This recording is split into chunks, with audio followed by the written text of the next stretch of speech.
camera. Right, actually, we are live with Prism from Vietnam's finest studio. Your comment that you really need to clean up. That must have been the word. I'm sorry. Anyway, so here's David Scan. That's Komodo. I don't know why we did it that for, but I don't. Anyway, well, opening for the single best tournament you'll probably see all week. What? Yeah. Anyway, it's going to be an exciting night, or 9 hours of it. 9 hours? We're gonna be here for 9 hours? We're here for 2. It's probably 2. It's fine. Yeah. What were you gonna say anyway? Right. You're going to want to stick around for this, I would say, or don't. Do tune in for the later games though. We do have some very interesting matches coming up. That's it. I'm sure you do want to stick around. We do have some potentially very sensational upsets that you might be interested in, which is typically very common in these tournaments. But later on, What if all 4 matches are good though? You don't have 4 highs. Okay, so I tell you what, that's exactly the reason why she's here. And What about me? good joke, but we're not paid for jokes. It's anyway, so that's that. And anyway, let's get the technical stuff out of the way. Here's the Okay, so about the stream format then. right. About that, I've got no fucking idea. Okay, that's fine, I've got this. So, for the first portion of the stream, we'll have 4 matches running at once. What? Calm down. It's gonna be a bit overstimulating for you guys, but it's nothing you're used to. I mean, like, I'm not. Who asked? Anyways, we'll keep it going for about an hour. So until individual matches begin. So until then, you're all pretty much stuck with us. We'll see a wide range. Yeah. So we'll see a wide range of skill sets, right? From striders to plonkers to opener mains and careers.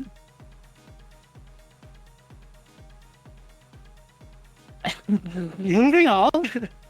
We also have some players who can do all of that and more. So yeah, be on the lookout. Yeah. So from him, yeah. I acted oblivious earlier, but I was involved beforehand of the format of the stream, and although with that out of the way, I think we do have a few players ready. Actually, yeah. I mean, yeah. okay. I'm pretty sure chat is very eager to see some of the very exciting matches that are about to begin. So I think we should get into it, yeah? Yeah, okay. So there's, I have to say this out of the bag. There's an inherent problem with this format, that there is an inordinate amount of delay between what we see and what's actually happening and what the audience sees. So what happens is, if we try to cast play-by-play, it's never going to work. Because usually you're in the room with the players, you're looking at the plays, and then you're casting, and then it's the same delay as the streamer. All right. So usually that works. Is you can cast play-by-play, you can go on a tantrum about whatever you'd like. But this does not work for that. And yeah, so there's not going to be a lot of play-by-play analysis, I'm afraid to tell chat. We could do some. Honestly, right now I'm seeing bottom right corner. I'm seeing some very interesting setups right there. Okay, so let's set some baseline rules. Left to right, top to bottom. 1, 2, 3, 4, 5, 6, 7, 8. 7, 8. Yeah, because 8 players. Sure. Okay.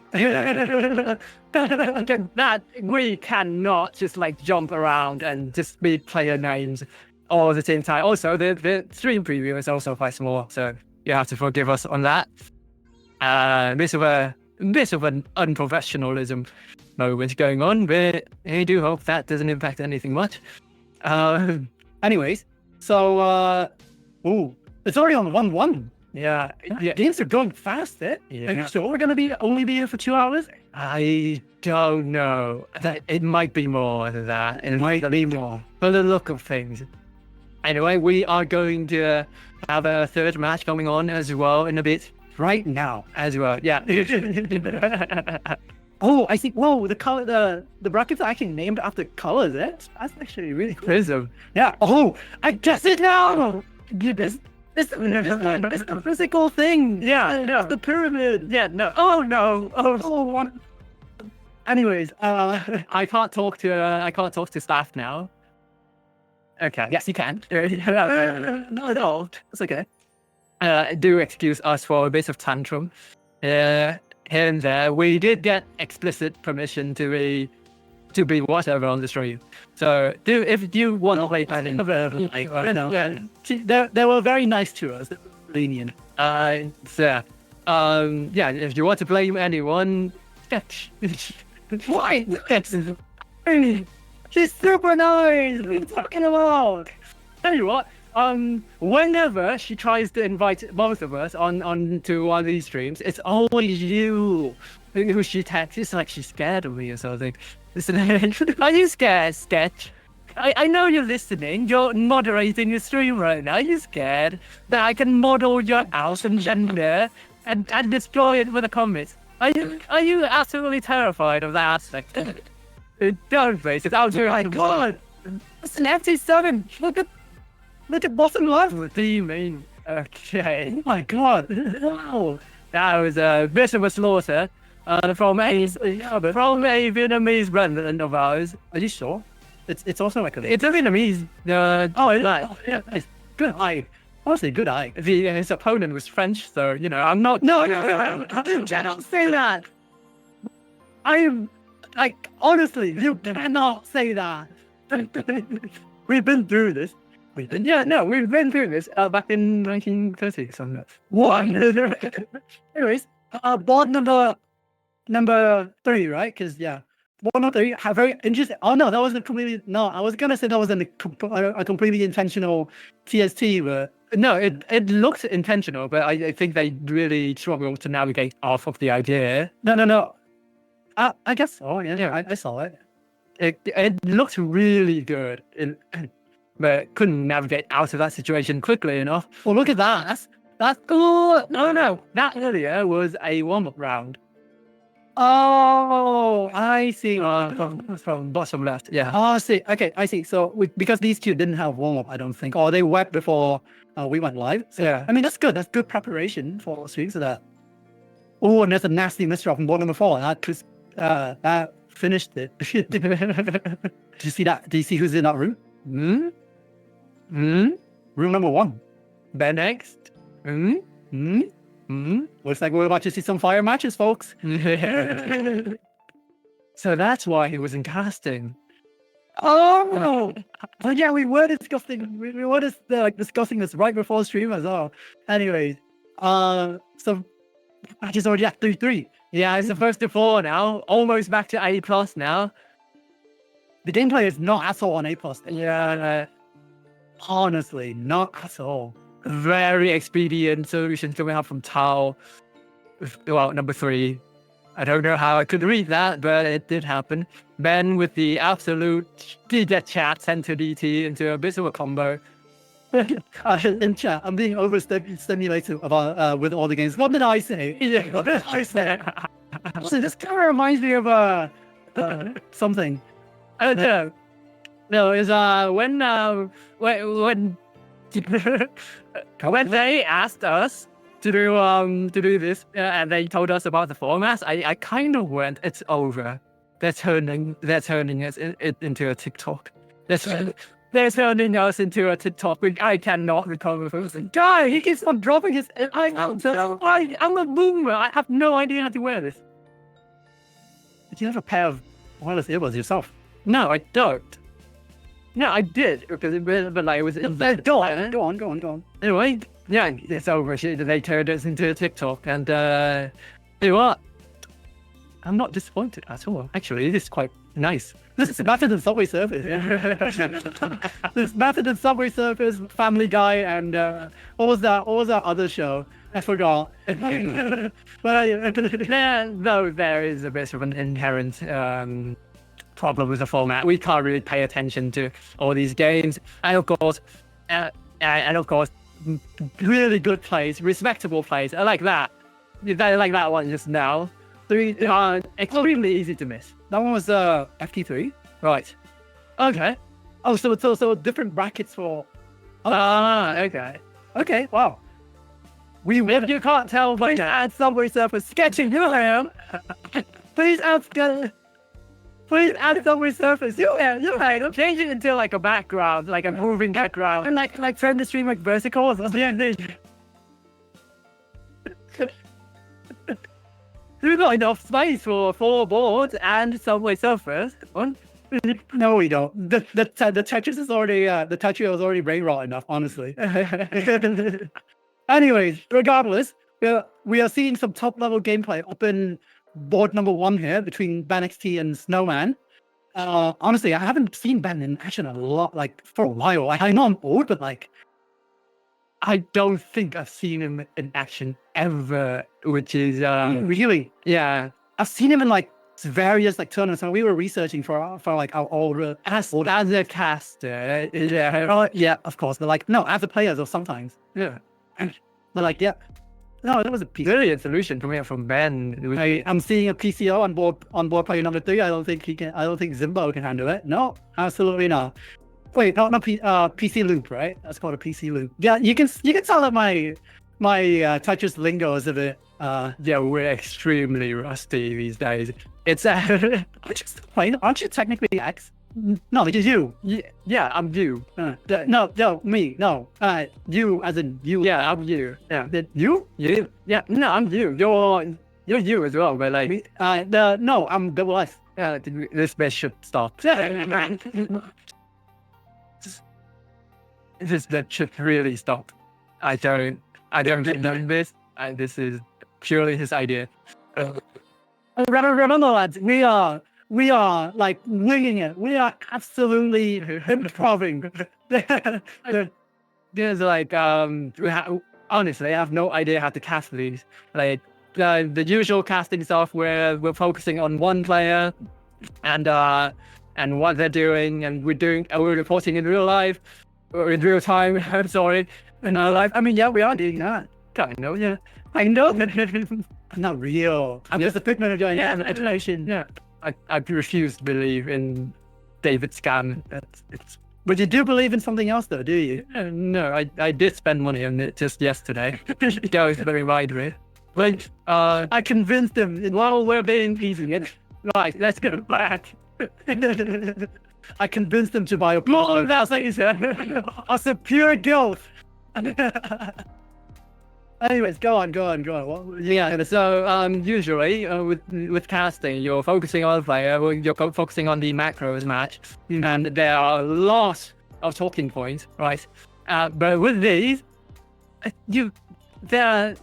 okay, it still applies, but you can't just do it for a single situation. That's not a TS2. Did you see that? He had like an overhang, like did you know what that is? Well, that could have been a magic key.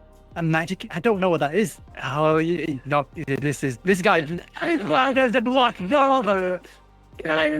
Garbo. He's look, I was 24. No, I was 23.9 season 1. Yeah, no, you don't watch Garbo. It's and don't blame me for that. Yeah, it's fine. I don't blame you. It's not a sin, strictly speaking. You're speaking of it as if it is a sin. No, it's fine. He's looking at me very, very disappointedly right now.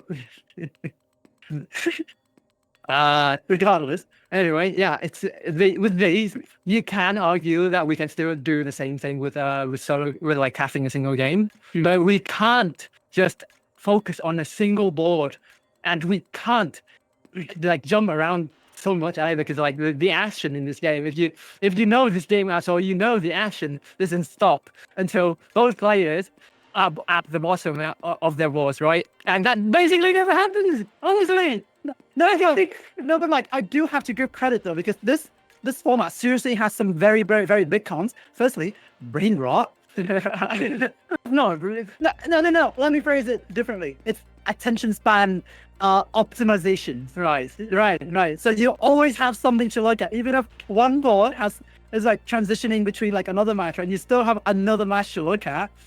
Secondly, this does, logistically speaking, this does make things way, way faster. Yeah. And three, I don't think I've ever seen this format before. This is very, very unique. It's been here for a while. Really now. We're just boomers Oh, really? for it. It's been here for a very long while. And I think it was first tried out in oh my god, even before the last Texas World Cup.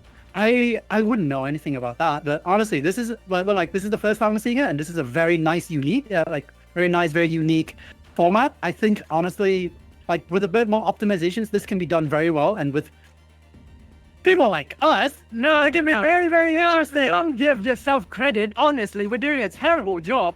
what do you mean? I cannot swear, but I am bound by contract not to. As the better, we do not have any contractual obligations, but you know, we appreciate everyone here at Hummingbirds Nest. They are doing a fantastic job of maintaining a very nice presence in the Tetris community. I love it. Yeah, as opposed to us, hey? Don't remind me. I've been lazy. Anyways, looks like both boards are right about, yeah, both players. Oh, number 3 barely missed the grand solution there. And that little name for that. That's not happening. Yeah, missed a very good solution in that situation. Looks like the warm-up did prophesize for the ending of that game, right? That did, yeah. That it did. So going back to like the very, very high profile gameplay here. What? I didn't even see that STSD. Wow. Yeah, I mean, that's usually the case for like X-Rank games, but like Ben has been absolutely flexing his T-spin muscles these rounds. We were glossing over them because making a point, really. the fight you're making by glossing over them. Yeah, we can't make points about small little plays that one player does. That's true, but we only have one game now, so we can do that. Yeah, we can do that. So anyways, 5-3. Yeah. Snowman, as I can see, does have a very good chance at trying That's through some. SPPC, right? No, that is not. That's Extended. opener. No, that's No, that's a new opener with that's either a new opener or not. That's very greedy though. No, that's. Oh, I see the point. It's very it's very optimized for back-to-back stacking. Yeah. Oh my god. Because everything counts as mini now. So what? Like basically every single piece spin counts as like minis. You guys are witnessing a boomer. Like I don't even like. I've played like 10 Tetra League games. I'm honest. I'll be honest. I've played like 10 Tetra League games This entire season. Yes. Oh, you ought to play more. Honestly, yeah. After this, like I'm feeling, and it's Little Ben feeling greedy without that though. honestly, he's in a very like that paid off. Yeah, see, look, bending that T to upstack a little bit for a bit more pressure. And it's 6-4. It's match point. Was a bit bonkers, I'll tell you that. But if he knew what he was doing, that's excellent. Oh yeah, absolutely. Oh, what is that? Is that Literal macro gameplay thing. is that like an that's intentional? No, Was that Snowman? no. I was talking about Ben Oh, okay. because Everything's intentional, I think. are you sure? Yeah, everything's intentional. Everything's intentional. It's fine. Don't think about it. Anyways, yeah. Both players. Oh, I was gonna say both players are okay, but no, doesn't seem like it. Ben squeaking out the win. Yeah, Ben also had a counter 4 plus TSD, donation TSD at the end there as well. Oh, I see Luna from one of the matches earlier that we see in chat. Hello, it's Luna from the bracket. Let's have this be an awesome tournament. Indeed. Let's have this be an awesome tournament. Bless us indeed. Well, with the way things are going, you're always going to have an awesome tournament, unless someone just goes and knock out Stetu. But What? What are you hinting at the No.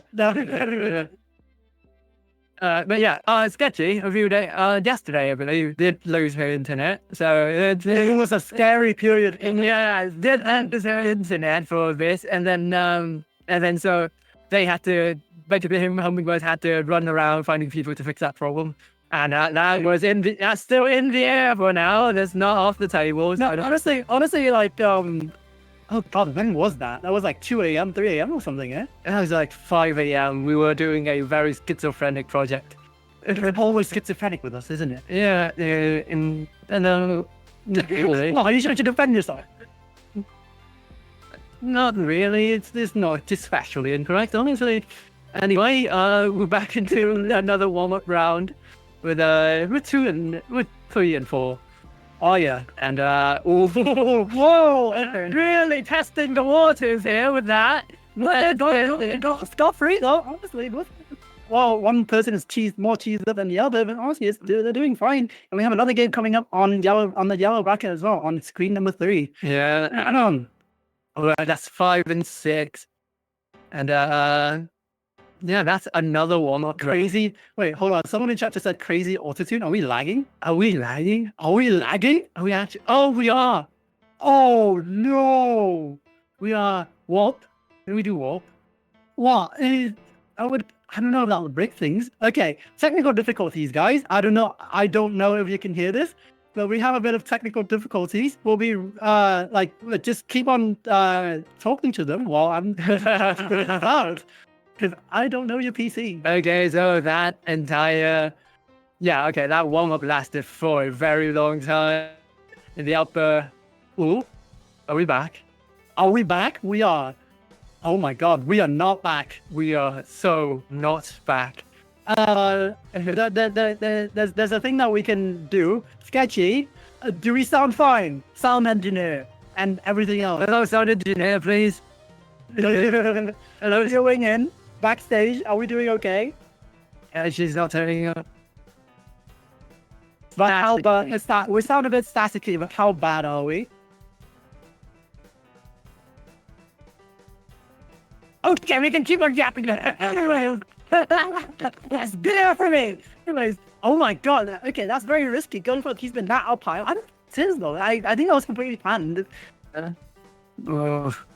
Okay, a very nice opening of the well there. Coming out for number 2. Going to try and pile on some more pressure to try and get number 1 off his board. And that is still in the air for the time being. There's virtually zero way. Blue cheese though, they're getting out. No, it's a straight sack. They're doing out, but like minus 13, minus 14, minus 16. Oh my god, 17. This is gonna be devastating. This is gonna be an entire board. No, but you have to leverage it well. You can't just send it and be done with it. But 23 though, it's only 4. I've never seen a back-to-back set go on this high. I have to use it. Did not even have to use it. Did not even have an unjustifiable crash out. And that was a warm-up. What? That was a what? And ladies and gentlemen, that was your warm-up. Yeah, that was close. That was a warm-up.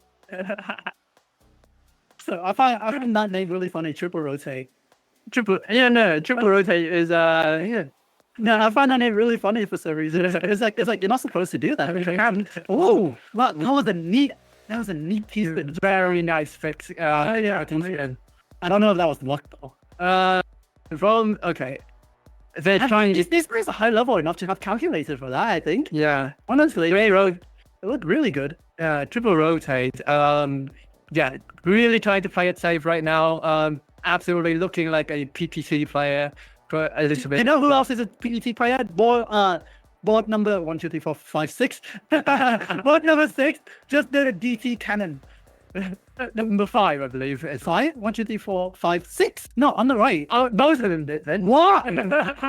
We do have some PPT players in the house tonight. Okay.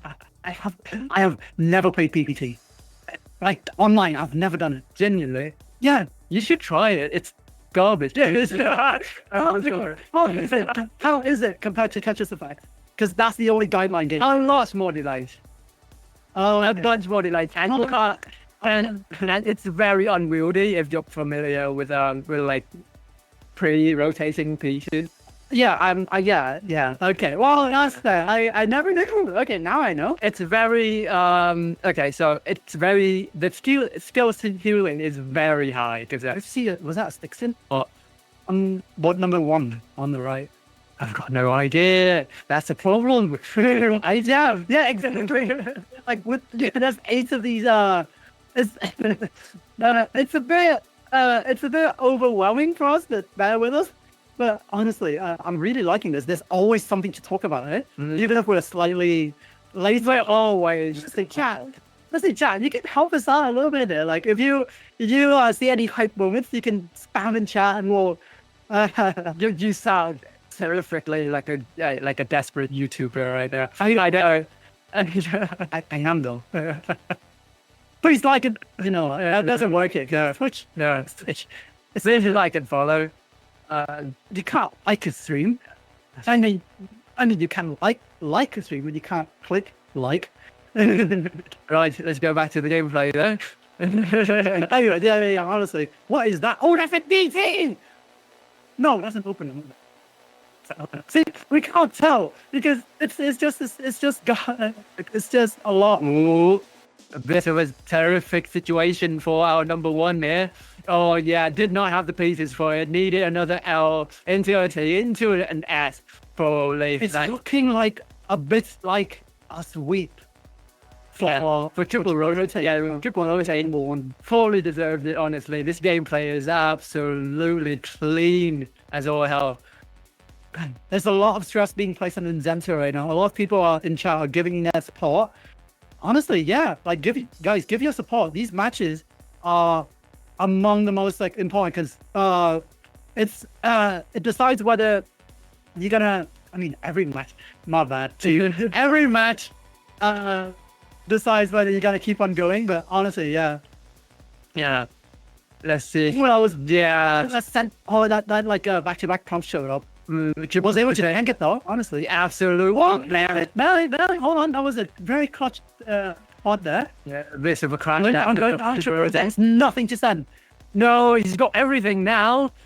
Send that. I don't know, but it's too late. Game into Tetris was not enough. And our number 1 lives. Bear with us, guys. There's a lot going on. Oh, board number 3 is on match point. Both of them. Number 2, no. I think number 2. This in 57. Yeah. Oh, it's on the border of threatening a sweep. Yeah, threatening a sweep for triple rotate on screen number 1 there. Yeah. What's threatening? Also, let's take a look at number ice for a second. And like, you know what? Can you call out the screen number and then the side because I can't. Count. Right. Right. Yeah, I was going to say, as an empath, I did sense, and I didn't do it.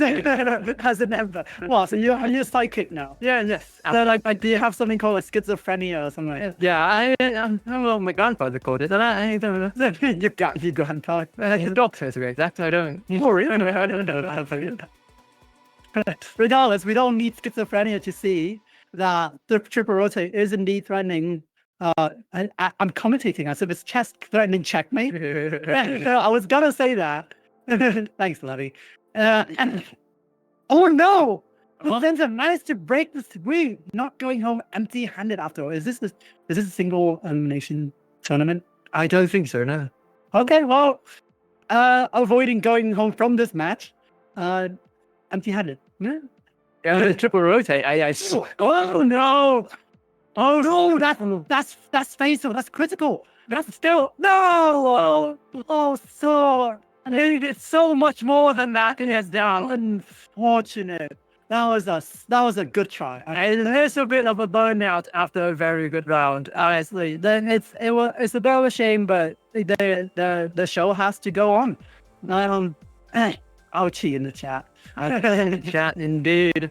And while we're at it, whoa.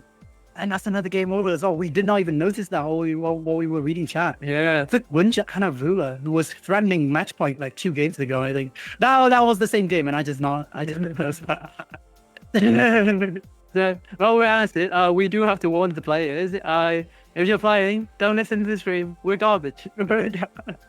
Guessing. First of all, we're garbage. Secondly, there's a lot of delay going on. You won't get anything out of it. The delay as in like stream delays, us delays, we can't see things delayed, and yeah, stuff like that. we're just logistically handicapped. Yes. So do not listen to the stream. You won't get anything from it. You have back. We will cripple you. We will actively try to cripple your ability to play the game. What? What do you mean by that? If you listen to the stream, be warned. Anyway. Oh, as in like you're warning the players. Yes. Okay, I did not have it. I thought you were threatening to make I'm just saying, like, delay. Yeah, no. Yeah. A bit too graphic for our audience, I'd like. PG-13. I did drop a swear earlier. Oh, did you? I did not even notice. Yeah, no. It's the British heritage.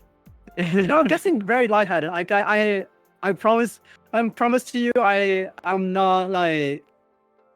Okay, so I don't know if I didn't hear this, but because we are professionals and drinking on streams is absolutely not allowed. So this is not alcohol at all. No, it's not.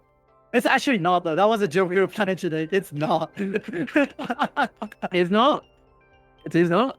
Can I have some as well while you talk? Oh yeah. Just left away. You have to wait, old mate. How do you open this?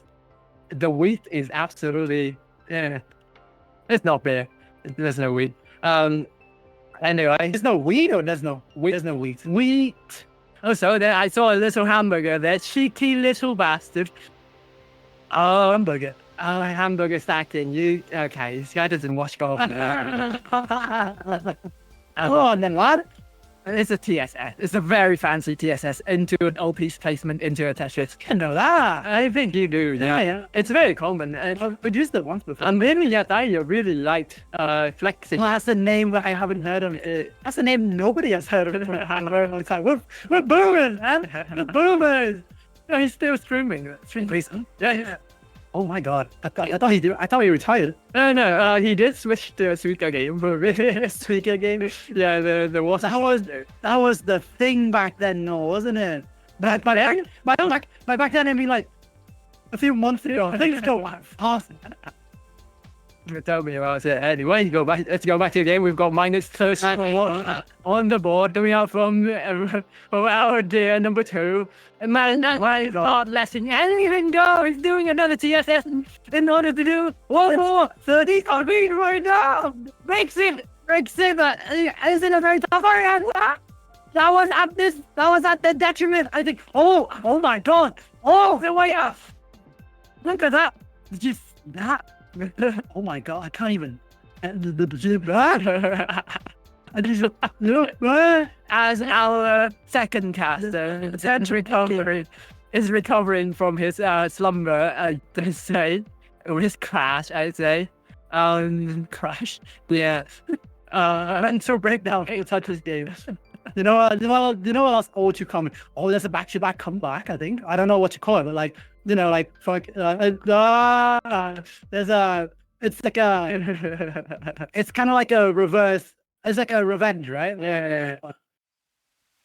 Backlash, I guess so, but like, basically he's returning the favor, right? Right, that payback is not shaping out well though. Going to have to break it for a bit of a down stack. Going to try for another TSS, another down stack, and yeah, number 2 in a very good spot to find something here. I don't want that. A warm-up game, by the way. Oh, that was, I think. Yeah. Okay, fair enough. Anyways, we were talking about screen number 2, by the way. Anyways, going back to, oh wow, that was another game finish. I have no idea. Extremely high level gameplay. So yeah, okay, so we're just waiting for screen number 1 to go back to a neutral state, but I don't think you need to wait for that. I think the match is over. tie together. I think that's what TGT said. It just sort of never ends, does it? And if we over focus on that one screen, like everyone else loses. If we don't focus on that one screen, we lose. Go on. Oh, I'm seeing some support. Very, very what do you call it? Like very strong support for Kifty, our player on the left on screen number 4. It can't count. 7. Well, I just don't. You can do so you can do multiples of 2, and then Oh, could have done an else. Oh, that's a bit unfortunate. Anyways, I see some very strong support for Kifty. So, come on, guys, keep giving your support for these players. They honestly, they need it. These are very, very interesting. Yeah, absolutely trying their hearts out here, looking like Kifty going to have to find a bit of a miraculous down stack. Miraculous, not unfindable in all honesty, but yeah, going to have to go a bit faster than that if they were to survive that situation. Oh no, that's a nice piece of loop, I think. Why do you like openers so much? No, I don't like openers. Whenever I see the word all clear, I go, wow. Doesn't an all clear do nothing now? Basically nothing, honestly. But what does it do? 6 lines. 6? It's nerfed? Yeah, it's nerfed, but if you do it mid-game, it gives you back-to-back. Oh, how does it determine that it's mid-game now? I think it's either by back count or timer. Oh, okay, that's clever. I think it's back count. But I've got no idea. I'm not a Tetrio, I'm not a Tetrio enthusiast, not anymore. So why are you casting then? I don't know, honestly. We could be looking at brain rot on Reddit right now. No. We could be. No, we could be. No. This opportunity. Okay, what are you trying to say? That this opportunity was too good to pass up? I mean, I suppose, yeah. What do you mean you suppose? You don't sound very enthusiastic now. Come on! Show your support, Camoso. Show your support. You should too, chat. You should too. Yeah, last time we came on, our microphone kind of peaked really badly. So I was going to tell Sketchy to put a dampener. Oh, what is it called again? A limiter. A compressor. Both, actually. A limiter on our microphone. But we didn't have time for that. Did have some technical difficulties early on in the stream, so you will have to bear with us. Nothing I'll ever saw on David Scan and Camoso is impossible. I'm telling you, it's a colossal task. I don't think even Sketchy can handle it. You haven't seen us when we're out and about. Honestly, we're in real life friends. Honestly, if you were here for the intro of the stream, you would have known that. You would know that we are currently right now, casting in real life in the same location, right? So honestly, if you haven't seen us in real life, you should see how fucking. I'm so sorry for that. I realized immediately. Public execution. That's one point of my job. Anyways, yes, we are things are very. When I say heated, it doesn't mean that we argue with each other a lot. I mean, we do sometimes, but we get a lot of people. We get a lot of looks. Listen, it's not a hangout between the two of us if we don't have an incident, right? Yeah, we haven't had an incident today. Right. Let's change that. Some of these jokes are going to be very risky. And I'll tell you that. And I'll tell you that beforehand. Just preface it a little bit. Yes, some of these jokes are going to be very risky. Honestly, it's got you. It really freaked you out with that joke. My bad. Well, yeah, let's go back to the games. I don't know why we strayed off of that, honestly. A lot of action happening on screen number 1, screen number 2, and screen number 3 as well are not slacking off. You've got, yeah, let's see. David, you seeing something? You're seeing experience number 3. There you're seeing screen number 3. I'm asking, Number 3? oh, yes, I am. Yes, I am. Oh, wow. That's very high up. Oh, no. Oh, my God. It's so overwhelming, guys. It's so overwhelming. By the way, does Loser Bracket get streamed? I don't know. Sketchy. I think Sketchy just came back from a bit of technical problems. Sketchy, can you answer this question? Do Losers Brackets get streamed? I think those are going to be the better games. Oh, I see. It depends on the bracket managers. I see. Yeah, that's what it's supposed to go, eh? Yeah, because like Losers Bracket, you're playing with desperation, aren't you? So I think those are worth watching. Very. I see. Very much. It's like people are fighting for their lives, for their last chance. Yeah. To remain in the tournament. A last dance kind of thing. If they guess it, it's amazing. It's grand. What use that last dance? Last dance. Yeah, they're lingo. Little bit of League of Legends lingo there. League of Legends? Yeah, they use it a lot. That's just English. That's English. But yeah, if it's like saying Goku from Fortnite.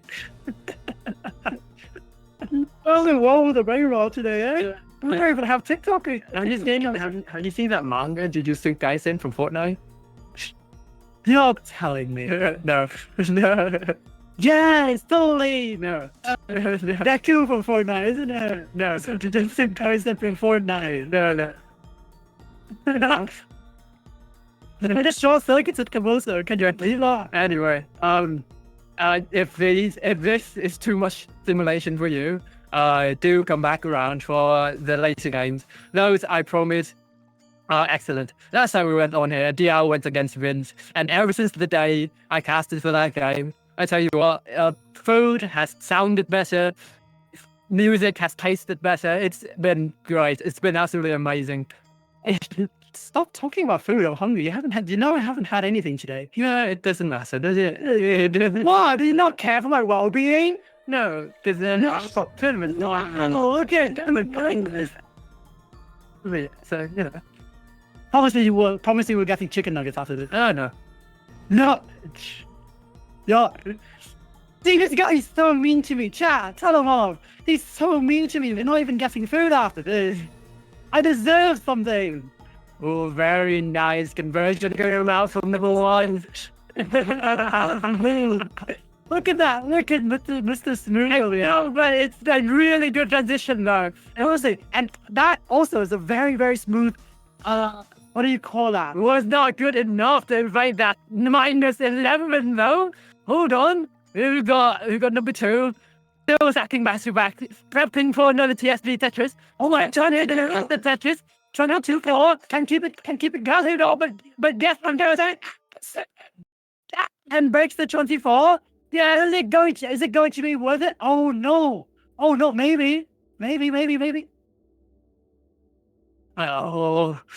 Oh, it's a very intense match going. Yeah, the forced conversion into 8-1 and had to break the back-to-back chain. It seems like the bracket that's happening in screen number 1 is the most intense one, eh? Yeah, it is. Oh, look at that waiting. That's devious. Every time I see someone waiting, it's like it's always had that evil look. It's like, oh, it's like try something. It's like I'd like to see. It's like you're approaching me.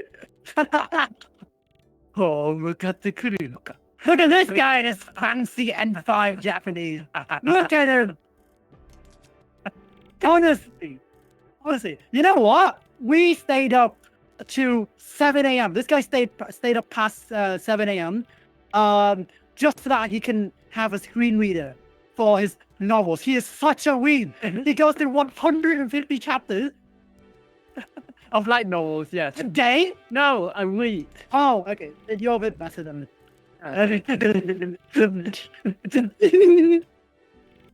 Oh, I'm having so much fun. I missed this, honestly. That Japanese guy was really tough, though. It was, yeah. Oh, certified bookworm. Oh, well, I wouldn't say that. It's like, Oh, damn, I'm a nerd. No, this is a need. I don't know if you guys know what a nerd is, but it's supposed to be everyone knows. Are you sure? It's a very Japanese thing, like exclusive term. No, like the sentence itself is not in education, employment, or training. I did not know that. Yeah, so that means that nobody knows it. No. You're such a dweeb. Look at this guy. He's such a nerd. Go back to the game. Let's derail from me for a second. Oh wow, because you're like so much egocentric, eh? No, actually, that's the opposite. It was that. Oh, it was a very desperate attempt. No, we're like, like a TST, and then it opened up way to like a TS. Oh. Ouch. Basically, an unjustifiable crash out. Unjustifiable. Yeah, crash out. yeah, because like you're building back to back. You've got 30. Do you even know what a crash out is? I know. What is it? You're not familiar with. Oh, I'm so angry. It's like, is that like that? Well, it's like you're freaking out. But like, how does that apply to the player in question? Yeah, no, it's like, oh, I'm building back to back. But like, it's just this man's not letting me. He tweaking. This guy is tweaking. I bought Trio supporter. What they do is they give you Trio supporter. And you can choose a new. And you can play duos in tower. Yeah, you can do that. It's really fun. Yeah. And actually, not an ad. Ask, please. No, we're using the game. We're playing the game. Like, this is the walking, running advertising. Oh, very nicely done on the 27th. Did you see? What? On the 27th spike, number 1. Canceling all that back to back and pressuring number 2 enough just to get off his back. Very nicely done. Oh my god. But number 2 is not letting up though. I think that's in the 9, 10. Let's count it out, chat. 11, 12, 13, 14, 15, 16. Oh my god. No, I'm making it. No, still makes it out. Think, cook. No. Yeah, but that was an excellent. This should be cancelled. Seems like they do like our time. There's someone in chat saying, can we talk more about the food? Can we talk more about the food? Just say this. You promised me we were going to get chicken nuggets. No, that's sarcasm, David. That's sarcasm. What do you mean it's sarcasm? I'm hungry. It's sarcasm. Hungry. Don't embarrass me anymore than this. SSC's been on the way from number 1. Oh yeah, I remember what a season. Remember what a season. It's back in my time, in my day. Nobody did it because you died. Basically, yeah. That's how it used to go. Yeah, my grandpa told me that. I did it, yeah. Don't sis mid-game, you will die. I was doing Oh, it. look at that. I've got a joke where it's so not PG. No, don't say it. Take care, take care of our friend, Sketchy here, see? Yeah, no. I think there He was the one who decided to employ us once more for some reason. I don't know. Is this still, are we worth your time, chat? Are we doing a good job? Give me a reply, please. We are very, very... No, don't give him validation. Tell him. Shut up. Don't give him validation. Shut up. It's fine. Yeah, self-deprecation drives the mind. Oh, wow. It's just a Tetris. Don't. Tetris? We are watching Tetris. Yes. Did you just realize that? Oh, shit. That's... We're watching Tetris. We're commentating Tetris. Oh, no. He just did like he just put his hand up to his head and it did like a not like this emote. Oh, no. No. We're watching Tetris. Are you not entertained? Oh my god, let's see the Xbox. Oh, no. I saw number 5's idea, but it was such an unfortunate misdrop. Well, I can see the remnants of that idea. Oh, no. It was such an unfortunate misdrop. I'm reeling. He's crashing out. Most valid crash out of 2025. It's over. 2025 is over. We're doing it again next year. I swear to God. Prism 4 years ago. It was your New Year's resolution, was it? To not crash out. And then I saw the Atsuko plushie going for. I guilted you into doing that, man. Yeah, So technically, it's not your fault. yes, but it was my fault for listening to you. We have a shared responsibility. It's the one. Okay, stop listening to me. There's a lot going on Free Number One. 3 PPS. No 4. What did I say? I can't call them striders. Yeah. Okay. So, what do we do, chat? Honestly, we need some help here. What is going on? Oh wow, trying to find the best. I think screen number 1 always has something going on. Screen number 2, it also always has something going on. It's a top bracket, of course. Yeah, and then screen number 3, we don't want to ignore it. Screen number 4, even more so. What do? We can't just talk about chicken. That's the you promised me you'd buy chicken nuggets after the stream. Why are you ordering chicken nuggets now?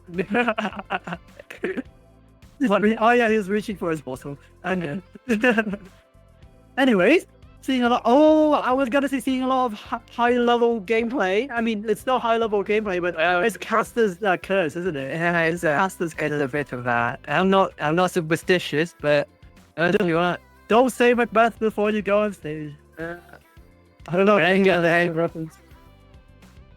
Does anyone ever even get that reference? You do, but like, yeah, it's... my bad. 1 floor to the square jar. Square jar. The square jar is square.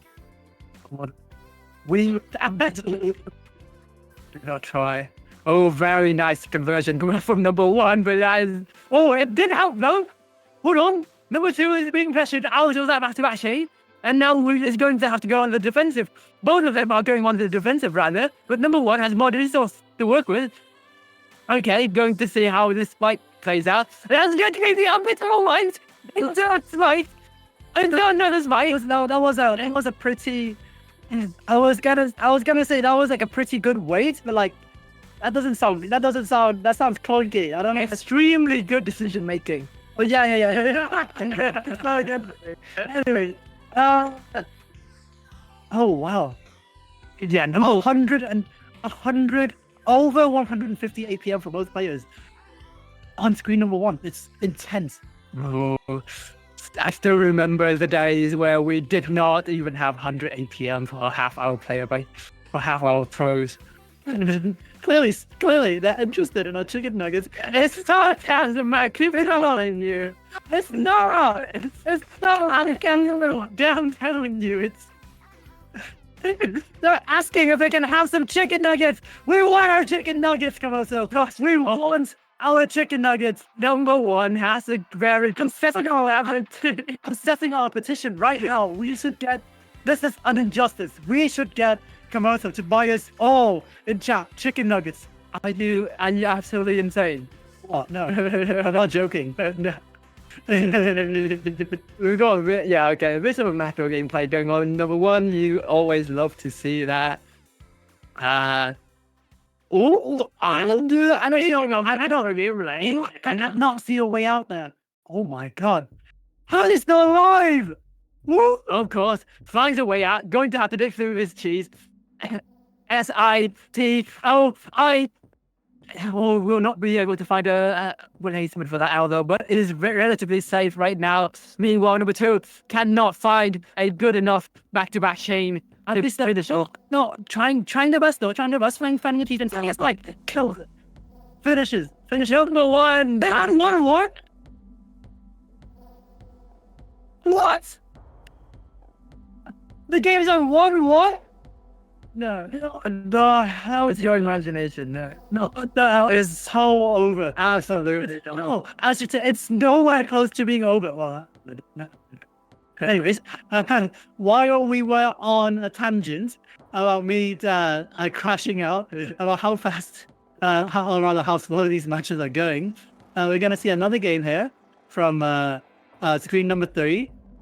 Yeah, on the yellow racket, has another game closes out on another round actually closes out on screen number 1. First to 5 now, back to SS. Oh, is that first to 5? Are you sure? No, it's first to 7, and yeah, 2. The guy in his obscure jokes. I don't guess it. Back to SS. It's just so unfunny. Screw you. Anyway, back to the games. Like, I keep trying to. For the last half an hour, Look, it's like you have to accept it. It's a brain draw stream. It's like if they decided to stay here, that means they're not browsing TikTok right now. I I mean, they didn't have a choice a few weeks ago. They didn't even have a choice. it was bad for like half an hour. I remember seeing a post on Reddit. Some guy getting like a tattoo of like RIP TikTok some year to 2024. It was unbanned half an hour after that. Unfortunate. Just like that game, that round ended after a very unfortunate sequence of missteps. Honestly, on player number 2. Number 3, on the other hand, has just finished their warm-ups. Screen number 3. You mean? Yeah, right. Yes. Oh, We don't tell a bit of a 4 wide on number 3, actually. what? It wasn't a 4 wide, my bad. It was a 3 wide. They're not the same thing. Wait, red. I smell like, look at the player number 3's like name though. That's mega. That's a really nice name. Mega. Yeah, just mega. It's mega. Just mega. Oh, that's a little promotion, then. Sounds like a douchebag. He might be nice. Yeah, sounds like a douchebag. He might buy you dick in no. sometimes. Honestly, I think I'm joking. You're never guessing that shit. no. Yeah. No. This is an injustice. We need to stand up against oppression, against Komodo. We need to stand up against this hour-long oppression of no chicken nuggets. I know, but number 3 is getting out of a very tough situation. Actually commendable. Like, extremely commendable. What did I say actually? Like, I didn't expect this. That's so slay. That's so slay. Just up.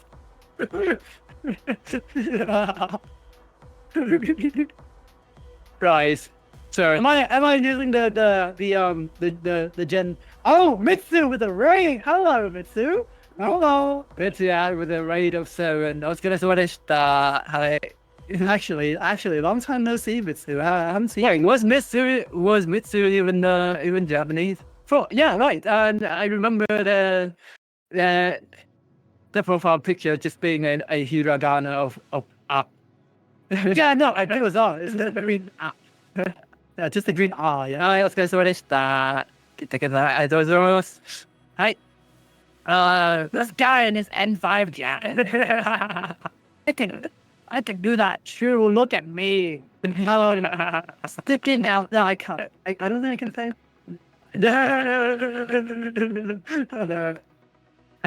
I know what you're going to say, and that's enough. I have an A level in Gen Z language. Oh, do you know? Anyways, match point on screen number 1. Very, not first match, no, second match, yeah? Lasted a very long time. Oh no, that's this one. 7-2. No, Mitsu's Canadian. No. Oh, Canadian. Okay. I remember Mitsu from another community that I didn't exactly remember which nationality they were. I just remember the profile image. I've never talked to them, I don't think.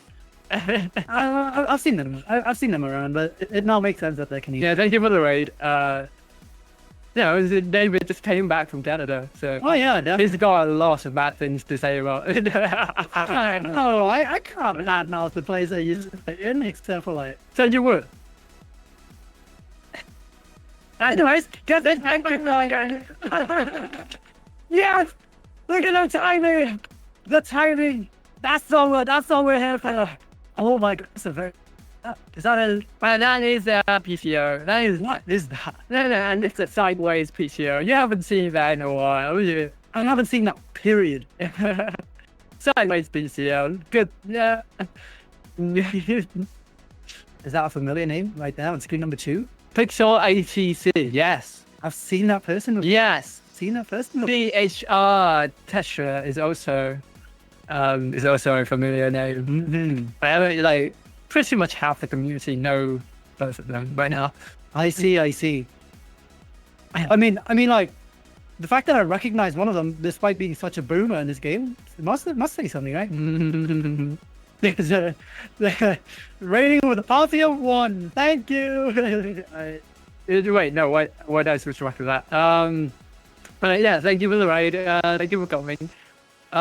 What? Andrew's in the chat. Hello, Andrew. We've got webcam. I look terrible right now, so I do hope that does not go on the screen. It is not. We're not. We're Yeah, I was like proposing. I was intending to propose to the statue to do like a second team. That's just like a duplicate of this one, and but with the addition of caster reaction on the bottom. So whenever something insane happens, Sketch can just switch to that, like just fade to that. It's what? It's on tiebreaker. Yeah, Tiebreaker. While we were yapping away, I'm very, very sorry. But no, we are very, very sorry. Bow your head now. Oh wait, they can't see you. Anyway, I'm very fast. A very quick chunky spike that honestly didn't seem like it did anything much at all. Yeah, Akma. Oh, Atma is also a very familiar face in the higher levels of Tetris these days as well. Very, very expedient player. my eyes are very tired. Your eyes are tired? It's very, very. I have a. Let me tell you this before I go and wash out my eyes. You're gonna have to handle this humor. Can you handle? Oh God, I just know how she know to handle it. Anyway, we've got Hoshino as our guest, and all of that. Yeah. By the way, the light's broken, so you can't turn that on. Good luck. Oh. Okay, so Sketch decided to put us on screen for some reason. Hi chat. I'm sorry that you have to see this fight. Oh no! Oh no! You guys see him now. I'm so sorry. I'm so sorry for this. Like that you guys. This put a sense of all into that. Honestly. Well, no, you already have doing with it. Yeah, I do. Kind of. Man, yeah, that's good enough. Yeah. Self-deprecation never gets old. And when Self, I was dissing you. No. I was letting you diss me. You're dissing me? Yeah, really? No. letting you. Honestly, no. I wasn't honest with you. No, I was letting you. It's different. You know? Anyways, hi Chad. If you weren't seeing us before. Right, we did show up very briefly in the beginning of the streams. Anyway, we're not going to look straight at the camera much, but I mean, I will stare into the audience. you shouldn't. You really shouldn't. Hi chat. You really. Let's have some alone time together. I'm just kidding. I'm going to clip that, and it's going to be on the internet forever. That's fine. I'm fine with that. What the hell? At least I'm proud of the things I do. Yeah. What the hell? This guy is very much. He hasn't gone outside very much. Oh my God. Come on. I wasn't expecting an actual clip. So anyways, what you should be clipping though is the match on screen number 1. Do you see that? It was a very, very familiar name as well. Yeah, I've seen him around. Yeah, no, Killjoy is an agent from Valorant. You might be familiar. As Cameron, clearly, Cameron's in Canada right now, right? Aren't you, Cameron? Where in which city are we in? In the grand city of Saigon. Of Canada. Right. Yeah, Saigon from Canada. It's just like what was it? It was like England and Mississippi or something like that. There was a city called England somewhere in the US. It's not Valorant. Stop bringing right now. Yeah, we've got Killjoy. No, that's not Killjoy, I don't think. It is. It's Killjoy. I don't know, as in like the person in. Oh, I don't know. They're playing. They can't be chatting. I mean, there's a break. There's a bit of a break. It could be distracting with the toes. You never know. Right. If you are. Hello.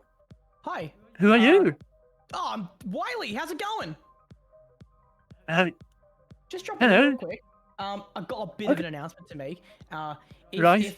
If you're on the staff team and you're reporting scores without leaving emotes for the rest of the scoring team to notice, I will kill again. Thanks. Enjoy. Keep commentating. It sounds great. Have fun. Goodbye. Whee!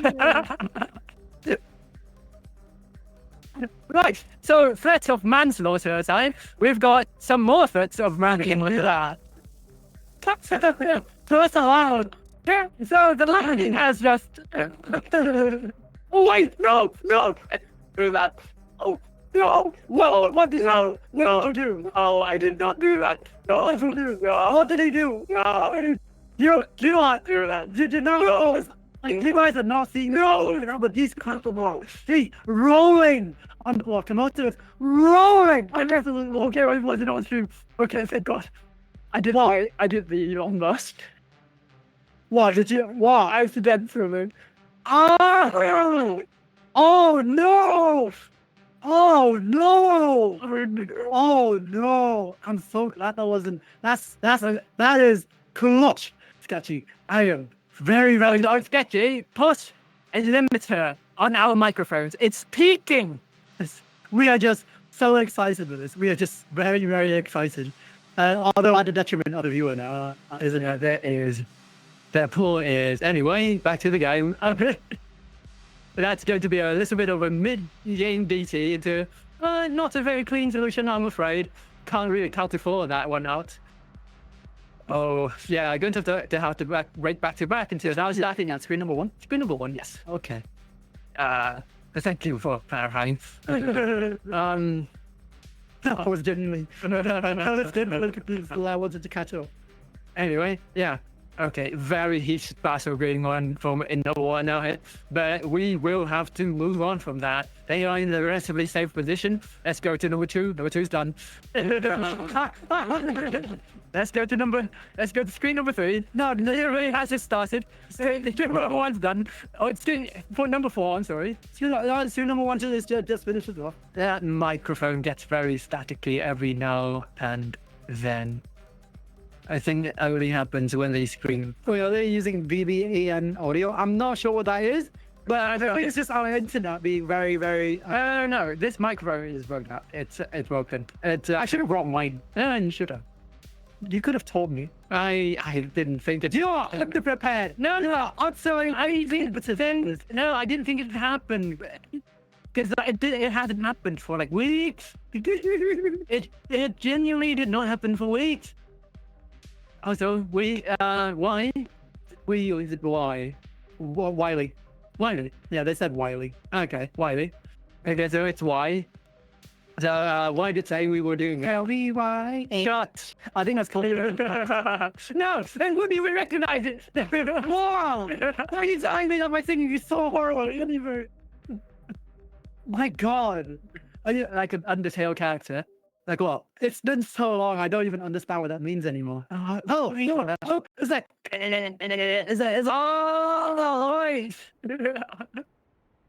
That is. We are our sincerest apology. We are so sorry. We should be monitoring our own. We are not. I'm so sorry. Yeah, we were supposed to rehearse for this, and like we didn't have time. No. Tell you what, we were very busy. Honestly, I mean, schizophrenic, first and foremost. And then on the one day, we decided to go out and do something somewhere, including training. That's on the list. We decided we didn't do a big day. No, we of course didn't. We got drunk and did we? Did we ever actually get drunk? We did. We were terribly drunk. I don't. That's probably why. Yeah. Well, that's to chat. Yes, indeed. Stay in school. Stay in school, kids. It's cool. It only happens when you guys spoke at the same time. We are in the same physical room. Though. Yeah, I don't think that should be the problem. Although our voices might be interrupting with the signal interference, electrical stuff because we're just so. This man is not a physics major. Regardless, anyways, Killjoy, absolutely delivery right now. Not being a Killjoy at all, contrary to the name, eh? Killing the joy of the enemies, perhaps. And absolutely brilliant C-spin conversion coming out from Killjoy. Going to convert that into another parrot. No, it's not a parrot. I'm sorry. Do you know what C-spin stands for? C-spin. Yeah. It looks like a sheep. No, because it's a cool spin. Shut up. Yeah. It was pretty shut. You agree with me, right? You guys agree with me, surely. Right there. It's a very cool, like, Fine. I'm going to stop this man after the stream. Aren't you? Yandere David. What is that clip? Yandere David. Oh yeah, you spoke to the camera earlier. Oh, yeah. Speaking of that, one of the hot new things recently has been one of the. Stop derailing. We've got a lot of content on screen right now. I've been trying for the last hour. I'm trying so hard, Chad. This is unreal. You can't tell right now, but I'm freaking hysterical. I'm freaking hysterical. I cannot with this. Anyway, that's going to be a TSD into a C-spin into a TSD, and that's going to be very, really converted into a counter 5 into a back-to-back break, and that will be down number 5 for number 1. Oh man, the mirror. Yeah. I should say their name. Respect. I know, because like it parallels. It was like That's parallels? Yeah, parallels. Oh, because you were using another. Well, that's stupid. Yeah, it sounds good. That doesn't look good, though. That is ordinary point as well. That is an unfortunate. What Killjoy? I can't even say it with a straight face. I was gonna say, well, Killjoy, we didn't even get to see the rest of that game. But like, honestly, screen number 4 on, what do you call it, margin time, eh? Tell you what, let's change the format a bit. So it's going to be screen number X and then dash the number of the player from left to right. So it's so for example, 1 for all 1 and 4 2. That's easy. Killjoy? Yes, Killjoy. Not the Valorant agent. This one's better. Okay, 3-1. Let's see what they've got. Really trying to really hard to convert that into something worthwhile. That is that's good to convert that into a very dangerous 9-0. Saves it by converting into a 7-2 once again, cancelling everything and just biding their time, trying to find something to work with. Honestly, like position-wise, I feel like both players are like nearly the same. They have about the same amount of ammo towards each other, and it's like they both have the potential to like end each other. Like right now, does no one know MCR these days? My Chemical Romance. My Chemical Romance, of course, kind of. Of course you know. What? Of course we know. Of course we know. What are you talking about? Because you're from Valorant. What? Killjoy is a My Chemical Romance reference? No, it's God, it's one that I don't know then. It's Valorant. Obviously. I mean, with the format of the stream, we're clearly tending to like a specific subset of the audience, namely, I don't know how to like, iPad kids. I can't play Tetris on an iPad. No, you can. What? You can. What? Well, I know a guy who did. He stuck a keyboard onto his phone. That is hilarious. Is that you?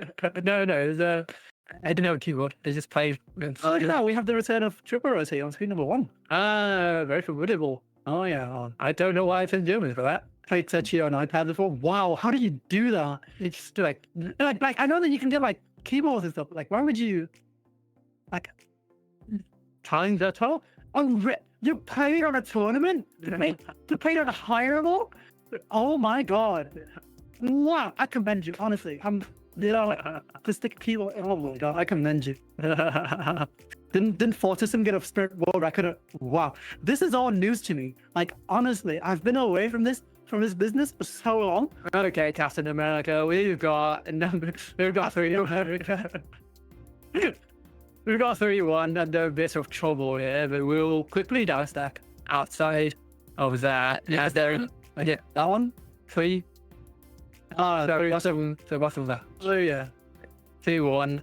Yeah, quickly down stacking out of that, setting some pressure to 3-2, but that is. Yeah, okay, everything is going to equalize here, but that is going to be another fractal into 2 wide. Probably going to try and extend that combo very well, but I don't think that's enough. Ooh, a little bit of a mistake coming out from 3-2. Is that I don't see a way out. Honestly, right now I don't see a way out. No, not yet. Not yet. Not yet. Oh, Not yet. no, I don't see a way out. Oh no. Yep. And that was the end. A couple of very unfortunate mistakes coming out from 3-2. That's a win for crispy bacon. See, if you let me cast, if you would just let me cast, I was gonna say crispy bacon. I'm hungry again. if I have chicken and you stop.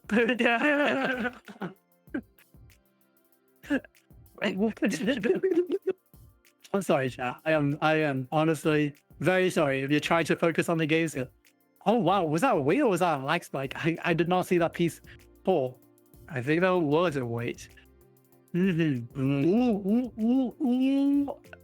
wow.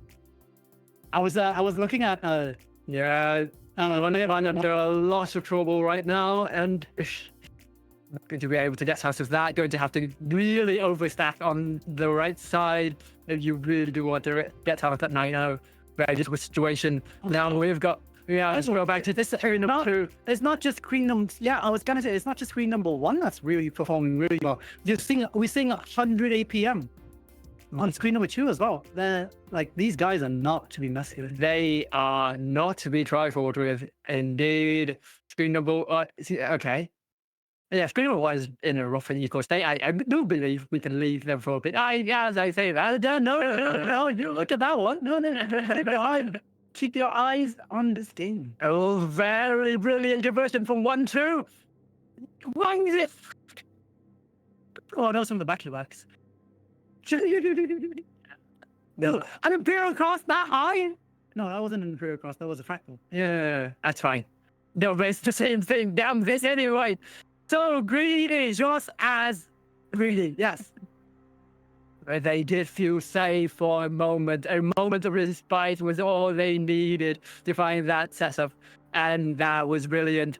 They're back down low now, but that's a 9-0 they're caught in. Notoriously difficult to bounce that from. Converts it anyway. Oh my god, I don't see a way. And 1-2 goes. Well, and that's a look at screen number 2. I've never watched the But never realized it was this insane. I just saw like us. I'm not talking about us. You're talking about the game. Honestly, but it's kind of both, isn't it? It's honestly kind of both.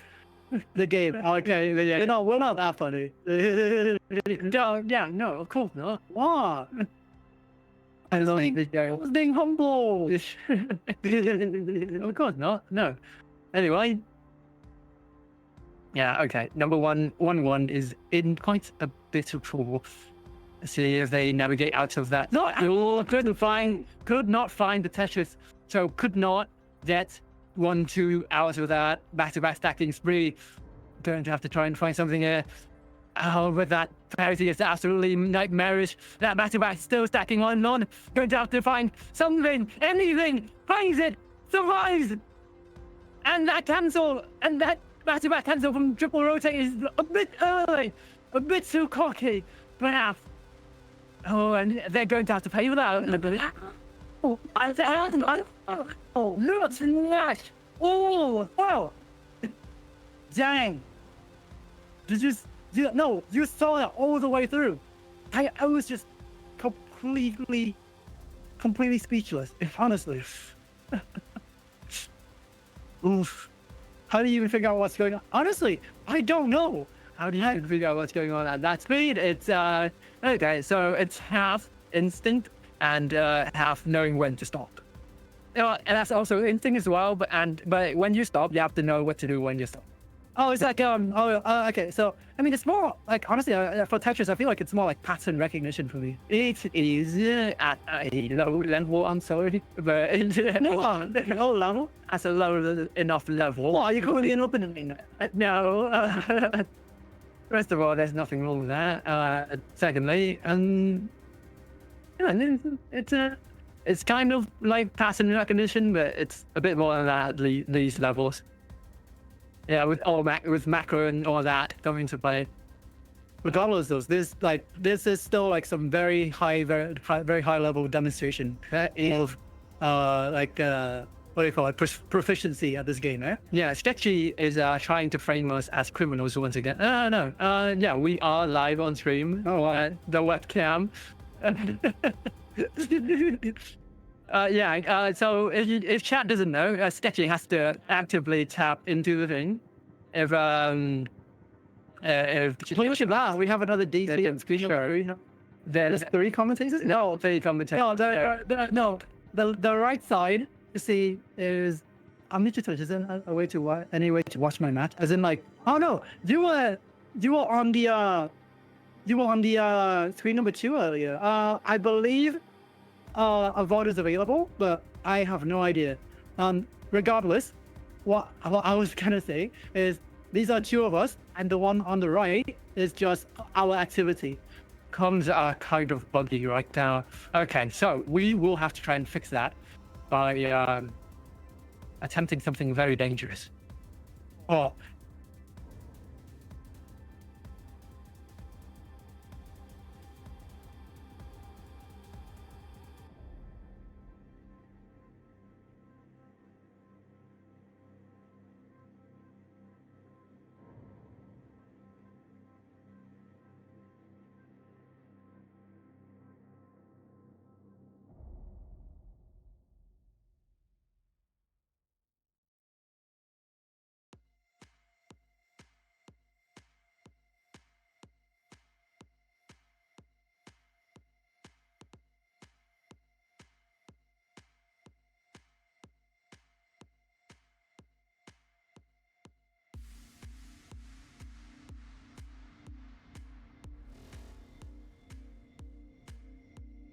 Under the microphones.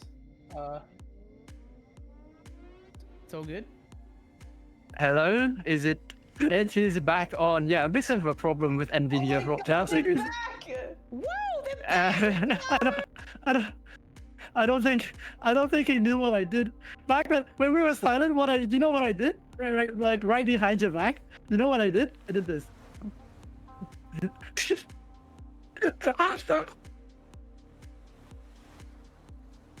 I was waiting. You cannot stop us. By the way, And if you wonder why we looked so goofy, it's because we just came back from an arcade trip. that's don't be talking about one of my vices now. Yeah, I spent millions on it. That's an understatement. Yeah. Wait, And I don't call me out. I do hope the microphone is now fixed.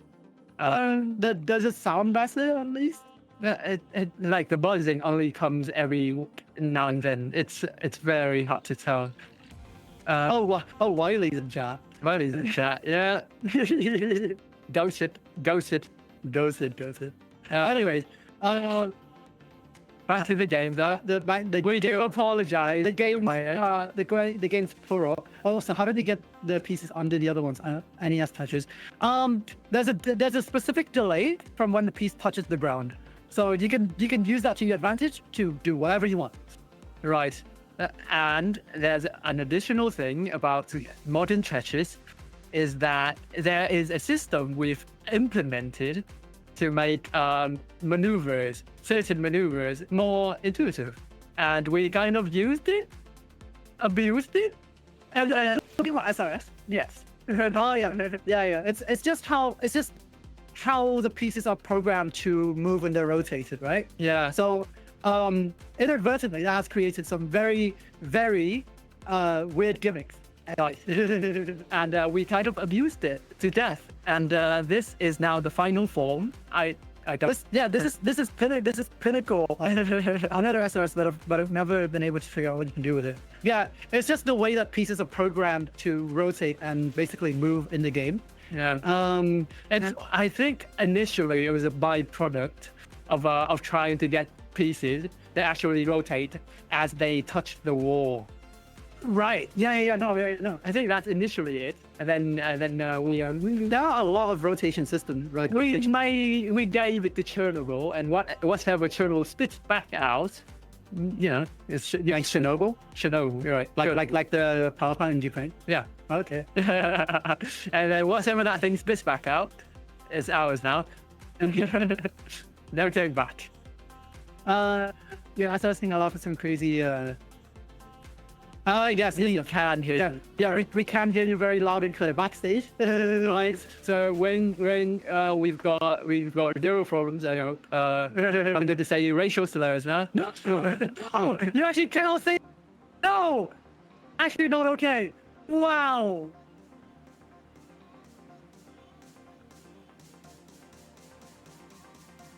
Okay, so word from the backstage. Yeah, word from the producer. It's the end of us. We are dead. No, we're about to die. We are going to be severely executed as the tournament moves on from quad stream. I'm glad that you guys are moving on to us. It must be so liberating, It's just him, honestly, isn't it? what? Oh, this guy gives me not enough credit. I set everything up, technical tech-wise. I didn't ask for it, honestly. I didn't have for your opinion either. You little bastard. Oh, Super Rotate just took another national rambling on. Honestly, this guy is very, very Right, okay, so as we leave the stream, I'm so sorry for all the players who came on stream and expected to be seriously casted and ever only got that every other blue moon. Basically.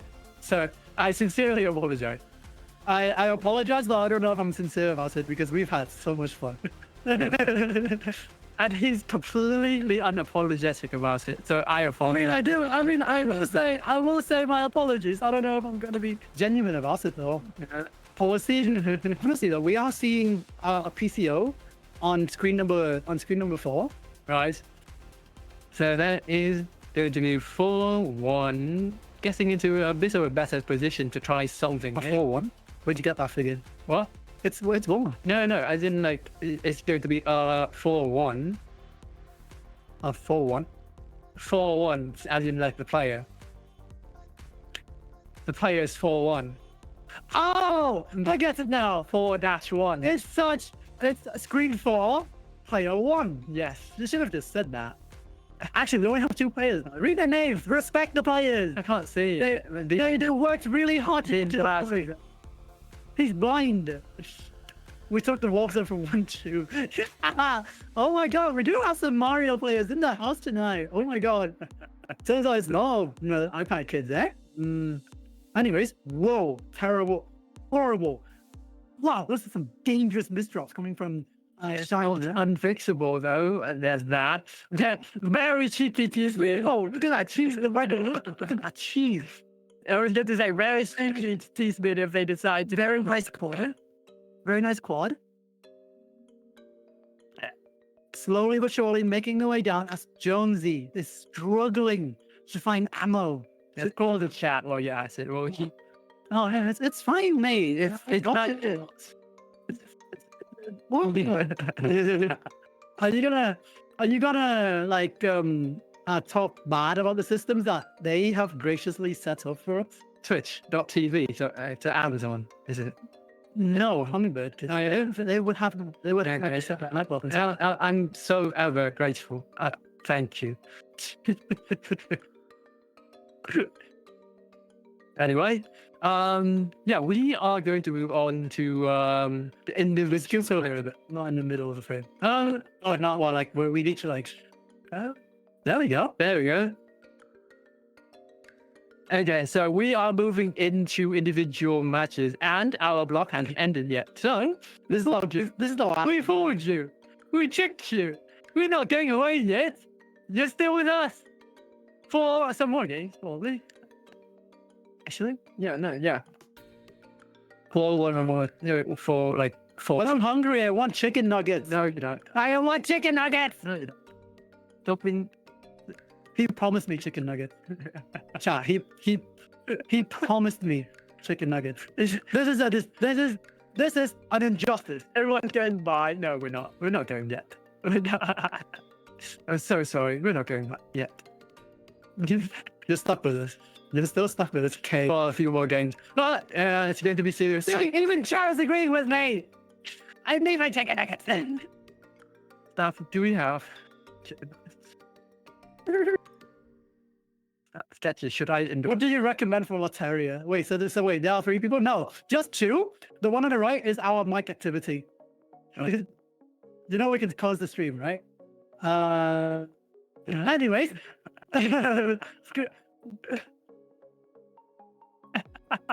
so we are ending the block. As in like, Because you did terribly.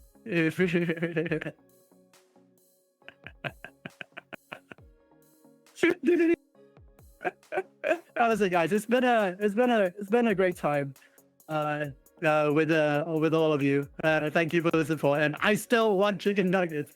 And any last words? That's not gang sign, by the way. That's I love you in ASL. I actually didn't know that. Yeah, that's I love you in ASL.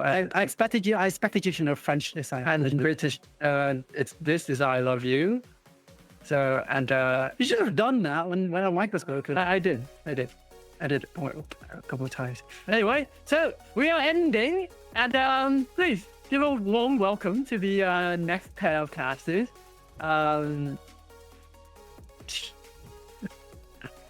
Thank you, Andrew. You're the On the count of 3. On the count of 3. We say it at the same time. no, we said it at the same time. No, we will say it again because he just redeemed it again.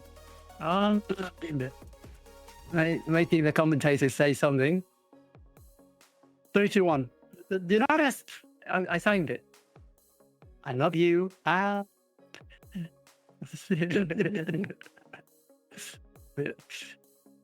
What? Press away, Stetch. What are you waiting for? Press away. What are you? Darth. Find this woman. Oh, we were never part of the tournament. We were just your imagination.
Hello, everyone. Oh my goodness, what a pleasure it is to be here. We have Soup Spoon coming right at you now that we have finished our quad stream and we get to commentate the most awesome tournament ever. Yo, oh, there we go. I thought the cameras just weren't working for a bit, but they're all good. We're back. Soup Spoon's back. Super Fruit 2 and Atomic Spoonie. Thank you so much, everyone in chat. It's so cool to see the support. Thank you. Oh my god, Yes, everyone. hello. Hi, everybody. we just found the best thing. We actually just found the moment that we decided would be called Soup Spoon. True. Yeah. Was it 17th of March was our first comms. That's something for you there. So there That's might a actually Soup Spoon be- fact. Yeah, Soup Spoon lore. Everyone needs our lore. What an amazing tournament it's been so far, and it's been wonderful to Oh my talk God, to so many absolutely. of you. I've been in the staff chats, and it's lovely to just see so many people of different levels coming and playing. And you know, a special shout out to the green people because you're my bracket. I love you all. I'm not biased at all. I just, you know, I love people of my rank. So shout out to you guys. God, it's been so low to see everyone playing as well, and so many people going in for Prism 3 is it's really lovely to see as well. Like, Yeah. thanks so much everybody for coming in for the support, and we're only just getting started as well. We've got a lot of pink bracket stuff coming up soon, very soon. It's going to be a lot of good fun. And I just want to say a massive shout out to all of the staff because reporting all the matches and stuff, it's been extremely hectic, but we're all like doing a great job. You're awesome. And Wiley's hilarious, but it's been a really good morning with the staff, and just the team are fantastic here. I love Hummingbird. Yeah, absolutely. Everyone's been like, shout out to the staff, honestly. Everyone's been doing so much to make this possible, and you know, without everyone, this it definitely wouldn't have happened. Pretty much. And it's, yeah, I'm so pleased that we were invited to come and commentate because, like, well, we love yapping. It's what we do. Yeah. But to be invited to such a huge tournament is a real honour. So thank you so much to the organisers for trusting us. Absolutely. And I think we should be ready for... I think we're ready for our Should be ready first for the match. first match. That's exciting. Just give me a second. I see a tag plushie in the background. Yes. That's my small Don-chan. I have a bigger one, but they're upstairs. They're about probably 10 times the size of that one. Confirmation that Isley likes Project Sakai. Just saying. Love that picture. Wonder hoy to you. What a Wonder match hoy. we've got coming up first. We've Yeah, got Diablos is versus Vega. the this is two Vega, X two- plus players. Make sure you get your points to the prediction. We want to make these predictions huge. But the 40 lines is interesting. So Isley with a faster 40 lines, but look how close that TR is. Yeah, like it's crazy close. They're only like what 40 TR away, but I think at that sort of level, 40 TR is quite a bit. I was gonna say back, you know, down in my ranks, you earn like 400 per match. So kind of that X plus is a lot smaller. Probably not even a point. And Yeah. here we go.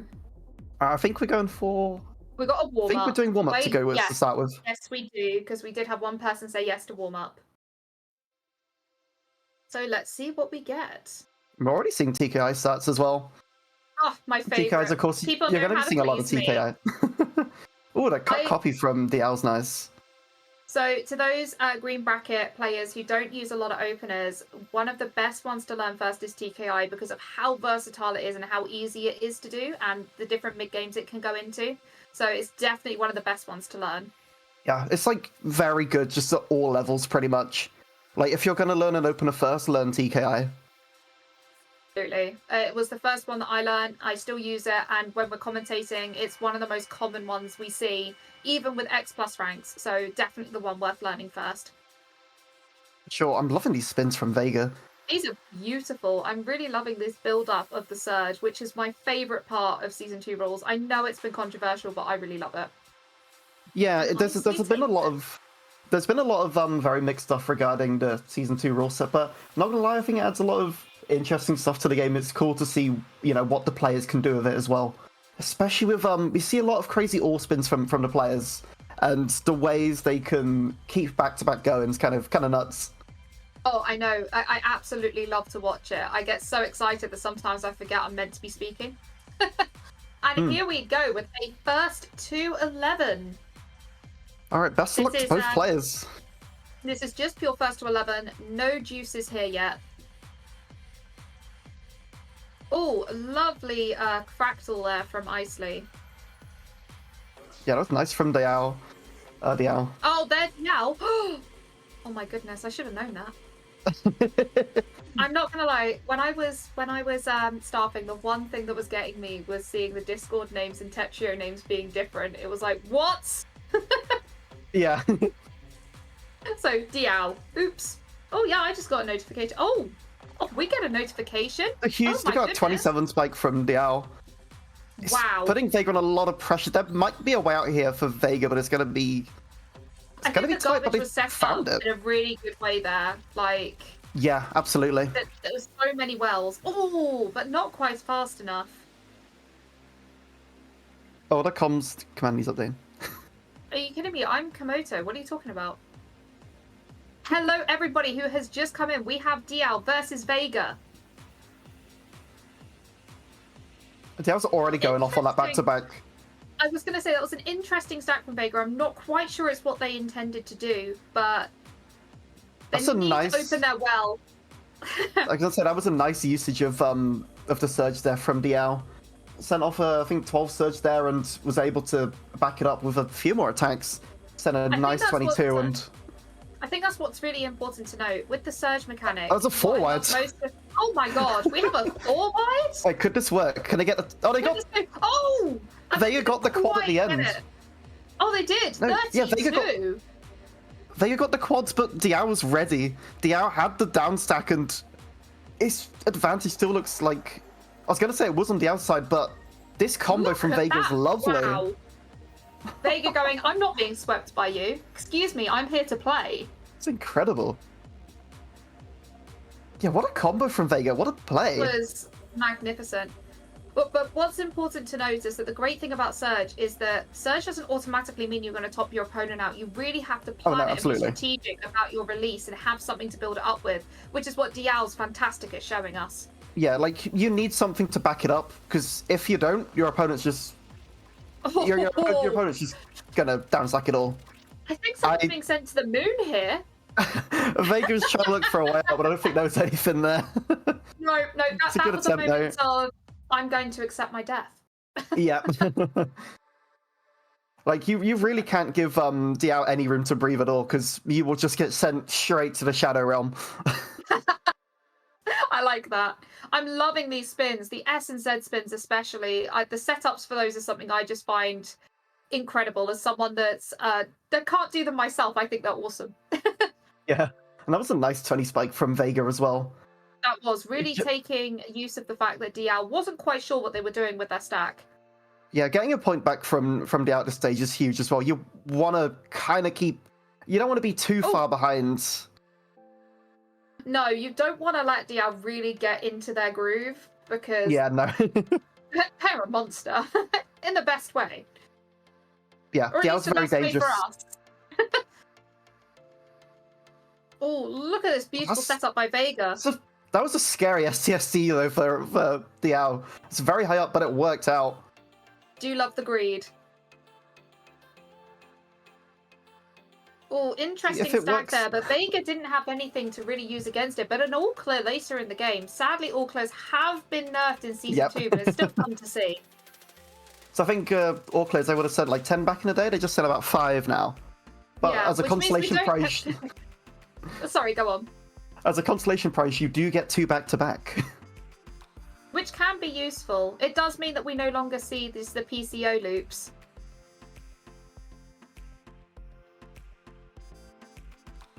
To the person in chat, you can actually change settings, and the settings allow... I don't know which setting it is for left to right, but it does allow it to be automatic. Yeah, auto repeat rate and your DAS as well. Which is completely legal to change any settings in the Tetrio tournament that are on the Tetrio system. Yeah. What a fractal there from Diao. And another one. They're setting up another one. Wow, didn't quite set it off, but used it for spins and got a 28 spike. Or was that 29? It's about a 28. Either way, it was a big spike, and Yeah. starting to get a really commanding lead here for Diao as well. 5 points ahead of Vega. Vega's gonna need to start doing something drastic here. Vega's going for the 4-wide again. Going for 4-wide because they had the quad there, but it didn't. does work, though. Oh my goodness. 37, but it hasn't phased Diao in the slightest. I think Diao one is of the still problems chugging along here. The problem is when you're setting up a 4-wide, it's obvious, so your opponent can really prepare for it. Oh, but a lovely follow-up from Vega actually takes them around. I'm really enjoying Vega's play here. Yeah, that was like almost, I think, a 30 down stack from Vega. It almost feels like Vega knows they're the underdog, and they're like, right, what can we do to really put Diao off so it's not what they're expecting? That was an interesting start from Diao, using 2 T pieces to make a setup. Dare I say, wasted TKI? Oh no. I don't think anyone will ever be as bad as Tetris Official with that. That was one of my favourite posts of all time. Oh, and we have more TKIs from DL, which is turning into, I believe it's not the ST stack, it's close to that. LST, I believe. LST, there we go. ST's the other side. This is one of the issues of being a lower rank. I don't know the fancy names as much, which is why I've got Soup to help me out. That's Soup's job. You know the fancy names. Yeah. Look at this back-to-back from DL. It's 22 in building. Off.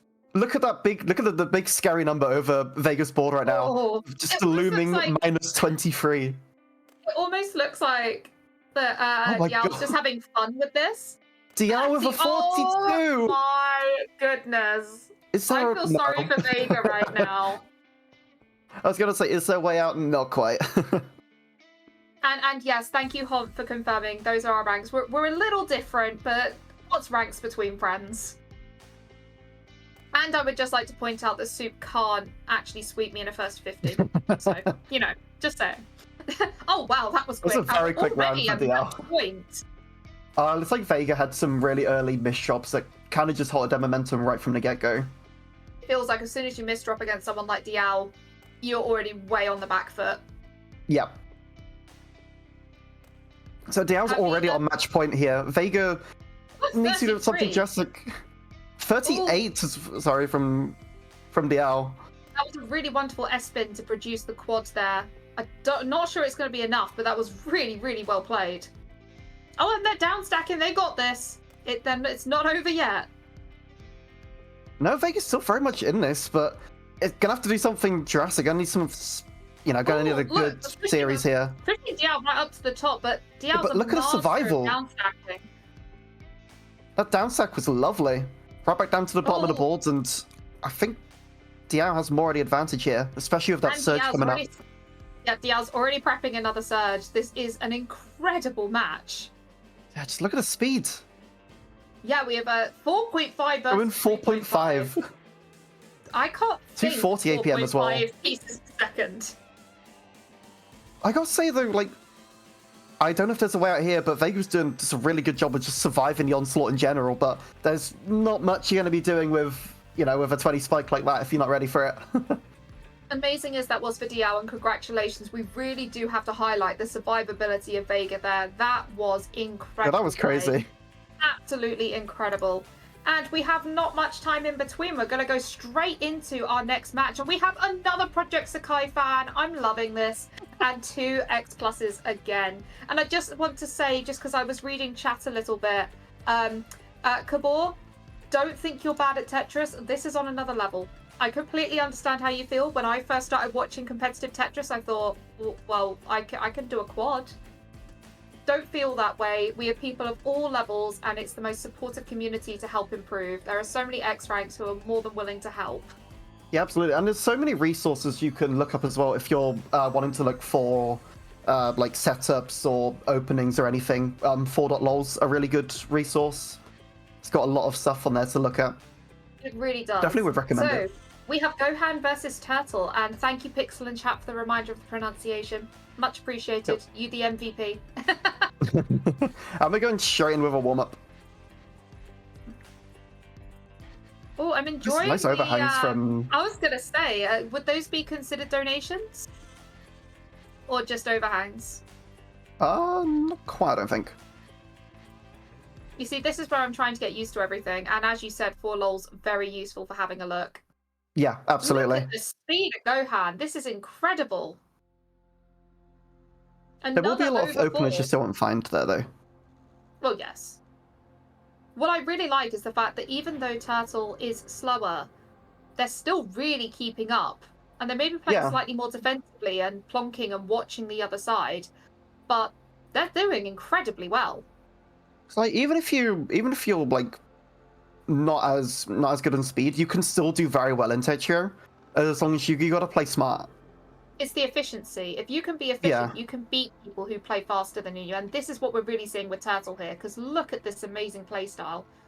And to those in chat who are new to this, plonking is when you have something set up and you wait for your opponent to send something, because if you have a quad and they send one, if you clear the quad afterwards, you're left in the same position, but you've sent garbage back. And that's something we're seeing Turtle doing quite a bit. They're waiting, they're holding on until things are sent to them, and it's really working in their favour. Yeah, that was a nice fractal from Turtle as well. Really cleaned up the board. Gonna say left them in a good space. Actually, no, to be fair, the board is looking pretty good. Like, just trying to play a little bit more on a defensive here, try and wait for some attacks from Gohan to come in, and then maybe try and use it to their advantage if possible. You wouldn't be able to tell who's going to win this game. This is fascinating. Yeah, Turtle's efficiency is nuts here. Yeah. And you can really see why they're still, even though you would expect their pieces per second to be faster at X plus rank, the efficiency says it all. Actually, yeah, because you can tell the efficiency if you just look at the attack number, so the leftmost number, compared to the leftmost pieces number, that attack number is higher, which means they're sending more attack than they are placing pieces. They have sent more lines than pieces placed. Usually, wow. Yeah, like that just shows you how crazy Turtle's efficiency is. And they win. Yeah, they win because of that too. Like, sometimes the slower players are the ones to look out for. Like, you may think, oh, they're not as fast. I can beat them easy, and then that happens. So you got to be careful. And here we go. Turtle is a very fitting name. It actually is. That's really clever. Do you think the playstyle came first or the username? This feels like That's my question to chat. Question. I was gonna say. The predictions are very interesting. Oh, look at those. That teaspoon troll set was kind of funny from Gohan. It was. I'm really the garbage was really nice for Turtle there. A little bit of cheese coming down. How are they going to use it? Lots of beautiful T-spins there.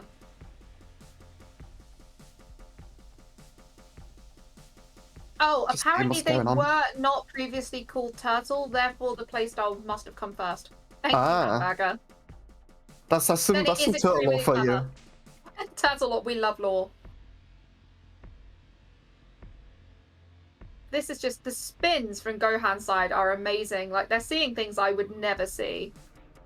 Yeah, and it's just crazy. It's crazy seeing Turtle just send it right on back as well. Look at that 35! And Turtle Look at that 28 as well. Right back, and it looked like maybe with interest as well. Gohan's in a bit of a predicament. Needs to downstack quickly. Oh, the misshots from Gohan! That gives painful. Turtle a way in. I felt that. I felt that in my soul. Yeah, that was unfortunate for Gohan. Unfortunate. And Gohan starts with a good old classic TKI. Oh, an Nice interesting SCSD. setup there from Turtle. Yeah, SCSD there from Turtle. I definitely agree. This is great names from both players. I wouldn't be able to pick most clever name out of these two. Yeah, for sure. Oh, interesting. Well, I'm guessing you would donations refer to from- that as I thought that was a donation. I was going to say, donations from Gohan is looking lovely. Oh, another slight misdrop there. the But it misdrop's seems not like so an easy much. fix. Yeah, that's an easy fix one at least. It's not as catastrophic as the last one. Very easily able to get out of that. This is Turtle's what's still so chugging along. amazing when you get to this level of play. When you're at my level of play, you miss drop and you're just like, I have no idea what I'm doing now. These players, half the time you can't even tell if it's a miss drop because they've already cleared it by the time you've looked. Yep. Oh, 31. That 31 seemingly came out of nowhere from Turtle, and that's just sent Gohan straight to the top of the board. Anyone else see that 31? Yeah, literally, boom, done. Turtle just conjured in a 31 spike. Fair play. Yeah. Turtle's just like, nah, I want this over now. 31. And Yeah, at 22, I think straight off the bat. Turtle just has a really good eye for when they're able to send a big spike. Right, you can just see like the light flicker in their eyes. It's like it just turns on. Turtle turns on the like down stack detected. This is absolutely incredible. I'm speechless. Which, Maybe not isn't the best good when you're a commentator. No. Oh, a misdropped eyepiece there, but turns it into a couple of T-spins. That was beautifully done. It's not bad though. No, that was incredible. And That was very nice from Gohan as well. put the broom away. No sweeping here. No sweeping. Gohan's on the board. Hopefully this is what Gohan needed, just a little bit of To break just to break the momentum a little bit. Momentum, that's the word I was looking for. I knew I had you around for some reason. Oh, but there's nothing that Gohan can really do. Just the pieces just didn't align at that moment. That was quite an unfortunate situation to be left in, actually. Just no really route to down sack at all.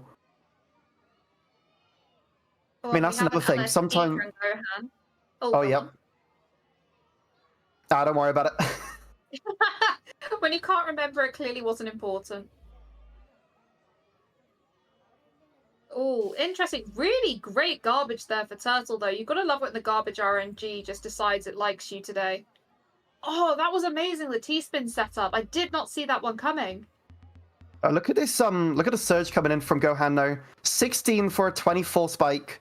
And more incoming as well. It's that square piece. I will admit. Yep. I think everybody recognizes how much I hate O pieces, but you have to admit the O piece killed Turtle there.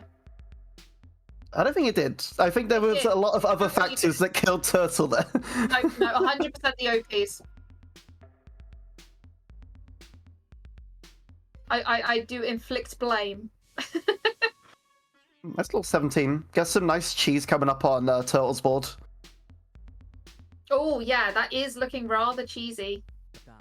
There's a lot of cheese there. Yeah, I'm not sure I would have survived anything close to that. I've got more cheese than the little next door. Wow. At least we're not quite at Switzerland level yet. Not yet. Oh, and an all clear from Turtle's side. And Gohan already right at the top of their board. There's some nice garbage if they can get down to it, but Turtle's really not letting the pressure off. Gohan's kind of just fighting for survival here. Like, Turtle's not letting up now. Although Gohan is finding their groove though now. Oh, and it just about takes out Turtle too. That was a really nice onslaught from Gohan. Actually, yeah, evening it up. And we got an interesting fact here. Turtle has their own opener called the Yahoo Spin, or Jahoo Spin, has its own hard drop wiki page. That's when you know you've made it in Tetris, when you have your own opener. Oh, that was some beautiful T-spin setups there from Gohan. That was absolutely incredible. Look at a 19. Maybe not as high as they wanted due to a slight gap in their stack, but still fantastic. Yeah, seeing the donations that Gohan's able to set off as well is nuts. Just the T-spin vision on them is kind of nuts. I wish I had that kind of vision. Turtle's struggling with his stack a little bit. It's not looking the cleanest on that end. Oh, as Gonna be looking to. They clean it up. It's pretty incredible. Yeah, not really though. No. It wasn't quite as clean as they were looking for. Especially that I think that missed shop T really did Turtle in there. Yeah. I'm still missing the 4 wides we had from the previous game. That was Yeah. I barely ever commentate forwards. Or they can be very risk reward in this game. They can, and to be fair, as a commentator, I love watching it. A 29 there from Turtle, wow! But they've got to keep the pressure on. The garbage is looking pretty cheesy, but there is a way out. Yeah, looking good. Turtle's got a very nice Oh, but the garbage, yeah, No, the garbage was just there for the wells for Gohan. That's such a shame because that was incredible play from Turtle. Yeah. Look at a 9-0 from Turtle. And now we go do back to love a basics. classic 9-0. If it ain't broke, don't fix it. Oh, look at the 28 there from Gohan. But basically none of it goes to Turtle. Yeah, That is Turtle just kind of eats up these attacks for breakfast. Pretty much. It must be hungry. Buffet. Or you can eat. Or you can eat garbage.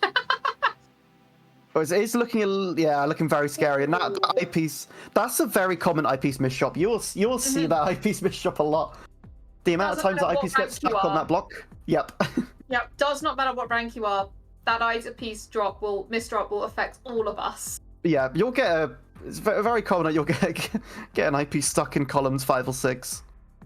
And that's something really interesting to note for the new players in chat. You can see that even the top players do revert to a 9-0. So it's incredibly important as you're building your skills to get that quick 9-0 in your arsenal before you learn the fancy things. Yeah. It's just good to get an all-round knowledge of the what game. a 37! Look how clean that was from Gohan as well. Just half an O piece left on the board. All that remained. It's not going the way I expected after the first 3 matches. Gohan clearly needed a bit of a warm-up. Gohan's had a really nice turnaround here. Like they're 3 points up on Turtle. I think Gohan's like 5 or 6. 6 points in a row. Like Gohan's got the momentum, which Turtle's really going to want to try and disrupt. Yeah. And not quite yet. It's kind of devastating when you build a surge and you don't get to use it. I'm Yeah, just gonna absolutely. Put it out there. Yeah, there's a 15 waiting or never be used ever. It's like, oh, rip. Panda's Rhythm, yeah, absolutely. Yeah, absolutely. Oh, 19 meter. Oh, nice 28. It's not done too much yet. Turtle needs to dance that quick. Oh no. There might have been a. Never stopped. There could have been a down stack there for Turtle, possibly, but miss shop on that S piece prevented them from clearing a line. There was a quad ready. Misdrops plague us all. It just It's a nice count to 4 on top of the T-spin. I'll be honest, I never realized counting to 4 was actually as hard as it is. Like, people joke about it, and then I get it wrong constantly. Like, my 4s become 3s all the time. Yeah, it's something you just kind of get. You kind of just get the vision for, I guess, the more you play. Yes. I guess that's the biggest thing. Whenever anyone's like, how do I get better at this game? It's like, just play. Just play constantly. Never stop. Oh, that was fantastic 20 from Turtle. Let's Nice see 20. if this actually turns the tide. Hopefully, this is the turnaround that Turtle was needing. Turtle's back on the cards here, I think. Just it's gonna be a long road to get there, but it's absolutely possible. I've seen comebacks like this before. I've seen even bigger comebacks. This is 100% possible. Look at Turtle. Oh, with nice that 26. Getting that rhythm Good defense from Gohan though. Has the T-spin double and the triple ready. But Turtle hits straight back with a quad and some surge there. But Gohan's starting to build that surge. Looking a little bit. Really interesting stack. Yeah, it was looking a little messy on Gohan's board, but managed to fix it up, get some cut copies out of it, and able to get the surge up a little bit. It's amazing how you can go, that looks really messy. Oh no, they've turned it into 2 T-spins. Okay, yeah. That's just casual X plus rank things. Yeah, it's a T-spin vision. Like, a lot of it is just kind of like pattern recognition. You can kind of realize, oh, I can do a T-spin here. And at this point, when you're at this kind of speed, it becomes just muscle memory. That's a little bit different for Gohan there. Able to downstack it though on that, despite those miss drops. Looking quite nice here. even board state here, but It Gohan is, does isn't have it? a little more to work with. I wonder if both players are kind of like playing chicken here. Like, do I build up to have a massive down stack? Is who's going to go first? Yeah, I think so. And You here could we see. Go. I don't know if you noticed that, but you just saw Turtle waiting for Gohan to send that attack in. It literally just paused, going, Yep. go on, bring it here, and they take And then- the points. Yeah, and Turtle just sends it all right on back. And this is Turtle's this is Turtle's defensive play coming in coming in force here. Really good example of it. Look at that. That Oh was my just gosh, 35 right off the bat. the Tetrio gods decided, yeah, we're going to give you some good garbage here. We're just going to put that right where Yep. you need it, and we're up to 9-7. It's unfortunate for Gohan, because it looked like they were maybe surviving for a second, but unfortunately not. Wasn't able to get down sack going. MS2 looks like when from you're up against Gohan. the 35, it's quite challenging. Yep. Oh no, that was nice survival from Turtle. Right at the top of the board, had the perfect pieces to get out. And look at that. Turtle's got their momentum back. I can see. You know this what I would say going about the comeback? again. Turtle's only 1 point out. Spam the hurdle to help the turtle. I don't think Turtle even needed the hurdles. That's adorable. And I'm now imagining a turtle going over a hurdle. Oh, look at the misdrops there from Gohan. Are they going to be able to fix it in time? Yeah, I think Wow. Gohan's realized that it's getting serious now. I think Gohan's trying to go all out, but making a lot more misdrops as a result. Maybe the pressure's starting to get to them as they can see that Turtle is just absolutely. keeping that pressure on. Oh, 38! Look at this onslaught from Turtle. God. There's I just can't not remember the last much time I Gohan can saw do that. here. Turtle is now evened it up. 5 points on the chart here? And we're back to even Wow. game. As we said, comeback is definitely possible. And the comeback has for sure. happened. We're back to even. But can Turtle take it all the way, or is Gohan gonna get this right at the end? Imagine if this was first to 11 plus 2. Oh, but we'd be here until Prism 4. Yeah, agreed. Oh, slight misdrop there. Is that going to be a death blow? That's not a setup. Ooh. Death by misdrop. Turtle now on match point. Turtle really has just risen from the depths here. This is incredible play from Turtle. Going for the SDPC spin to start. Oh, look! But I met with some. They get the eyepiece. Yes, they get the eyepiece down. Met with a lot of early pressure from Gohan, able to survive it and send it all back, and they take the game. That's 7. I think that's 7 points in a row from Turtle, down from what 9-4 to 9-11. That's crazy. That's a crazy comeback. I honestly think that's one of the best games I've ever watched in commentating that's gotta be in my career. one- That was wow. That's got to be one of the best comebacks I've ever seen. That's and I'm incredible. Just gonna say, I'm gonna get a lot of channel points for that. Yay! How many did you get? I don't know. We'll find out. I couldn't resist. I got 2,300 from 250. Thank you, Oh, is that it? Turtle. I mean, I only get 250. Oh my gosh. Anyways, Yeah, I'll take that. So we are straight on to our next match. No breaks here. Another X Plus versus X Plus, and I've just got to shout out to the Tetrio team because the X Plus looks beautiful. Just putting It that does. out there. Seed Stunning. 5 and Seed 8. I'm assuming that's just going to be pronounced like higher, maybe, and Akma. Yes, if anybody can correct us in chat, we appreciate it because we do understand that sometimes we get it wrong. So please tell us. Yeah. Words are hard. I'm known for my very dodgy pronunciations. Same. And we Very are quick. through that warm-up. That was a very quick warm-up for Akma there. So Akma versus Haya we're going for unless anybody corrects us. Thank you. Yep. So let's see where we are. We And are in. make sure you put your predictions in. Oh, the predictions are looking incredibly even here.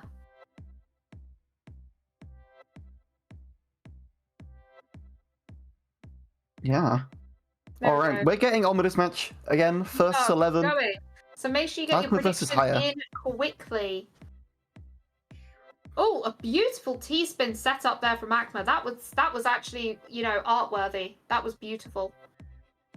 That was like a 4-wide-esque setup from Akma. Didn't get too much traction, but got a little bit of a combo going. Right up at the top of their board already, but the garbage is looking really good in their favor for some quads. Some nice survival from Akma though, able to get down right from the top. Interesting placement of that S, but they're able to use it for something. Higher Yeah, now, able to or find high good up uses on their for it. board.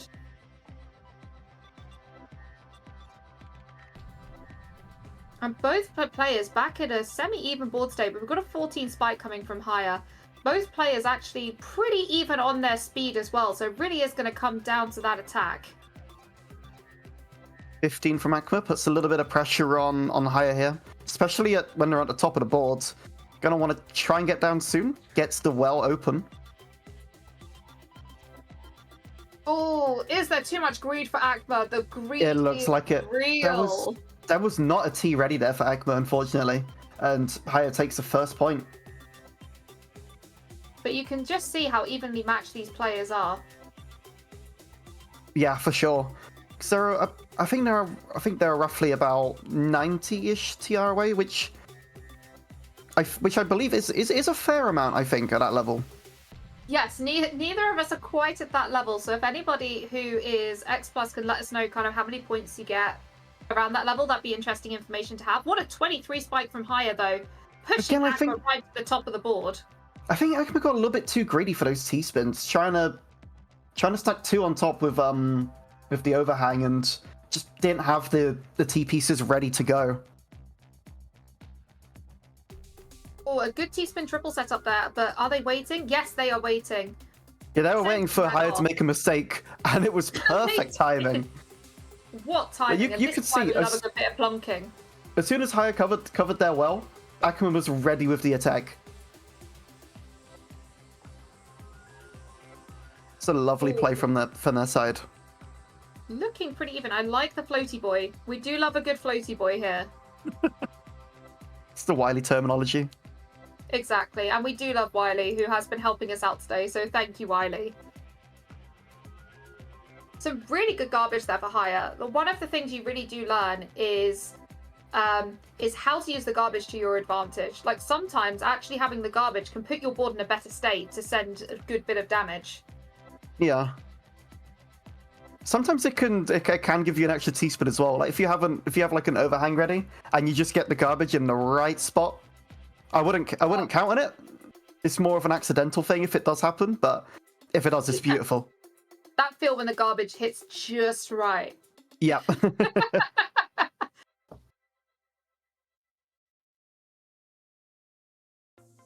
So board state's looking pretty even with Oh, the placement of that eyepiece is not great for Agma because that covered up the well pretty heavily, but they're able to get through it and send a 20 spike. Yeah, able to Hiya's find ready quite a for nice. it. Able to find a nice down stack. Not too much pressure coming from Haya yet. But I'm enjoying the 9-0 from Akma here. Yeah. Not quite. Oh, a lovely fractal there from Haya. I do like a pretty little fractal. I just really like how they look. It's a little bit awkward for Akma. With the drops. Oh, on Haya's side, yeah. I mean, Ooh, actually fixes it up kind of nicely, but was Akma it needs to enough? take. I think just about. Akma just didn't have anything to punish with.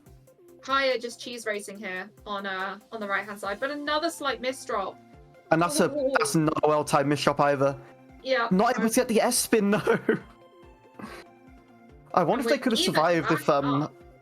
I wonder if Haya could have survived if they made that S spin. I don't think so because they would have had another line to clear. No, but that little S spin did look cool. Like I love it when I see S spin setups. Yep. When you forget to 180. You see, I don't actually use 180 because I play Tetris Effect so much and that doesn't have 180 and I don't want to confuse myself. Do you use it, Soup? I use 1A. Yeah. It's I kind of want to pull one off at some point, but it just feels a bit strange to me. Yeah, it's again, it's something you need to get used to. It's like learning to rotate both ways for the first time. Oh, don't get me started on that. That took me a while. Okay, I know why you brought that up. This time last year, triple spinning all the way. But also, you'll get very used to it when you if you switch between games as well. Like, you just kind of get into the mindset already of going into a game and going, okay, this game does not have 180s. So you just kind of delete it from your mind. I will be honest though, sometimes I forget what zone is. Oh, look at this. 17 coming across, but Haya is ready, and that garbage is placed really nicely for some quads. They were ready, but maybe couldn't have, not able to get quite as much as they would have liked out of that garbage. But at least they're alive. Yeah. Oh, look at the misshops though on Akma's side. It's unfortunately a really messy board. Keeping both players incredibly even.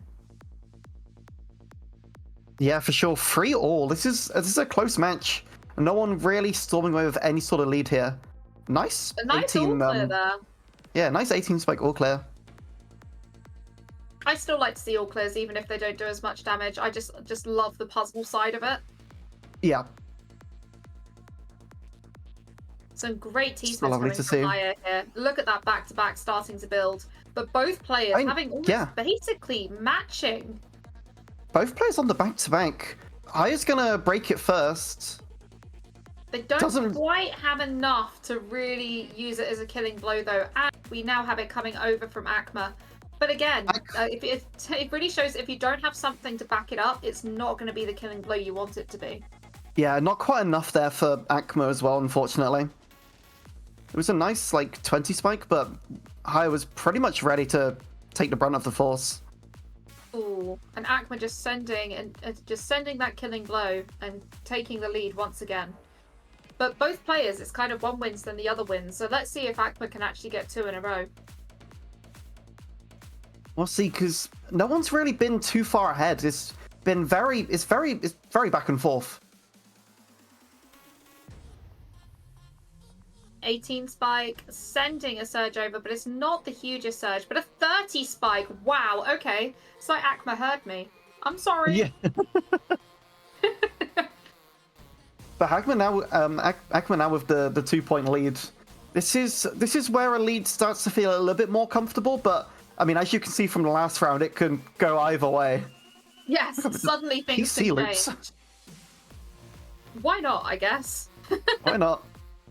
I guess it still send attacks. Maybe not as much as it would have, but still send something. Yeah, exactly. It's better than nothing, but only slightly. Ooh, looking kind of even. A good amount of damage coming from our higher side. Akma really needs to get down to that huge well, but not able to. No, not quite able to get there. Haya taking a point back. Gonna see if they can catch up once again with Akma, maybe. Set it back to an even game once again. Making me glad once again that we're not a juice. Yep. So many even matches. I do love a good even match, though. It's a lot of fun to watch these players battling it out and being so close. Yeah, it's absolutely crazy to see, and sometimes the best matches are the closest ones. Agreed, especially for us. Maybe not for them, but for us. Yeah, maybe not for the players. I know how it feels to be in a close match. That is stressful as heck. I love it when I know I'm playing at my best, because then if I lose, I'm like, you know what, that was a great game and I got bested. But sometimes it can be really, really stressful. Yep. And I'm sure it's no doubt for the players here as well. Absolutely. It really is a different beast when you're playing on stream and knowing you're being commentated. It really changes the game for you. And Akma takes that point. Akma's not dropping that lead. Just trying to keep 2 points ahead of Haya, trying to stay in a bit more of a comfortable position. Oh, beautiful setup there. I love the T-spins into that quad, starting that back-to-back surge ready, but Haya's not letting that go. A 20 there, followed by not quite the pieces. That could have been a T-spin double into a quad, but didn't quite have the pieces right. Yeah, I don't think any of the players were really able to use the surge as they maybe had liked. No, but it's still fun that we have players that are using it. Akma building up that lead further. But as we know from our previous game, it is not over for Hire. Yeah, those L&J pieces came just at the wrong timing for Hire. If they came in a different order, there would have been a downstack there, but unfortunately not. Interesting stacking technique from Akma here. Kept Going coming over that well, but they've managed to uncover it now and using the garbage, but the 23 spike surge from Hire may be enough to take them out. Oh my god, I'm surprised Hire didn't get the kill on that one. That's just needed... Like, literally, well, they get the kill there, but I was gonna say, they just needed, like, they just need, like, 1 or 2 lines on that initial attack, but that follow-up is absolutely lovely. It's just what they needed.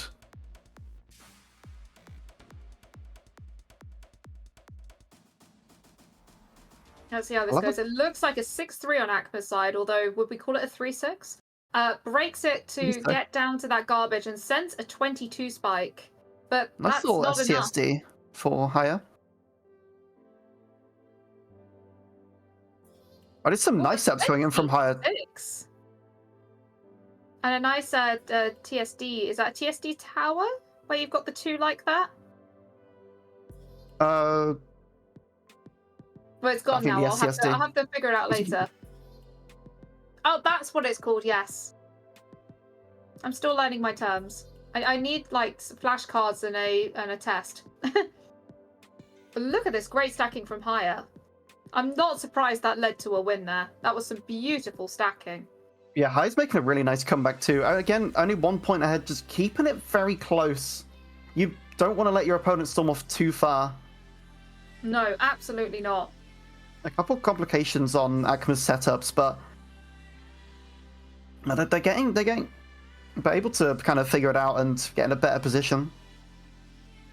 I was going to say, it looks like Akma was really high up on their board there, but the way that the garbage was and the pieces that were coming meant that there was quite an easy solution for downstack.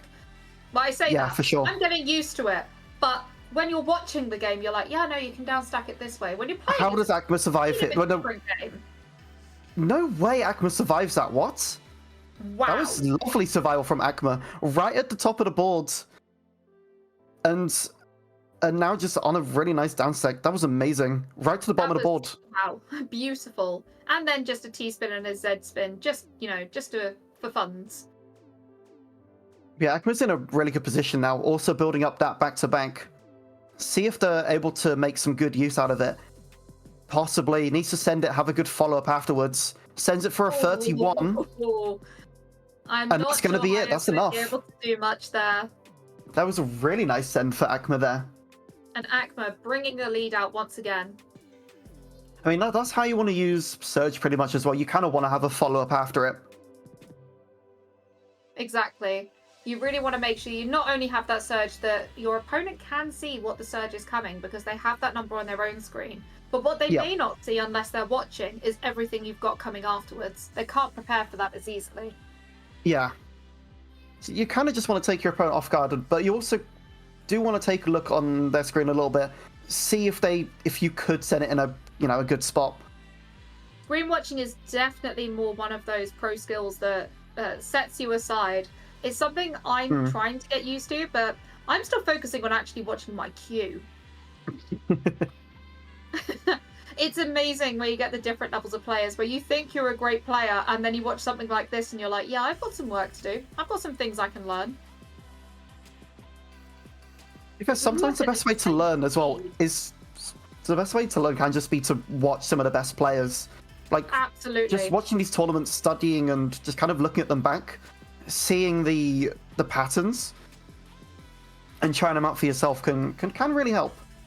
As someone who has been learning that way and going from B rank to A rank, I can't agree enough. Like, just watching the play, you just pick things up and you start to see things. You go, oh, there's a T-spin there. And you can really improve through watching it. Yeah, absolutely. Some great stacks happening here. Oh, Akma in little bit. We know Akma can downstack if they're given the chance. I mean, possibly. It looks like they are actually getting the chance here. Not much of a punish there from Hire. No. If Hire sent a bit more, they maybe could have got Akma there. I would not be surprised if Akma is a cheese racer on J-Stress because my goodness, this survivability and top of the board play is something else. Yeah, it's absolutely crazy. Oh, look at that! Look at that, 28. There's at that high at the board, there is no surviving that for Akma. No, and you can tell that Akma was trying, absolutely did not give in, but there was just too much. I dread to think how many hours the average X plus rank has. Yeah. I think I've only just hit 100 hours. Something like that. We'll have to look at what level these two players are. That normally says quite a bit when they're in the thousands. Yep. Oh, you see, it looked like Akma was in trouble, but then you see how the garbage is actually set up, and you're like, no, that's okay. They can quad that down. And they do, sending a 20 spike. I'm just trying to get a setup. Got a nice garbage well. It was send a little bit of pressure. So awkward pieces there, but Akma's able to use them really well. Higher right at the top of their board. Are they going to be able to downstack that? I think they can. Down they come with a nice little T-spin in there, just for good measure. Yeah, not just enough, slightly not enough pressure from Akma to get a win there on higher.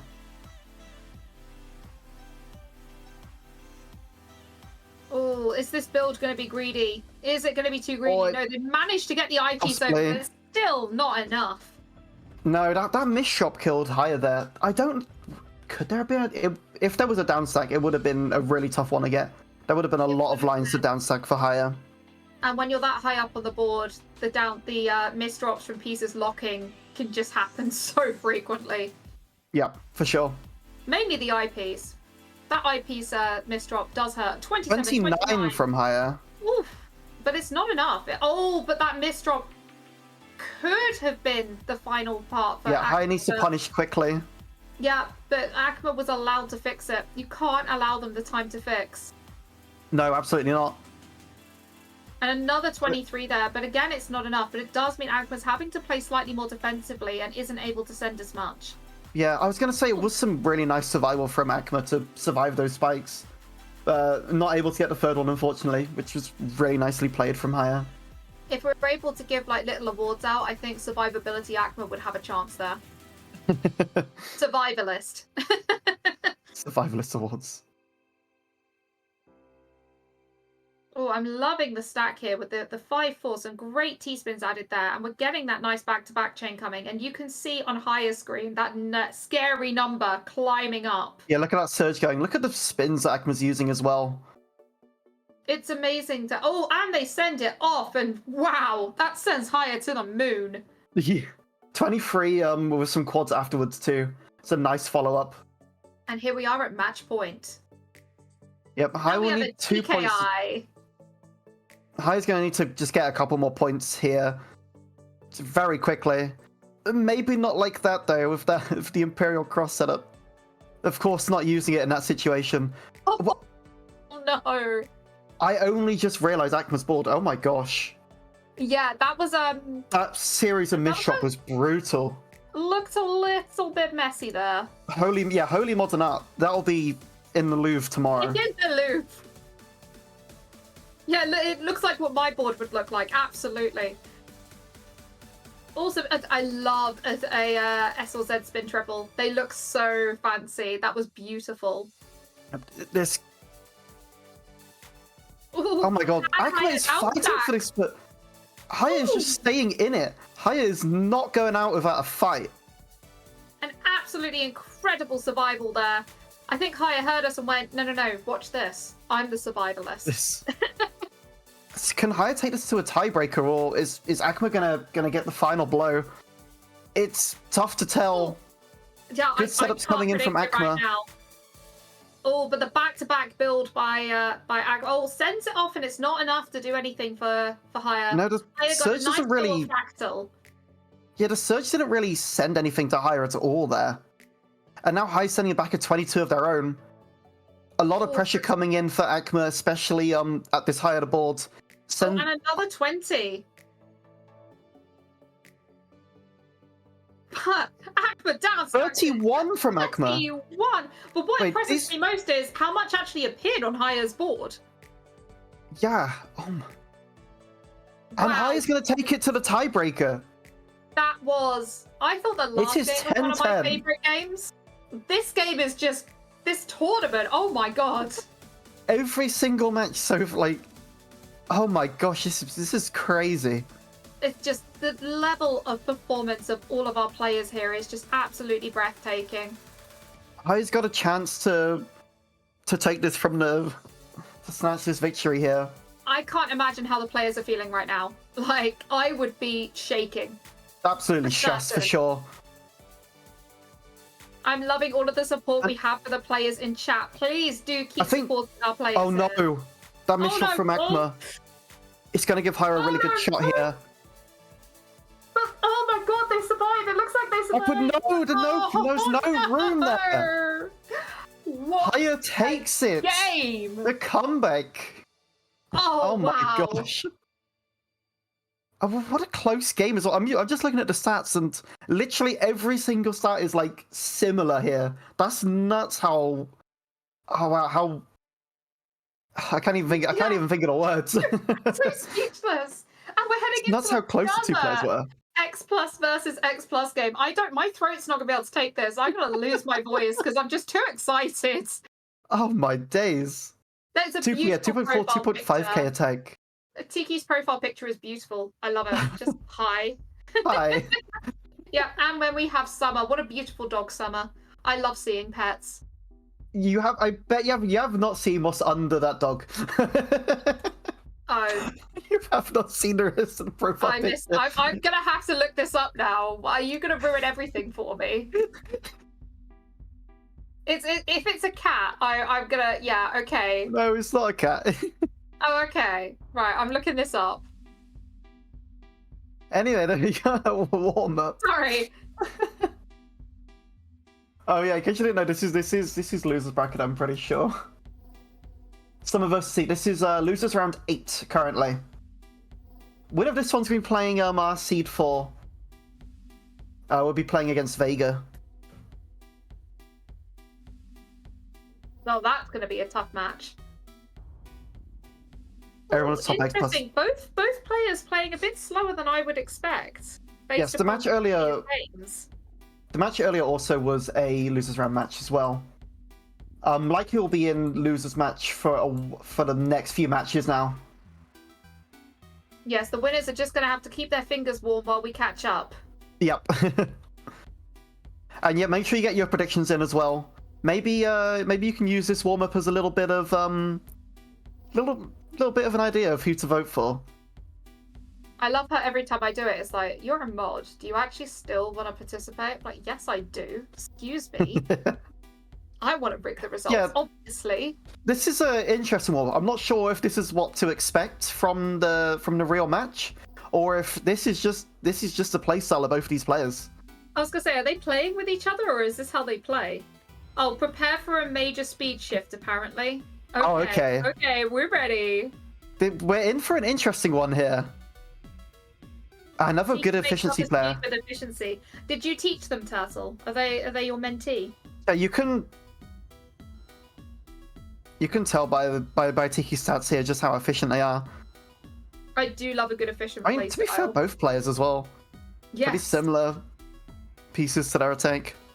Oh, apparently Tiki may be better than Turtle at APP. We'll have to see.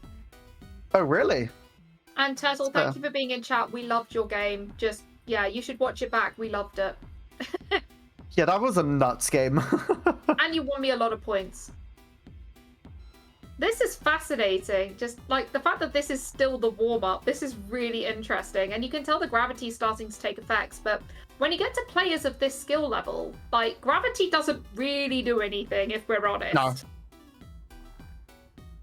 It would have to get to, like, probably 20 G levels to actually start affecting you. Look, I know that's your favourite mode, but come on. It would. Soup does love a good 20 G. Just one of them. Just the one. I can't see. Wait, what is under the dog? I can't tell. Chat, help me out here. Well, it's not Mountain Dew, I'll say that. Oh, okay. Thank you. Oh. You had to really spell out. Oh my god. As soon as you see it, you see it. Oh no. Oh no. I think this is my worst moment as a commentator. Oh, we need this for the Spoonie archives. Anyway, let's get back to, back to this. Let's get back to this. Plonking.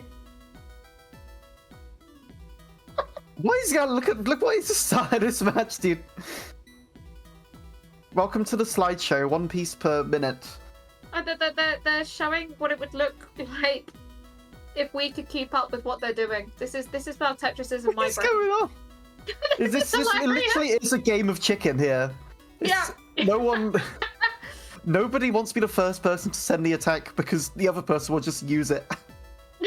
This is plonk v plonk.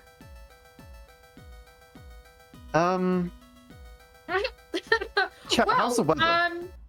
yeah, I was gonna say this is interesting for commentary. I think this is gonna take up the rest of our comms block. I think I was gonna say, yeah, after this match, you're gonna have somebody else. we might have to switch finally, halfway through. someone's Oh, there we go. We got a movement, Players have activated. but they are still at like an average of 0.9 pieces per second. There we go.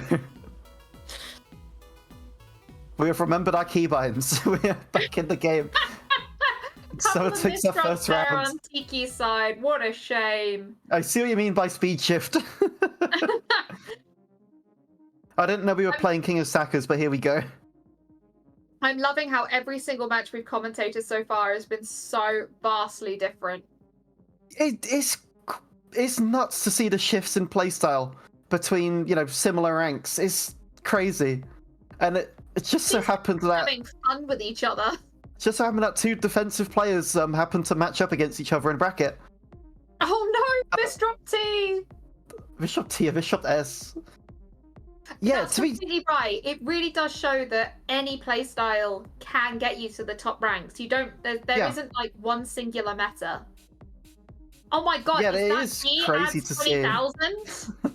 Oh,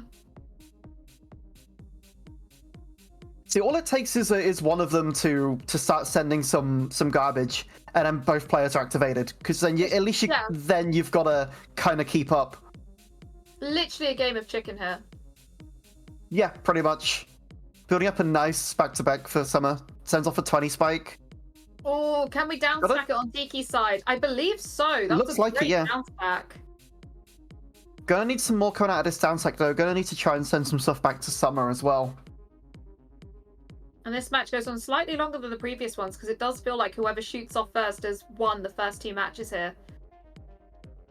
Yeah, true. Maybe both players will see that, and maybe it'll help them take the initiative a little bit more.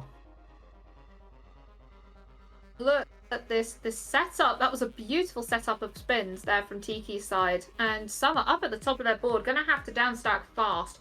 But Tiki's kind of run out of things to send and has given the chance for Summer to downstack back down. Yeah, absolutely. And Summer's pretty much got a nice route to downstack there. Even watch it on second monitor. Yeah, exactly. Well, this is going So we're really going. interestingly. After how quickly the first 2 went, the fact that this is lasting a bit longer is really interesting. But look at the back-to-backs we're creating on both sides here. It's definitely taken me off guard here. It This has. is what- That first match, we were just like, yeah, what's happening? yeah. If you think Oh, this is a fast-paced 33. match,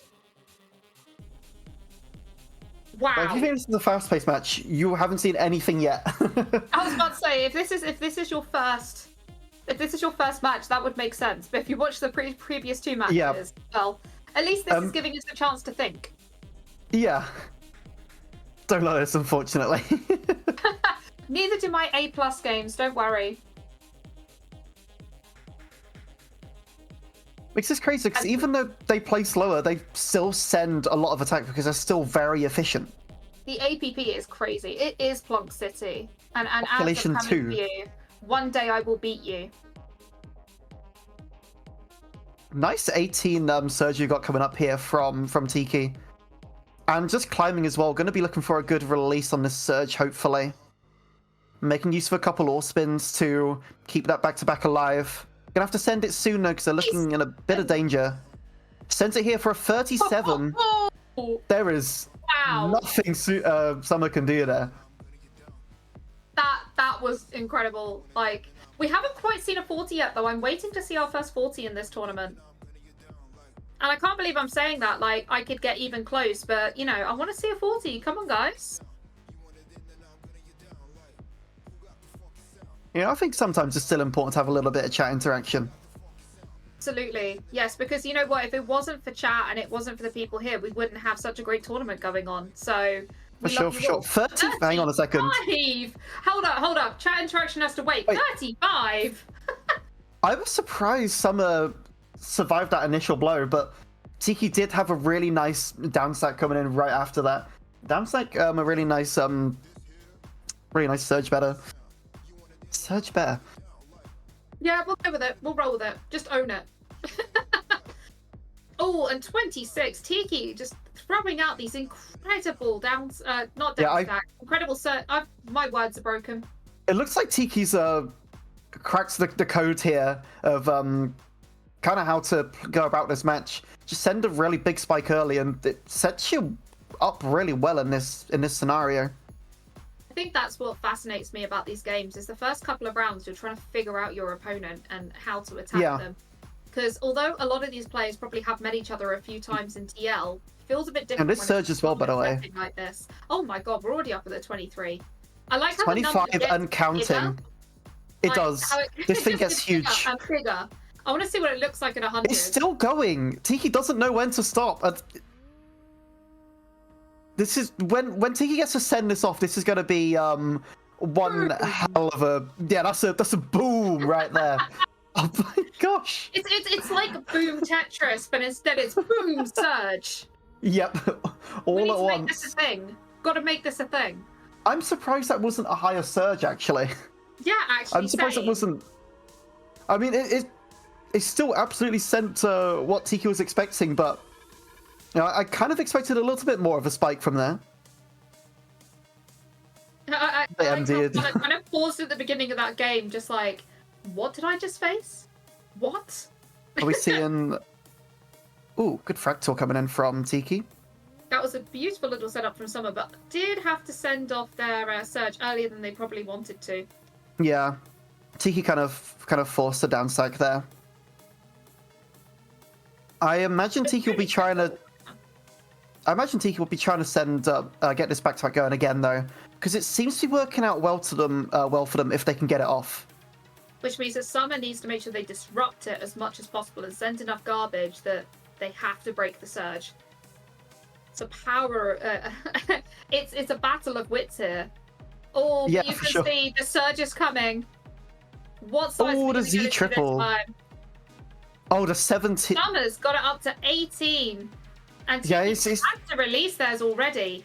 It's Summer's turn for a surge, but it's not actually going to send as much as you would expect, even for a 28 spike.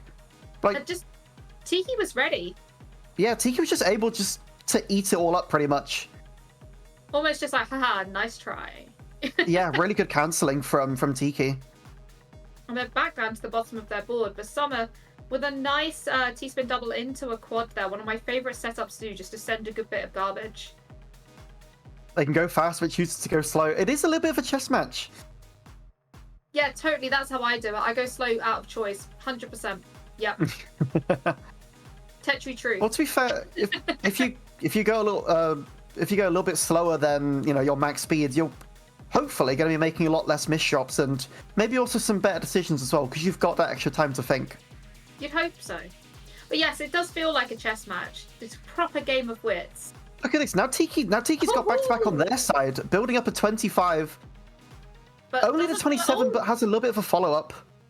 I was not expecting that to be enough, but there was just that big chunk of garbage coming at the same time as Summer ran out of lines to clear. Yeah. So Tiki's very dangerous if you can let Tiki get a surge off. You do not want to let them get that surge. No, as soon as I get that surge, you know you're in trouble. You've got to block it. And here they go, already setting it up. Is Summer going to be able to block it? You know, Fairy Cannon's a new opener for me, that's for sure. I feel like every time I do commentary, a new opener has like popped up or something. Does that mean there'll be another new one by tomorrow? I wouldn't put it past them. No, would not be surprised in the slightest. Oh, someone right at the top of their board, but that's some nice garbage for a down stack if Tiki doesn't keep the pressure up. Starting to get cheesy at the bottom though, so let's see what Summer can do with it.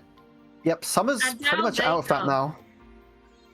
It was was quite a, that garbage into the bottom. Until the bottom. Oh my goodness, I need to put my teeth back in.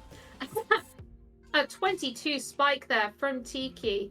Starting to build up their back-to-back. Let's see how dangerous this gets. Yep, here comes the back-to-back again. Someone really needs to force them to send it off. But they've got the quad well there that's really going to help them build. And they have to send it off earlier than they thought, but it's still enough. Yep. Summer kind of prompted Tiki to send off their attack, and just unfortunately, Summer was not ready to take on the full force of that time. Maybe kind of misjudged a couple placements there. These games are honestly really fascinating. I love seeing the all spins. Like, you learn so much about how you can use the pieces and how the rotations work. Has there been no audio this entire time and no one said anything? No, because people have been talking to us. There must be some stream lag. Just in case you can't hear Sketched. It's the game lag? Oh dear. Game lag. Okay, so you can still hear us. That's good, that's good. As long as you can still hear us, we can at least provide a little bit of radio commentary for I was going to say, we're more important than the game anyway. So, Summer is starting to build a back-to-back already. But so is Both Team players are actually. against each other. Let's see what they can do with it and who has to set it off first. Oh, Tiki holding. Both players having to have set off their surge, which means they're still kind of equal down back at the bottom of the board. Some nice downstacking decisions for Tiki as well. And the garbage is really nice. Like, the garbage gods were very happy there. What is Summer going to be able to do with this? The greed is real. Are they... Oh, wow. Just... I can't even tell you what happened there. That was incredible. That's nuts to build up here. That's such a nice, clean board for Tiki as well. Just look at those garbage wells. Yeah, the garbage gods are being very friendly to Tiki right now. It almost feels a bit unfair. Yeah, gave Tiki a nice cut copy there too. Spam. I don't think there's a way out for Tiki on this one. Nope, Tiki's gone to the moon on that one. That was a lovely send from Summer.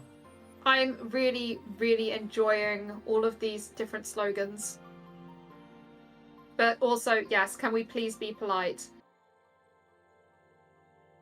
Yeah. Please keep it PG. Yes, we're keeping this a family-friendly stream, please, everybody.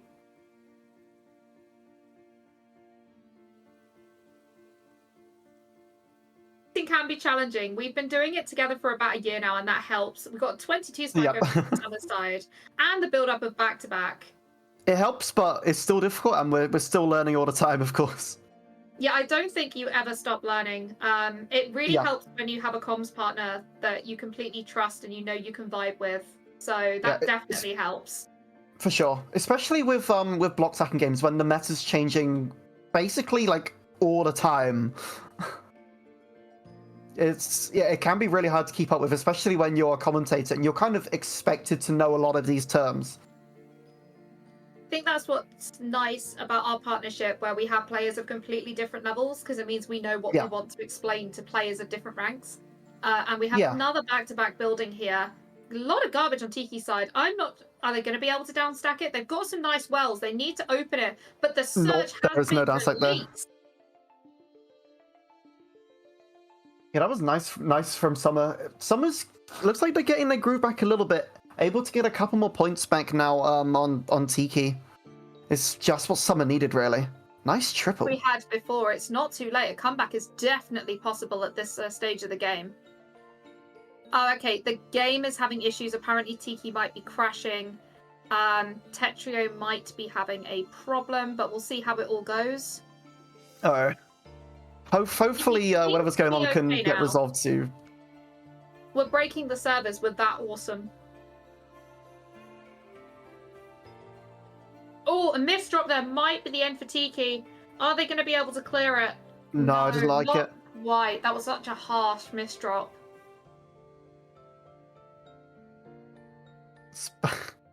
That's better. I prefer that one.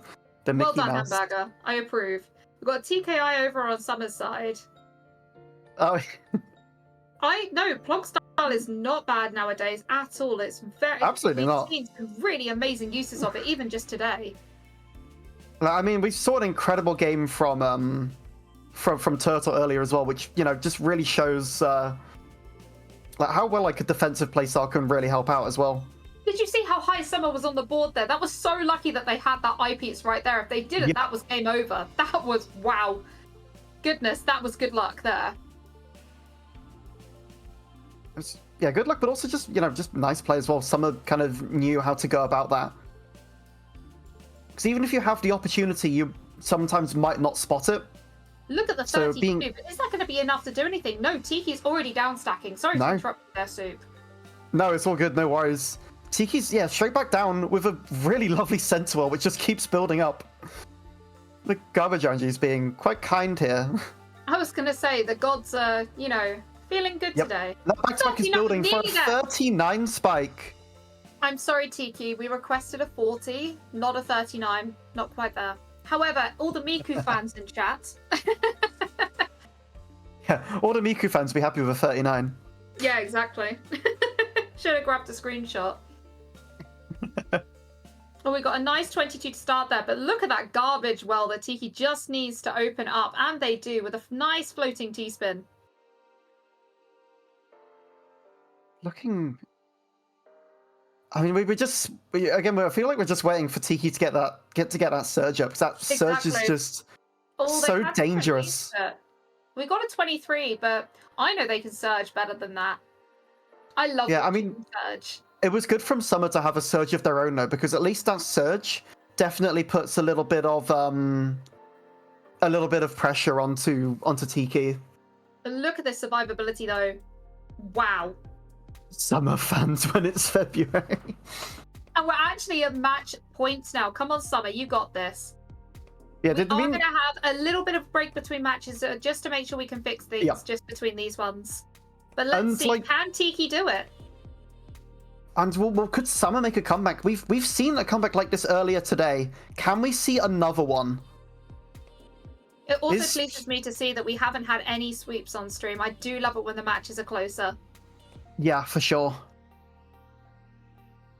Yes, keep cheering for your favourites in chat. We love to see it. We've got a 19. Let's see how big it's going to get this Oh, time. look at this spike for a 48. 48!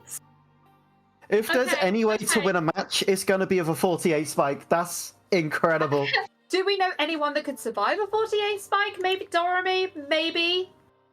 I feel like you given a perfect situation with X plus rank, I feel like X plus maybe. rank could get through that like fairly easily as long as you're in like the right space for it. Oh no, you can Oh, see what up on again. earth? Oh, okay. Right, I've got this. I can do this. Right. Okay. The amount of sextuple stuffed Oreos you ate is the reason you can't sub 20 though, says Dingo, as he mashes up Oreo cream into a milkshake and chugs it. His eyes begin bugging out. The hairs on the back of his hands stand up straight. You see him vibrating as he takes laboured, controlled steps back to his setup. I keep having to scroll up. He takes a deep breath as he hits start. Ready, set, go. Dingo's eyes bulge wide, webbed with blood vessels. In an unrestrained frenzy, his hands spasming like electrocuted spiders, Dingo bursts at speeds that would shock even Wessel to his core. 4 hours later, an exhausted Dingo flops onto his desk, the sugar high completely gone. He has not yet finished a single sprint run. Oh my days. Did you see ads one as well?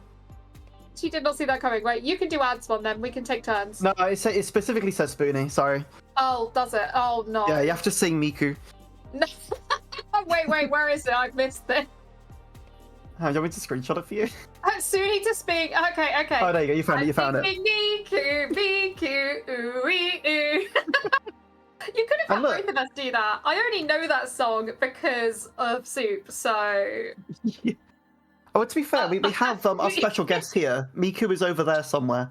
I'm looking at the delay on the camera, so hopefully, if I wave my hand enough, it will appear vaguely where Miku is. There. You can take this next one, Soup. What is this? Why is there more...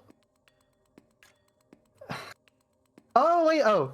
Chippy, chippy, chappa, chappa, chippy, chippy, chappa, chappa, magical me, doobie, doobie, boom, boom, boom, boom. I was trying to read it for a moment. I was like, oh, wait a second. I see what we're doing. These coming. These are fantastic. The chippy, chippy cat. Bravo, Soup. Thank you. Yeah, don't worry. We are just Absolutely. The Soup spoon is here, Vince. Soup and spoon. We got the soup. We got the spoon. We're all together to for. Go. We're here for. Well, we've almost been calling for like almost a year now. March 17th was our first com shift. And we actually found we have posted on our Blue Sky the moment we decided that we were going to be called Soup Spoon. Relationship goals, yes, friendship relationship goals, absolutely. We do quite literally have a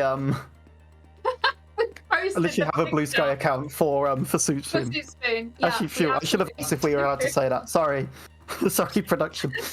Make the commentator say, Spoonie, oh my god, I know what that's Thank you, production. I know what that's from, Clash, and I can't do it. Oh, atomic It's gonna be horrific. Okay, here we go. Right, this is gonna be awful. Right, Clash. I cannot speak Japanese, so anybody who is Japanese in chat, I would like to apologize for what's about to happen. Wagamama ran Daramo sakawara ninaidu watashi kawaii sudishu onegai give me subete atai suzukete nani mu kamo yuru sareu date watashi ga ichiban kawaii nadakara. I'm actually pretty impressed. Fair enough. Be impressed there. Oh my goodness, we have green bracket. Hell yes. I'm just gonna say I'm not biased, but I'm 100% biased towards my green bracket peeps. Hell yes. I cannot wait to see this match. This is on my level. I love this. I'm biased. I'm not even gonna be above green bracket. Okay, we're on green bracket now, just as a let me I can actually get this up. There we go. This should be the bracket we're on at the moment. Yes. And Johnny, I don't feel threatened at all. Yeah, Crash Tech versus Pea Shooter Cat. This is grand finals for green bracket. It looks like Crash Tech here is from the winners bracket. So Johnny's gonna need two wins in a row, pretty much, if they want to take this. So this is a nice warm up. Now this is going to be slower, but wow, what a good J spin there from Crash Tech.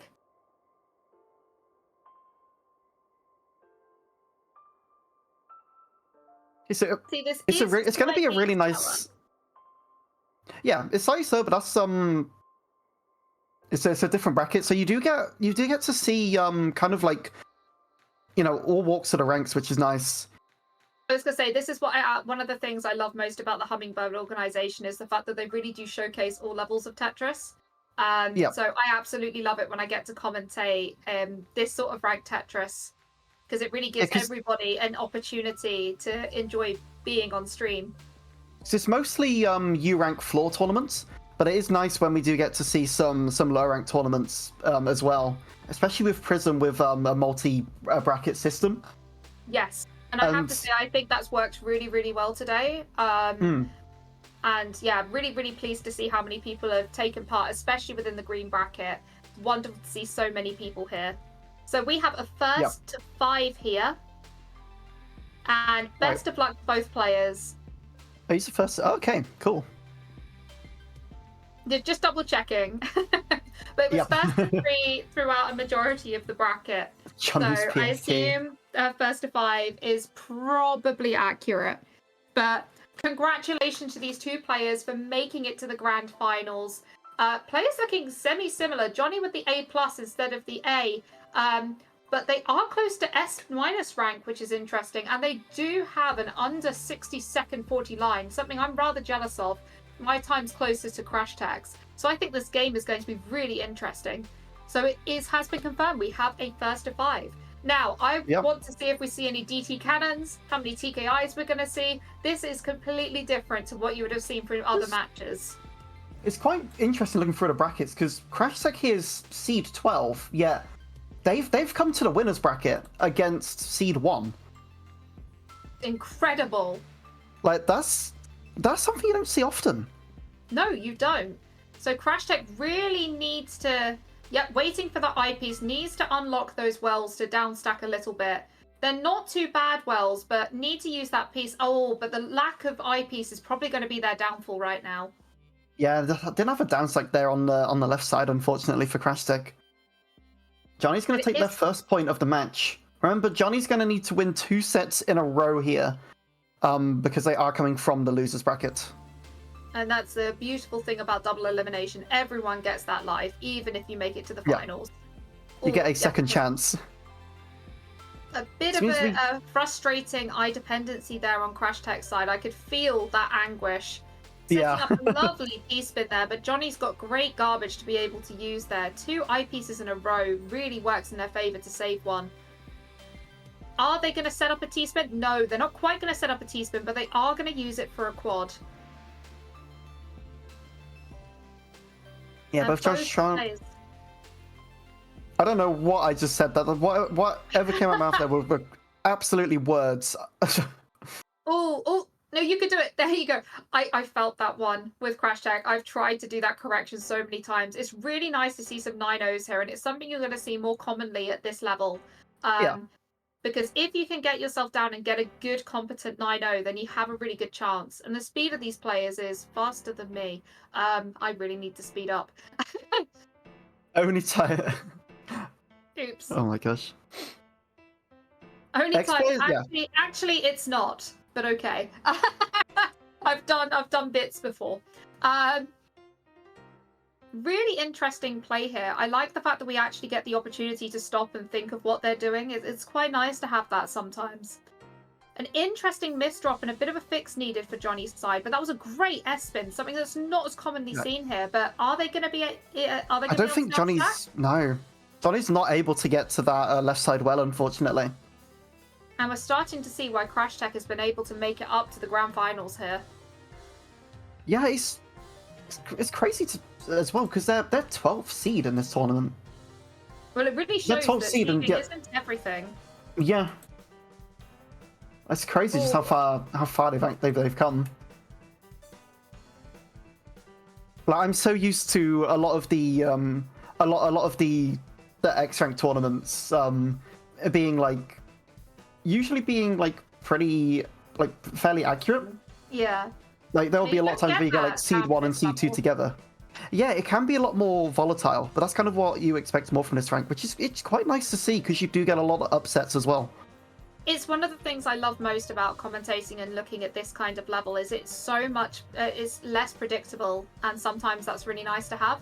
So it's definitely worth people in chat, even if you're X rank, like come and support and watch some of the lower rank players, because it's really fascinating to see how they grow, and you can see them grow in real time.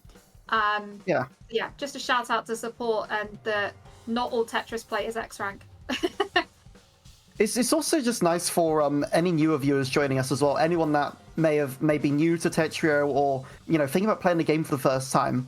Is getting started may not be as scary as you think. I know you see all the X rank players going 4.5 PPS or something. So it's nice to take the pace down a notch and see what may be a bit more realistic when you first start the game.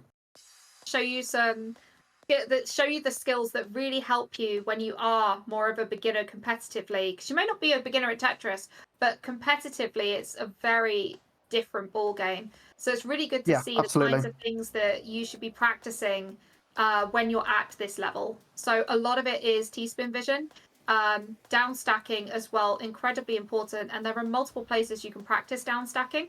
And counting to 4, which sounds easy, but is not as easy as you think. These are some really, really important skills. Oh, so nice down spec from Crash Tech there. Yeah, nice C-spin double from them too. Although Johnny's sending a little bit of garbage back over though. Johnny has actually got a really nice, definitely got a really nice well here actually. Crash Tech definitely needs to get a down stack coming sooner rather than later. Have the right pieces though, such a shame. No, maybe could have skimmed some lines with the LPs, but entirely possible they may not have seen that skim. Make sure you're showing your support in chat, everybody, to like your players here. Yes, Ooh, I think we did have we did see some predictions come through, which is good to see. Oh, a lot of it's very one-sided though. It looks like a lot of support coming in for Johnny here, which I guess makes sense considering they are the number 1 seed here. But again, they are coming from losers bracket, so they do have to do a bracket reset. Yeah, Johnny's got to fight for this bracket reset, which really allows them to learn the playstyle in case they need it. Really nice T-spin setup there. I was hoping they were going to see that one.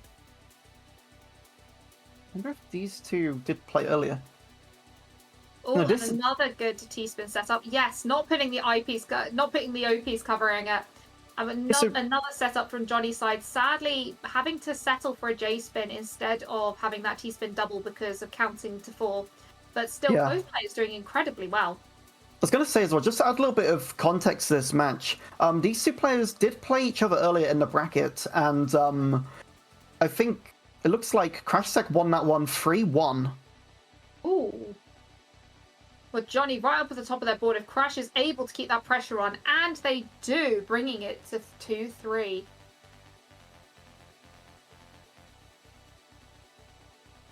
Yeah, Crash Tech coming on has a little bit of a comeback going now. Gonna need to try and get some more points back on Johnny here, just to try and be in a little bit more of a comfortable position, especially with a first to count of 5. That's the start of an SDPC spin. Let's see how far they can get through it. It's a really long one to remember. It is, yeah. A nice S spin. T triple. Oh, are they gonna S spin? I thought an S spin. Wow, definitely got some good knowledge there. It is nice to see when some of the lower ranked players do have some of those like you don't expect. Yeah. I absolutely love it when us lower ranked players actually surprise the higher ranked players. It's like, yeah, we can do this too. You get some really nice. Really needing that eyepiece, and they get it. Are they going to get another one in time? Johnny really needs to get this pressure going. And they have the O-piece problem that I always have, aka not stacking for O-pieces. Common problem. I really don't like O-pieces for that exact reason. But they're down stacking incredibly well. And they're creating good quads as well, so getting damage out of it. But Johnny is right at the bottom of their board, and they're able to really control the flow of play right now. There was a misdrop there, but they were able to use a really nice little L spin there. That was a cheeky. Nice 180 from Johnny as well. Well, lots of eye dependencies on Crash Tech side, really needing to kind of downstack those away. So having to skim a little bit, but their eyepieces are coming, so at least they'll be able to send some damage. And it looks like Johnny's was trying to set up a TST, but opts to clear it down. To be fair, I've got to that point in building one and gone, yeah, no, I can't remember the rest of it. So I'm with Johnny there. Yeah. It can be hard to remember some steps of the setups. I know what I'm doing, but no. Oh, yes, I was going to say can create a really nice TSD and quad there, and does it. Yeah, that's a nice little step coming in there from Johnny. Nice little series of attacks. Going to put quite a bit of pressure in for Crash Tech. And we are going to start having some gravity coming in soon, and for these players, it does have an effect. And we are at match point for Johnny, remembering that if Johnny wins, there is going to be a bracket reset. Yeah, this is to reset the bracket for Johnny. So Johnny's definitely going to be wanting this point right here. I can see a really nice 9-0 stack coming from Crash. One of the things I really like to do at this level is to try and send two quads in a row. because right at the beginning of the game, if you do that with the chain, I believe it sends 10, which at the beginning of the game at this level can be really effective at shoving your opponent up fast. Yep. Oh, the Crasset can't get out of that quick enough. Johnny resets the bracket, it looks like. Bracket reset. We're going for a round 2. So we're going to have true finals next. Pretty much reversing the game that they had earlier on in round 5. Oh, prediction result is in, which means we're going to have another prediction coming. Yep, another one coming. Bracket reset moment. The cat the hire is sending in. Let's hype up. This is going to be incredible. I'm really looking forward to seeing how this bracket reset works. So we're just going to have to explain this because a lot of people in Green Bracket, this is their first time experiencing this kind of tournament. So Johnny may have thought that they had won. However, there is a bracket reset. Yeah, I don't think this is maybe the first one that they've done. So it is nice that they kind of get a little bit more used to the double LM rules. Because Johnny came from because Crash Tech came from the winners bracket and Johnny's won this match. This is Crash Tech's first time being eliminated, which means Crash Tech still has a life. Yeah, pretty much, which is kind of one of the easiest way to explain it. Which means we go again for a true finals, and this time it is all to play for. Whoever wins is the winner. Whoever wins this one will win the entire bracket. Will be the green winner, and I'll be honest with you, I can't help this, but every time I say green, I can't help but think of the "Don't hug me, I'm scared." Green is not a creative color, and I've been thinking it all morning. It has been stuck in my head.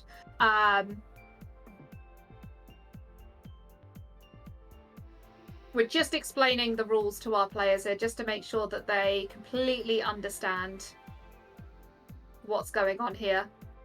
You can refer to Johnny as Peas.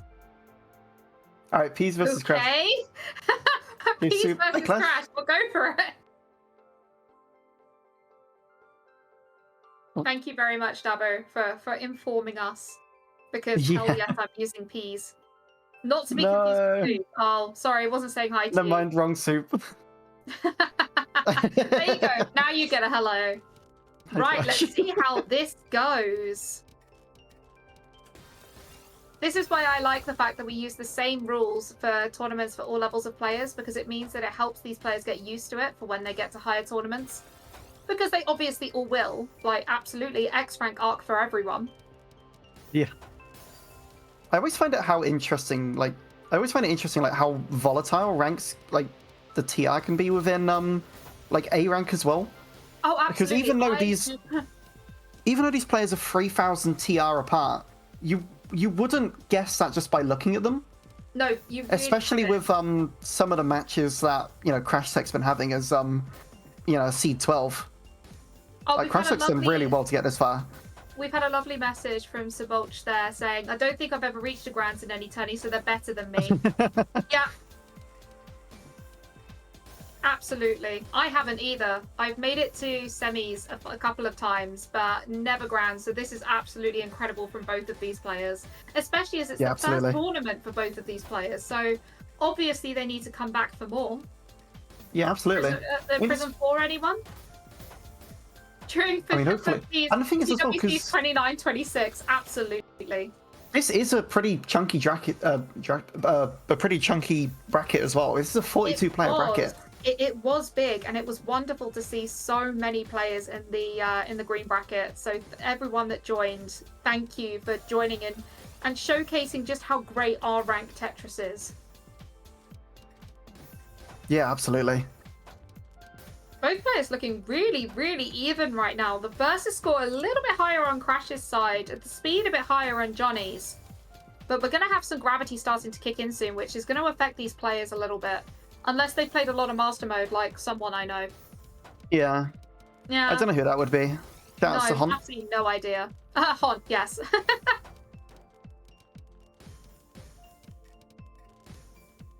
As the Bulge saying, I wish I played more beginner tourneys back then. This looks so fun. It really is. I love playing beginner tourneys. I chose to commentate this time, but I've really loved interacting with everybody in the green bracket today. Yeah, Johnny's in a really tough spot there. Yeah, it looks like Crash was going to take that. Just kept covering over that well. It was really hard to get down to. Yeah, Crash is gonna take this immediately.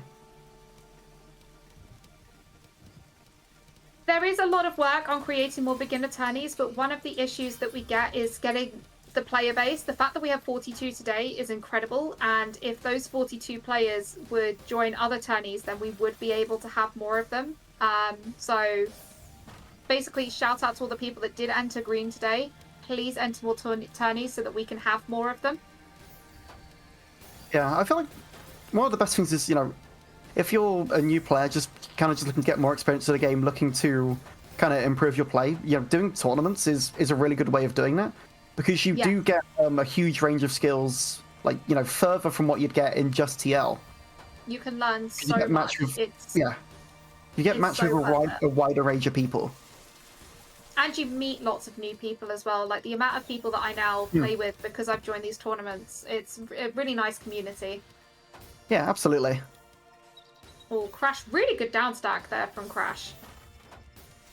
I think also just maybe it's like getting some more work into, just really helping players get into, the tournaments. Just trying to get more people in would be amazing. Agreed. Absolutely. It's so lovely to see, new people get into game and, just start out, even at something that looks really daunting to start with, especially if your first exposure to block stacking games are some of the top players. It's gonna be something that's tough to get into. But, if you, just play for fun, stick with it, you'll have a good time. Also, just know that, especially in this community, a lot of the top players are so willing to help you learn. I learned how to T-spin because of some players in the official Enhance group, and they cheered me on when I finally got the achievement for performing 100 T-spins. It was just so friendly.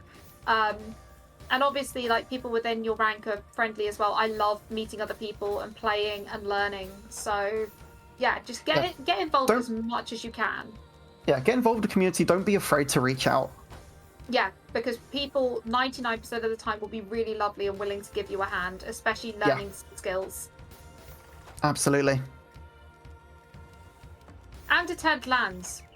Come meet some people in person. That's what I did. I knew I had no hope in the competition, but I went to UK LAN last year anyway and made the best friends. So yeah, really get involved. These players are doing incredibly under the pressure of the gravity here. Ooh, yeah, you can see the gravity starting to increase. It really does affect you when you get to this level. It becomes a game of who can play at the higher gravities better. So that's one of the reasons I practice on master mode quite a lot, so that I can survive this. It's definitely benefited me. Because the thing is, with gravity, especially at this level, it is going to limit your options for piece placements a lot. Because if you're too slow getting a piece over, you kind of just can't get anything over. No, you're kind of bound to a certain portion of your board. Yeah, you have to learn how to move pieces, and this is where the O piece becomes my least favorite piece in the world, because an O piece under high gravity is not your friend. O pieces can very easily get stuck. Yep. I may have an emote dedicated to how I feel about O pieces. I think we've seen many times in the chat throughout the stream. Maybe. Different maybe. And we are equal now. Yeah, 1-0 for these two players. I'm really enjoying It's a nice 9-0. It's a nice 9-0 build up from Peas, actually. There we go. There's a 13 from down stacking the 9-0. That's what I like to see. We're going to see another quad. Good position. So hopefully we'll see another quad coming in soon from Johnny. There's another. Going to put a lot of pressure onto Crash Sec. This is one of the most important things that you can practice when you are like a B, A grade, anything below that. Get your 9-0, because you can see there, nothing fancy, just pure 9-0 can take you really far. Yeah. Like, you will get to a point where you are going to have to start putting in the effort to learn T-spins, because that's what will really kind of skyrocket once you're able to do... Yeah, once you're able to build your efficiency. But don't focus on it too hard, because I see people that maybe focus too hard on T-spins, which actually gets you... Yeah, which makes you forget the basics, which actually works out not as good. So you kind of want a mix of both. Yes. Like, learn the fundamentals first, and then maybe try and start mixing in some T-spins into your gameplay. One thing that's really good to practice is trying to do your 40-line sprints with just Tetrises. I found that really helped with me being able to sprint a 9-0 setup at the beginning of a match. Yeah.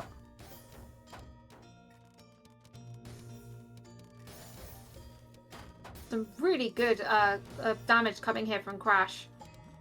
Johnny's right at the top of their board. If Crash can keep up this momentum, they'll be able to take the win, but Johnny's got a starting nice... to find that down stack. Yeah, not quite finished yet. Just needs a few more pieces to get out. Needs another eyepiece, hopefully, quickly. Oh, blocks the well as soon as it comes, though. That's frustrating. They could potentially do an ice, but ice spins are so challenging. Crash really needs to just keep that pressure up. It's a shame they weren't able to turn that into a quad, but Johnny now feeling a little bit more comfortable with their board placement. Yeah. Crash's looking in a pretty good spot now. Got a nice downside coming along here. Gonna need to find some more APMs soon, though. Johnny's got a TSD ready. Oh, but an interesting placement there, but I'm enjoying the 9-0 stack from Crash here. Just getting back into a comfortable place. Getting to that garbage, which is also going to provide them, if they can get to it, with a nice quad. Yeah, for sure.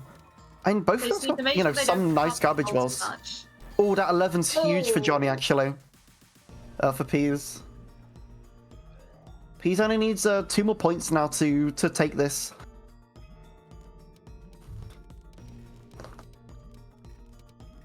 That's how it goes. Oh, yeah, look. The SDPC again. Let's see how it goes. Yes, you can tell Johnny, has been looking at the setups.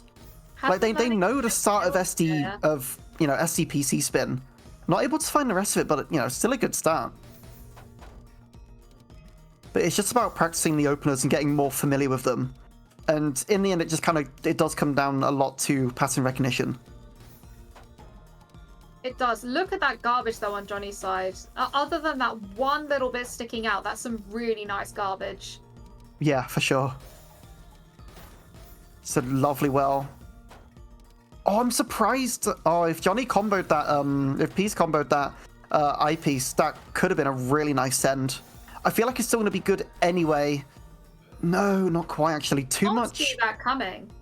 Too high up on Johnny's side. It was that T that spiked them at the top there. Oh, I'm enjoying this. I thought that was a misdrop briefly, but it's not. I can see that T-spin set up there, Crash. Nicely done. Nicely found, T-spin single. And actually, it was briefly into a 6-3, but I think they're going to change back into a 9-0 if they can. Trying to find that T-spin. I can feel what they're trying right now. They're going to end up using the T-piece to create the T-spin. There we go. It's almost like this is my rank or something. So imagine you'll see a lot of them. Game. You'll see a lot of them revert back to 9-0 just because it's what they're more comfortable with. And if you want broken, don't fix it. Yeah, absolutely.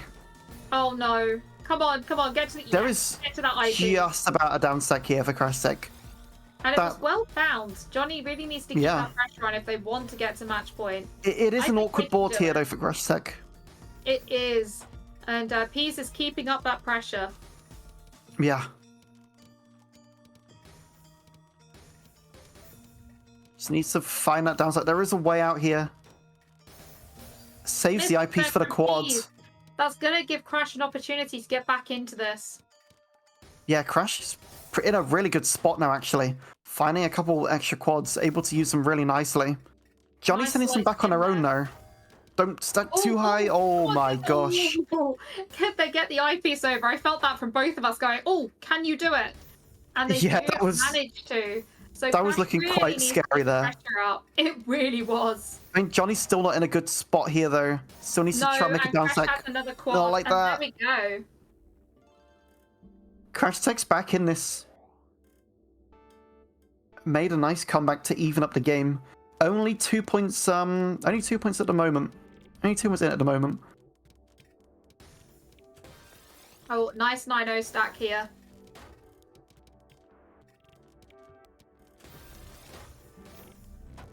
Yeah, looking really nice. Especially from Crash Tech's got a good setup here, I think. But nice little T-spin there. Shame that the gap on the right-hand side meant it wasn't a T-spin double. Yeah, P's definitely in a better situation here. Oh, No down stack I'm available, getting unfortunately, for some- Crash Tech.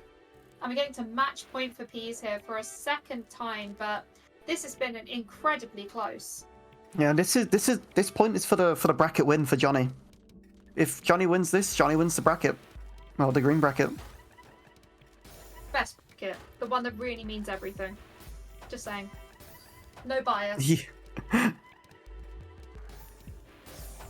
This is the interesting Spoonie stat bracket. there. Oh, a nice T-spin double from Crash there, but it does leave a bit of an eye. It was an eye dependency if they wanted to turn it into a 9-0, but they've managed to get it into what we should refer to as an 0-9. Same difference. Yeah, it is the same thing. Let's see if they can keep up the momentum. With Johnny's these, got a T-spin ready. Gonna have to burn a couple pieces. No, that's so unfortunate for Johnny. That was such a nice setup ready. And we are at a This is- tiebreaker for who is going to win the green bracket of Prism 3. This is incredible. Cheer your favourites, everybody. The green breaker. The green breaker, I love it. Especially Is with Mega with the green name. So this whole tournament now comes down to one singular point. So whoever wins It really this is tournament win the point. bracket. It really is tournament point. This is just an incredible show from both of these players. Just got to see who can make the most out of their boards here.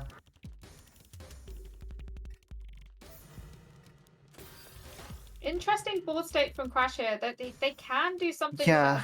Going to find the down stack. You can see them speeding up. They know what they need to do. But the Peas needs to keep the pressure up if they want to win this. Yeah, for sure. Oh, good piece usage there from Crash. Getting down to a quad wall. Another quad wall ready. Johnny really needs to build something up if they want to make sure Crash doesn't downstack. Because they've got Yeah, now enough he just needs to find this. quads, and they do it in a row. For Sends a nice 12. And that's We game have for a Crash. Our The comeback from Crash was 12 amazing.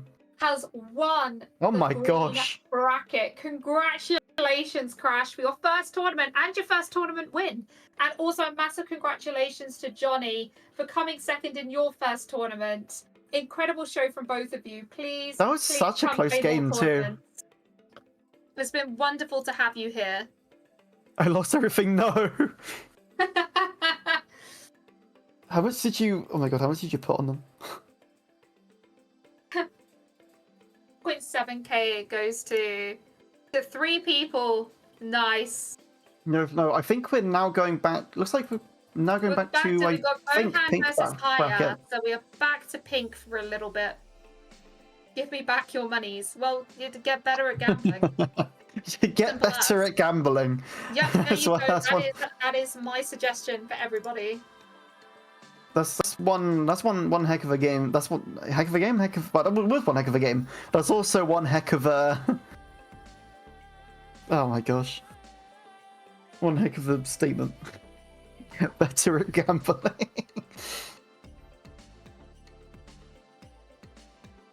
I wish I could get better at gambling. Life would be a little bit easier there. True. Make it interesting.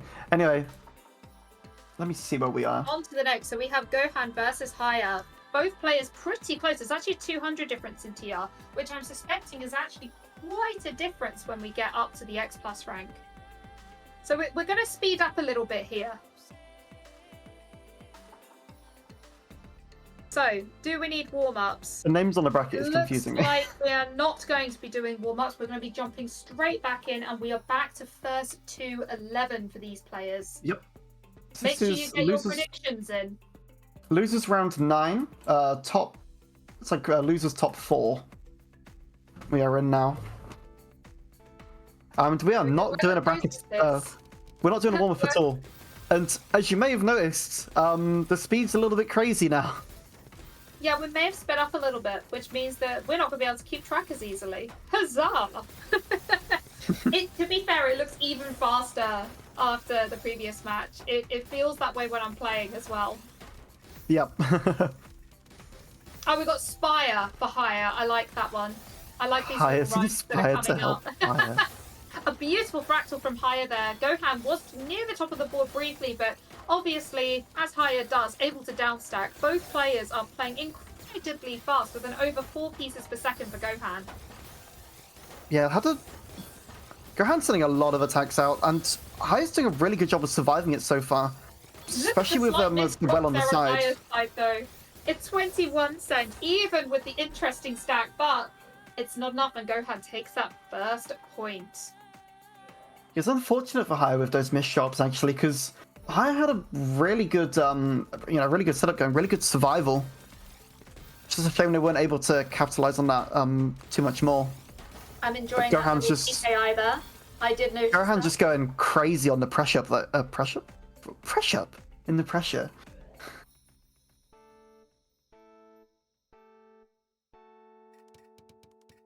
And we're at 2-0. We see DT. Oh my goodness, my favorite of DT cannon. Sorry, I got so excited there. I just did not expect to see that. That made me so happy. However, That's crazy to see. It does also That's amazing to show see, why it's not potentially the best to use at this level, because the amount of bags you need to set it off. Yeah, that's one of the main weaknesses of DT, is just how much you need to use just to send off your initial spins. Yes. Whereas a lot of other setups are just much more efficient. And we're putting the broom away once again. That broom is just staying in that closet today. Yep. I mean, I'm very glad though, because I don't want to bring that out. No, we don't. We love it when it's closer. Yep. Some beautiful gameplay from both of these players. The garbage It's crazy, nice just on the higher side. It is crazy just how fast Gohan's going though. Just really pumping out as much APM as they can. Sending out that 14 surge, and it might be enough, possibly. Yeah. It is. Just wasn't a downside there for Hire at all.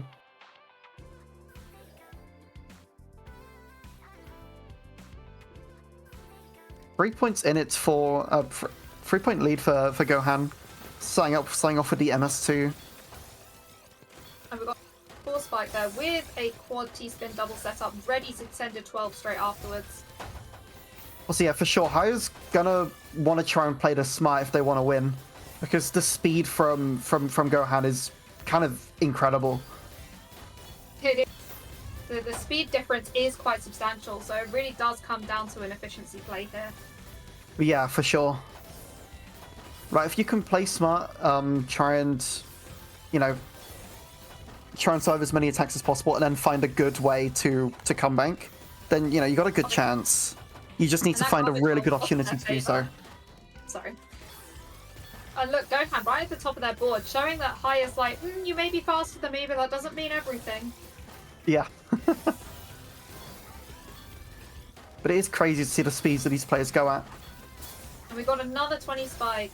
But look at that clean garbage well. That is... God, Hire's just surviving at the top. That surge would change things, though. That was... wow. What? Like 240 APM from Gohan. Incredible sequence from them.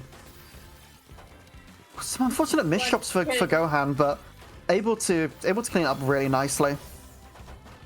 And we got a nice 21 there. Hire really needing to... oh, and a nice 31. Wow. That was a lovely series from Hire. Hire needs to send more series like this. Because it seems to be working out well for them if they do. But yeah, that was more than even Gohan could deal with there. What a lovely Orkla setup there from Gohan. Again, I know it doesn't send as much, but it's really pretty. It's nice and clean. And it does set up it's that nice back-to-back. just to a nice copy setup from Gohan as well. Just pumping out more, building that surge, but not really even needing to send it off either.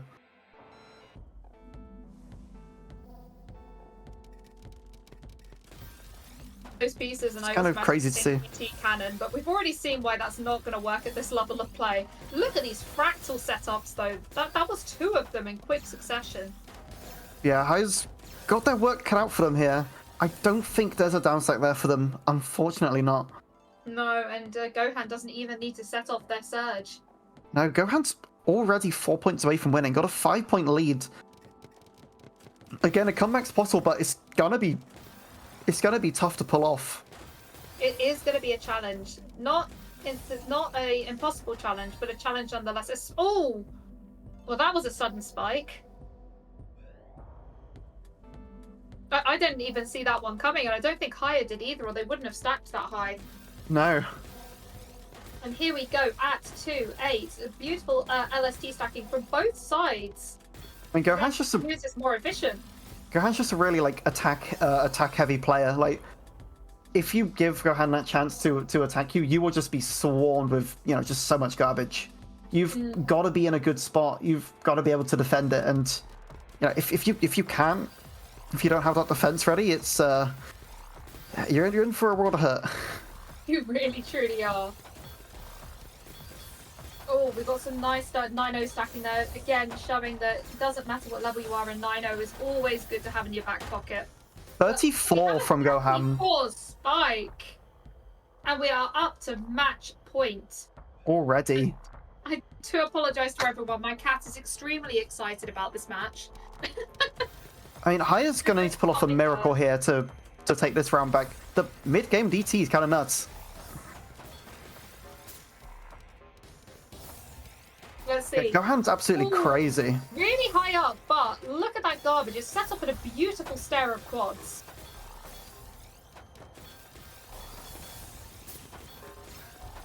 Both players back down to the bottom of the board. Haya knows they've got to hold on here, but they do have to win 9 matches in a row. Yeah, Gohan's got the surge. It's a huge 20. There's not going to be a way out, and amazing game. Thank you so much for being involved in this tournament, Haya. You've done incredible, and you will have had some great points for the TWC qualifiers. And Gohan moves on to the next round. And just to answer chat, yes, Soup Spoon is going to be commentating EU Canon tomorrow. And also open when that happens as well, I believe. And open next month, which is going to be amazing. And no, we cannot add the cat to comms because she's not reliable. She's not reliable. No, she's just annoying. That was a very, very commanding win there from It truly was. From Gohan. That was crazy. Now we are looking at grand finals for yellow bracket. Huzzah, this is exciting. Yep. So we have Lime versus Tesselt. Yeah. And both these players, they're very evenly matched actually. Both S+, both around the 17.6, 17.7k bracket. You can see that Tesselt is a little bit faster when it comes to sprinting, but as we well know, that doesn't mean everything when it comes to playing in the tournament. S+ 33 seconds, 40 line time is kind of crazy. It really is. I'm a U rank and I'm at like what, 30, 31 seconds? Well, you got to get good there. My sprint time, I'm pretty sure, is like very like below the average, at least for U rank anyway. No warm up. We are just straight in. First 2-7. Yep. Let's see how this match goes. I am not sure who the winning side is. If someone could confirm. But let's see how this goes. We'll get the yellow bracket up. This is, I believe, yellow. Thank you. Yes. Lime right at the top of their board, but look at that garbage. It looks really good to set off, and they do it. So Jones here is coming in from the winner's side. Oh, okay. So Lime will have to win a bracket reset if they want to fully win, and they take the first point. And it looks like this is, I believe, the first time these players have played in bracket as well. Okay, that's interesting. How many people were in this bracket? In yellow, 42. Another 42 bracket. Oh, that's really good to see. So this was more your S-ranked players. Yeah, so a lot of your S-ranked players. Orange was you, then I assume, and SS. Yep, that makes sense. We've got a speed demon here. We have, absolutely. We really do. And we did think we may have that based upon that sprint. that has made Soup realise that maybe he should play some more 40 line. Oh, covering I'm over not. I'm not going back to that grind. That's not great. And Lime gets the second point. Yeah, Lime's already getting a nice lead going here. 2 points straight off the bat is really nice. Especially when you're going to be looking for a bracket reset as well. Yeah, they've got to really play the long game because they know it is going to be longer if they want to take that victory. And as we saw in green, it was a bracket reset that allowed the person from the that ended up incredibly close. So are we going to have another bracket reset here? This is S rank gameplay. Yeah, Oh, S plus, I believe. S plus rank gameplay, which really shows that, you know, everyone's getting better. I mean, you can tell they've been doing, their homework with some of these setups. Absolutely. Like, Lime's just shown some setups that I've never even seen before. I mean, it looks like SDPC, but like some weird variation of it. And that was quick. Yeah, Lime Lime's was running away with this. Fast.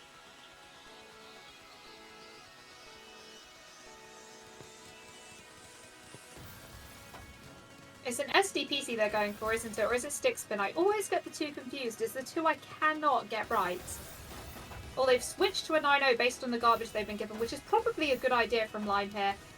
Tassel also in a 9-0 formation, so I guess it's just a challenge of speed now, which we know Tassel does have the advantage. Yep. And quite a lot, because Tassel's playing like a whole, 1 PPS above, 1.8 to 2.8. Also an incredible play. If you get in a situation where speed is the deciding factor, Tassel Jones definitely got a good chance of winning. Oh, so that one is the SDPC spin. Thank you. Looks like we're seeing SDPC spin from both of them as well.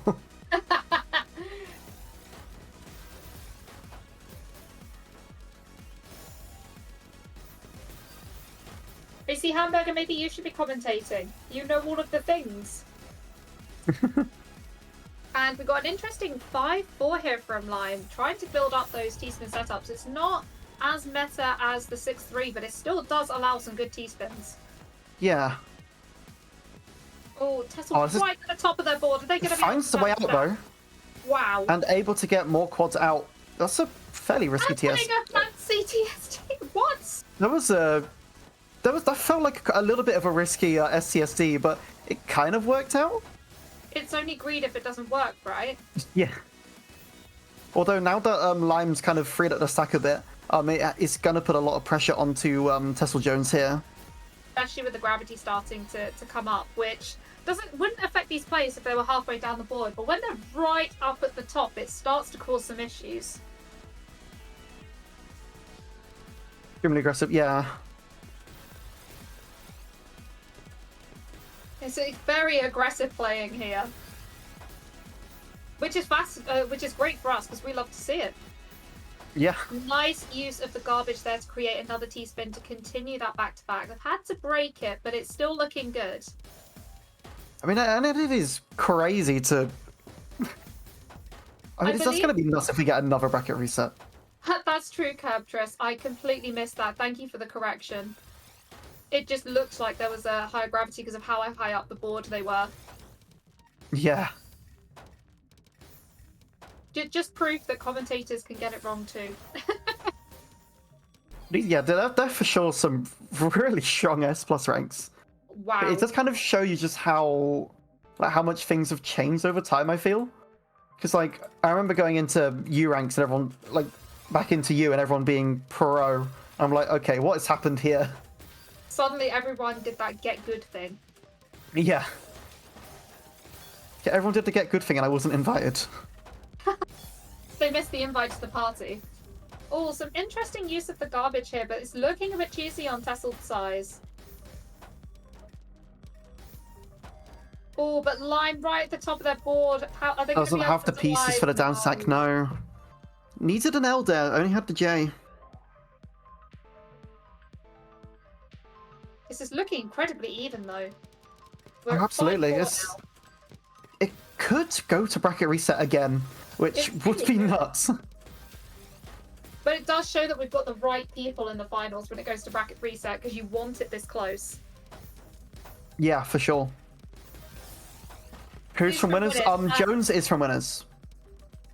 Lime has come from the losers bracket. So if Lime wins this, we're into bracket reset.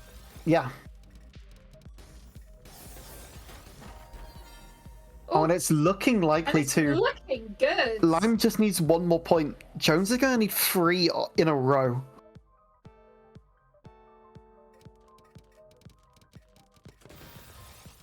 Both players did hit SS. PKI. Yes, both players have hit SS in their journeys. But as we all know from Tetra League, we all tilt. We love Tiltra League for some reason. All the eyepiece misdrop. Jones knew it was over. And it's gonna have another bracket reset. Again, oh my gosh. It's 60 APM in low U. I mean, I'm fairly low U and I'm, what, 92 APM? Some 20.6k? From Jones. You got this, Jones. We are going to do the actual final now. That's crazy. Yeah, so this now is true finals between Lime and Jones here. Can't tell you who's going to win this. It's going to be another crazy match. Oh well, and it's the fact we have Seed 7 v Seed 9 as well. You know what? I love lower ranks for the fact you can never predict how the seeds are going to fit. Yeah, it's just so volatile at that rank. It truly is, and it's what we love. Yeah, for sure. Right, let's do this. True finals for yellow brackets. Make sure you get your predictions in. Yep. Seen them going as interesting. 2.6 thousand points going to Hunt on that last prediction. We have a sprint start. Jones using the fact that we know that they can sprint. Getting some playing forever going on. That was beautiful with the fractal as well. What the heck? This is amazing. It looks like Jones was just just turned up a notch. Yeah, it looks like it. They went, excuse me, I'm not happy with this, bring it. But Lime also being able to survive it. Slowing down a bit now that they're, kind of more into the mid game, but... That was a fantastic start. Yeah, absolutely. Oh, interesting. Lime definitely seems to be getting the, the longer end of the straw here. Despite being down on APM, they were still doing very well. And plus, that garbage on Lime side looked a lot nastier. Wait, that wasn't a match? Double elimination. Yeah, because it's double elim, so because Jones has come from the winner's side, Jones technically had 2 lives going into this. Because they lost that first round, that first set against Lime, Jones lost that extra life that they had, so now they're both on 1 life each, because they have both been eliminated once. And once again, no broom. The broom's getting dusty and cobwebs right now. Yeah, I think we may as well just lock that cup. We may as well just, we don't need that get rid of it. Yeah, no broom required here. We've only got close games. And we are even. UKI set up Lime very nicely for, some early APM. Ooh, lovely mid-game defense. And a nice combo, if they can too. set it off, but it's very dangerous and risky that high up on the board. That's survival from Jones. And that missed shot, no! Oh, I felt that. Unfortunate. Because that was a really nicely found, down stack for Jones, too. It's just a shame about that missed shot, because that could have been pretty good. Could have, really found a nice way out for them. Lime is taking no prisoners at the start of this round, though. Just no, not at all. Great. Coming up straight with that attack. Needs to find a little bit more quickly before Jones can defend. There's the attack.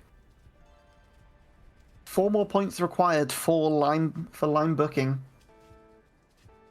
See, can they become the champion of the yellow bracket? Possibly. It would be our first, bracket reset win as well. It could be indeed.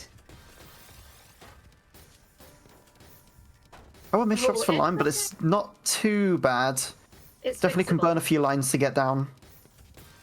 Oh, attempt. Oh, do a delightful left spin there. Jones just needing those. Oh, wow. Nice okay, that T-spin was a triple from really lovely Jones. setup. I Yeah, it would was a not good- have seen that. Yeah. I mean, that triple really helped Jones, actually. Helped...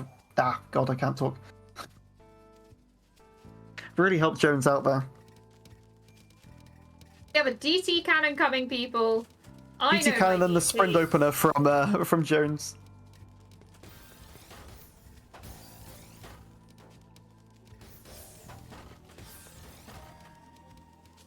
DT not quite working out for Lime there. Nice try, though. We do like a good DT. And we are evened up You know- once again. It was worth a shot there. Seeing SDPC spin back here from Lime. Oh my goodness. Oh, miss that's drop on the nice eyepiece. drop. It's like a miss hold probably. Oh. Or clear loops from Tesla Jones. Hello. Jones had the loops ready. What the heck? That was incredible. And Jones takes the lead, I think, for the first time in these matches. Yeah. 3-4 is... Are we going to see another comeback again? It feels like this is a bit of It's- a, excuse me, I was the winner person here.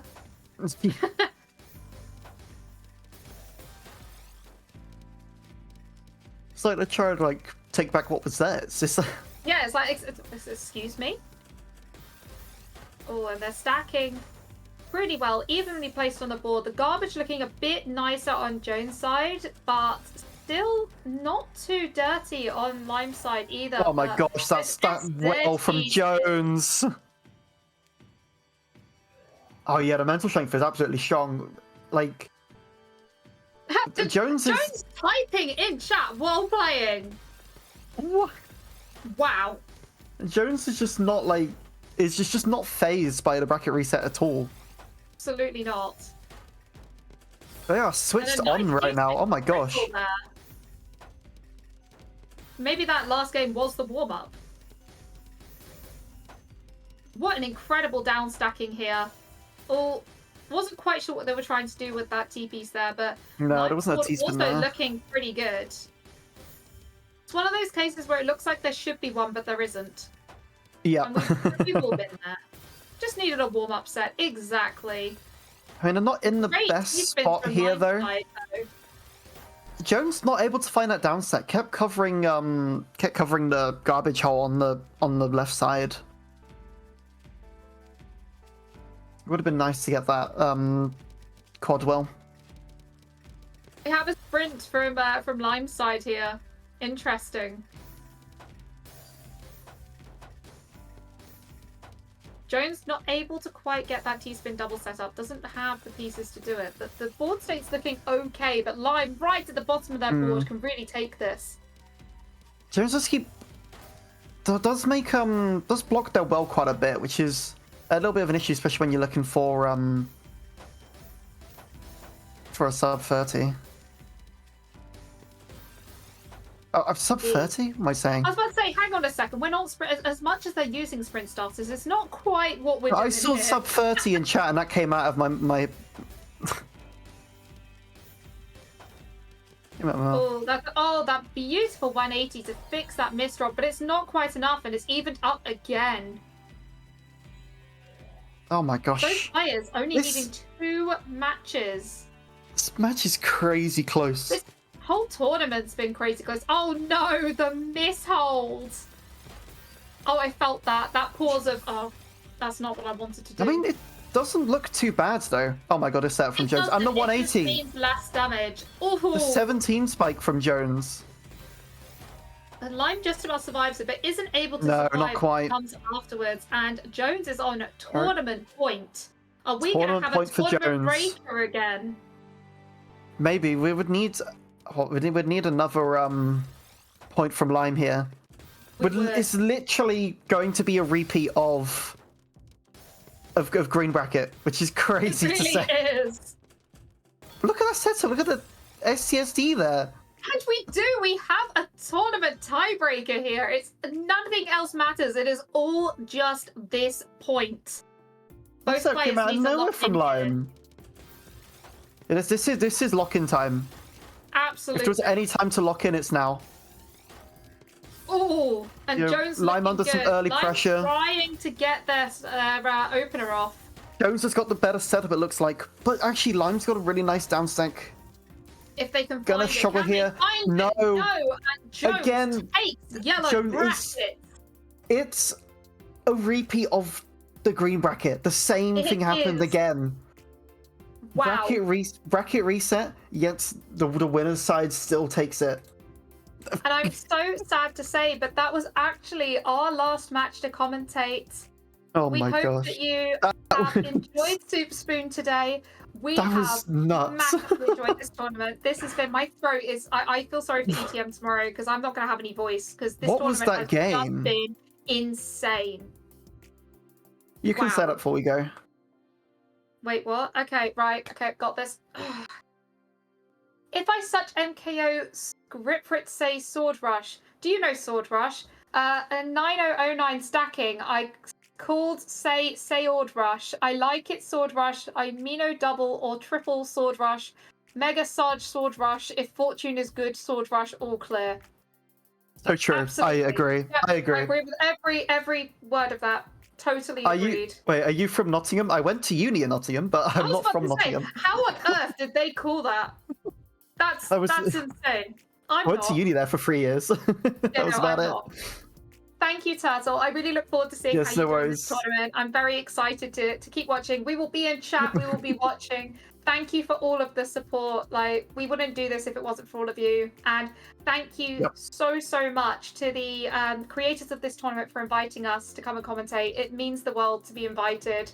And we hope to be back in future tournaments. Yeah, absolutely. Thank you again so much, Hummingbirdness, for having us on, and thank you everyone in chat for the support as well. It's been crazy to see the games today.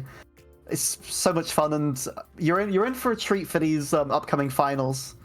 I think we've got I think Just it's a quick request. Quick and Smart and another one. I forgot the other commentators. I'm sorry. And Star. Becky Quick and Smart and Star. commentator Star. But yes, Grey True. Bear was requested, so here is Grey Bear. Don't forget on the 16th as well. Stacky Awards are going to be are streamed live And over there. it's going to be awesome. There'll be a lot of familiar faces on here. There from will. Hummingbird We're having a Nest, pizza from party. us. Yeah. So yeah, we're going to We're have pizza over and Mario party. Some of us UK lot are over at Spoonie's house for the day. Yeah, mainly for Grey Bear, if I'm honest. Let's Mainly be for Grey completely Bear. honest here. Yeah, everyone's here for Grey Bear. All right, But awesome. thank you, everyone. We're going to wave goodbye. Thank you for being here and supporting us. And please keep watching because these matches are just going to get better. Yeah. Awesome. Thank you, Spoonie. Hamburger. Gonna wave too. Thank you. Bye-bye. Awesome. Thank We're you. still See waiting you until we soon. disappear. Yeah, we'll just wait. Keep waving at the camera. Stare at the camera. Bye-bye. We'll just glare at the camera.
Okay, we're live, everybody. Welcome back to Prism 3. We've got some exciting final matches to show you tonight, or today, I guess. So looking forward to that. What are your thoughts on it, Star?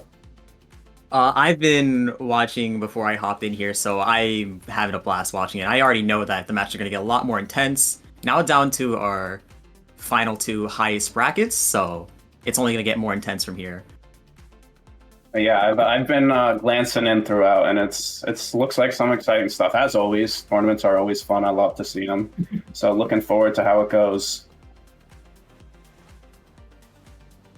I think to start off with our first match, it's going to be Vega versus Tiki, which is going to be interesting to do. I know Tiki is definitely more of a... I mean, both players are fast. You can see with their sprint times, but I know Tiki is more timing focused, so we'll see how they're able to play around that. Vega, I haven't seen them play as much tournaments, but I know they are capable of going pretty fast, so we'll see how they're able to counter each other.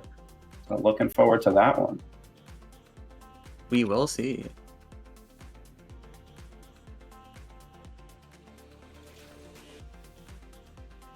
It's like they just want to get the warm-up started, get those fingers nice and warm. Always love a good warm-up, unless it's like 3 seconds long and then you die immediately, but sometimes it just happens. Can't do much about it. We have been seeing very interesting warm-ups from previous matchups.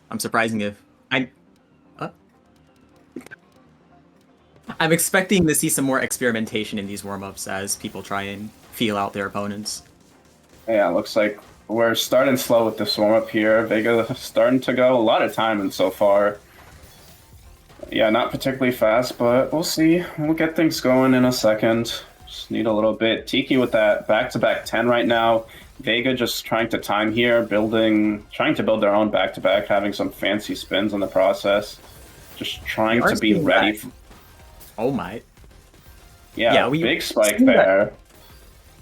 Classic high efficiency from Tiki right now, playing above 1 APP. Yeah, that's what they're known for, and they're doing a nice job with it. But I mean, Vega's clearly timing on their own regard. They do not want to lose to this slow speed, and I mean, they managed to pull off the win there. It looks like Tiki just not prepared in a good position, and Vega gets it. Not going particularly fast. We'll see if they continue with this playstyle throughout, or going to start speeding up as the rounds continue. But with that, let's get it started with, I believe, yeah, this is Loser's Quarters, if I'm not mistaken. So, I'm looking forward to it. Sounds about right. We did see that Vega was playing a lot more careful, showing that surge awareness, making sure that that difference isn't too intimidating. Yeah, absolutely. They knew Tiki got that 10 back-to-back surge ready up, so they want to time as best as they could. And yeah, right now, state. Yeah, it looks like Vega is going a bit faster now here. Has that bigger back-to-back bonus while Tiki's a little bit behind. But I mean, they're going a good 3 PPS speed right now, but Vega's still keeping this back-to-back. Forced to break it at the top of this board, gets a huge 40 spike, but Tiki managed to downstack all of it and has a bunch of clean to work with. I do believe that's actually the first 40 spike of the tournament, and that's just like an omen of what's to come. It's about to get crazy. Yeah, and it does not matter because Tiki still takes the first round.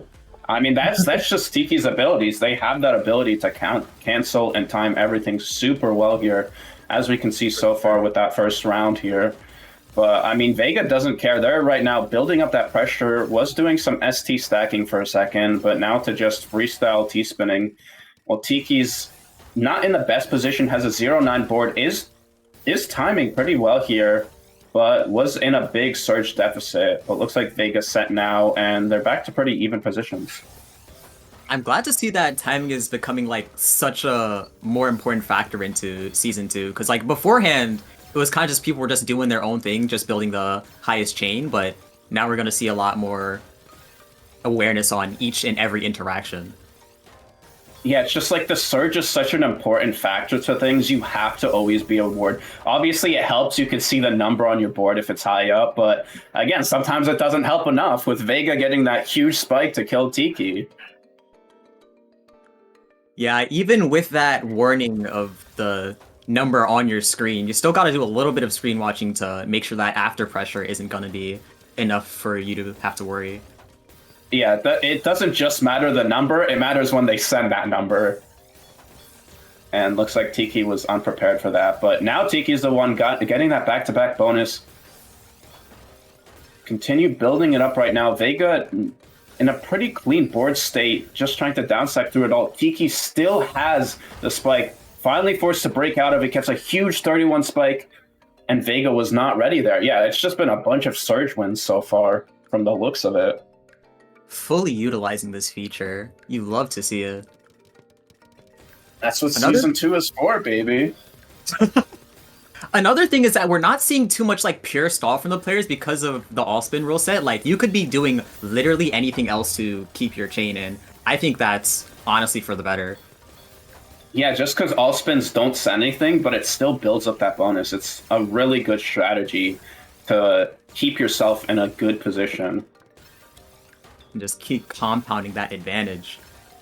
Absolutely, and we see right now, speaking of advantage, Tiki with that huge spike, Vega not getting sent all the way up, gets the downstack, but has a lot of cheese they're dealing with right now.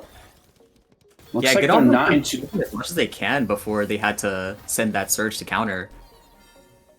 Oh, and yeah, it looks like, yeah, they couldn't get through that cheese in time. I think they just decided to pressure instead of downstacking, and it might have cost them that round. Potentially. Oh, that was an interesting eye spin by Vega, and now into the 4-wide. Okay. You might be Not seeing a some more spikes. They do have the funnel, but they didn't have the initial trigger. Gonna see if Tiki's ready for this, even with all of that cheese. Yeah, gets a huge 38 spike. It doesn't kill, but Tiki now dealing with a lot of cheese on their board that they need to downstack through. We'll see if Vega gets the pressure through right now. Not in a good position, and Tiki gets all the way out of it. Yeah, Vega trying to find some attack there, but was not ready with the counter to kill, and now they're back to even. Yeah, Vega did have that J-spin dependency, but just didn't have the wall for the kick, and they just had to settle for that surge, for that 4 surge to cancel. Yeah, it was a 4-wide was not a strategy I was expecting to see today. Maybe if it was a TEC tournament, but I mean, interesting. We'll see if they want to try it again at some point in the future. But right now, they have a lot of self-made misdrops here. Tiki's in a much better position and capitalizes on all of Vega's mistakes to get another win, slowly building up that lead. Yeah, that score lead is starting to increase. Definitely be worried right now if I was Vega. Yeah, and we're going to see them immediately with a 5.5 start. I mean, if that's what you need to get a wins, it's interesting to see because Tiki is the one that is seeded lower at 6 while Vega is 4th seed. And I mean, it's working for Tiki right now, but Vega gets a quick win in there. Maybe they just need to go 4.6 PPS. Through this timing, through all of this stalling stuff, let's just go as fast as possible. I mean, after so much time, it only makes sense that you're going to want a pacing swap if you're on the downtrend here, just to catch them off guard. Because if you're used to so much timing, of course that, like, 2 extra PPS is going to be tough to just react to.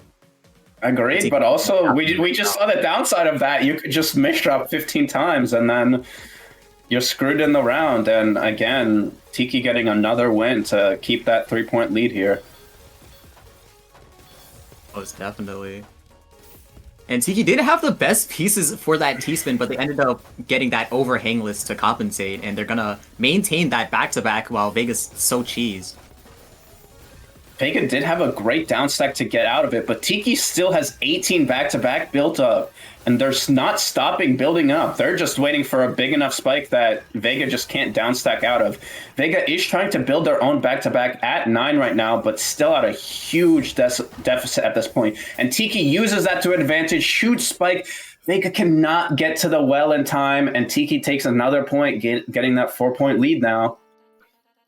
Yeah, the thing about Surge is that you usually kill at 9 or you kill at 30, and there really isn't that much of an in-between.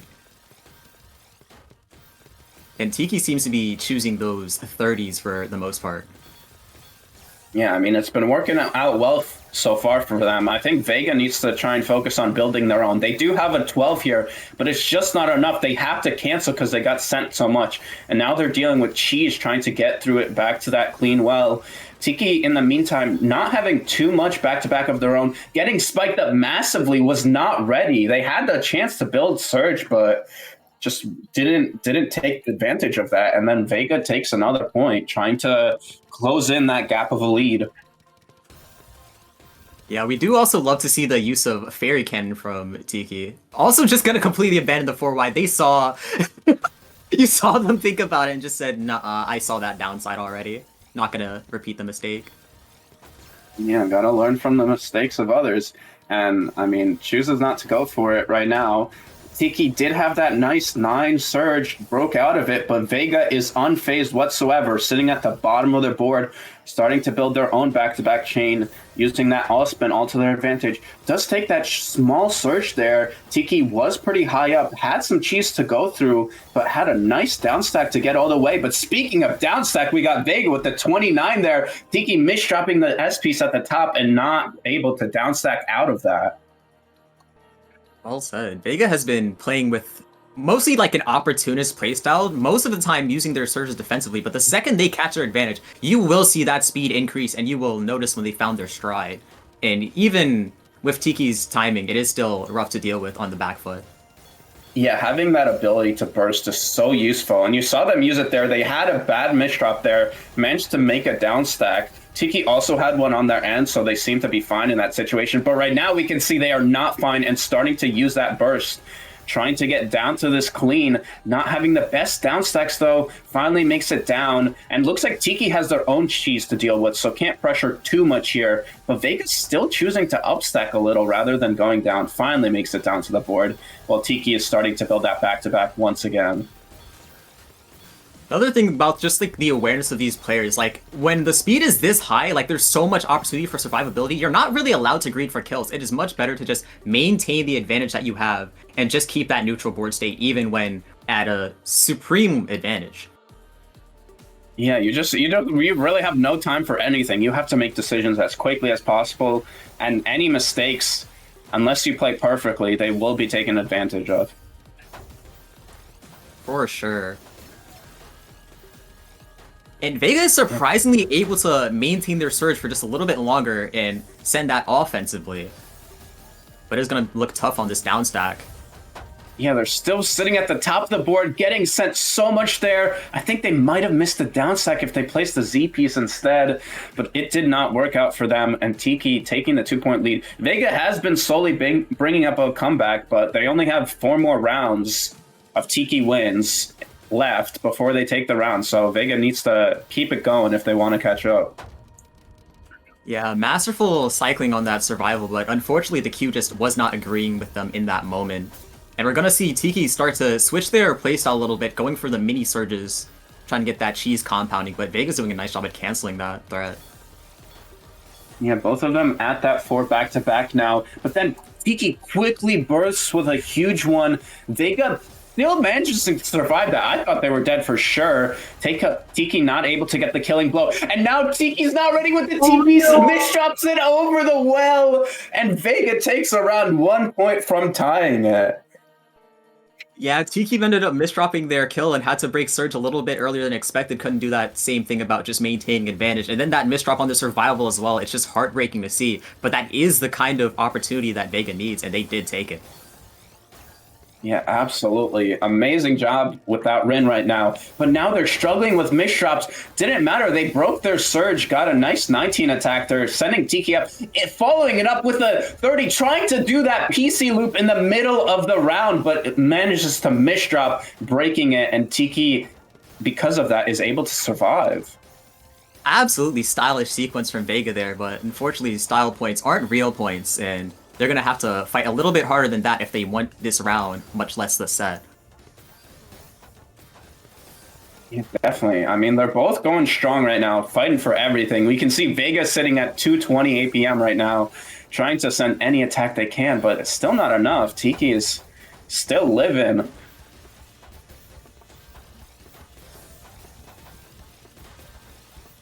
Nobody at a clear advantage just yet. As I say that, Vega just finds an insane kill spike. This is why you never call out anything. This is why commentators shouldn't commentate. They're just gonna immediately curse it. Yeah, Tiki spent a little bit too long thinking, and that was all the time that Vega needed to secure a kill. Oh, but now Vega, misshopping that eyepiece, does manage to burst their way out of it. Tiki, in the meantime, had a nice surge there, built it up, and I don't know what happened to Vega. They just had some very nice modern art on their board, like 15 misshops from the looks of it. Yeah, sometimes that situation happens, and you have no choice but to just explode.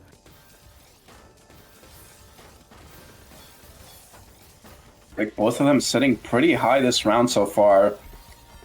Yeah, Vega not able to find the downside to that well, and then with Tiki now just needing 2 more points to win, Vega still not able to tie it up at this point. I don't think they've been able to tie it up once this set so far.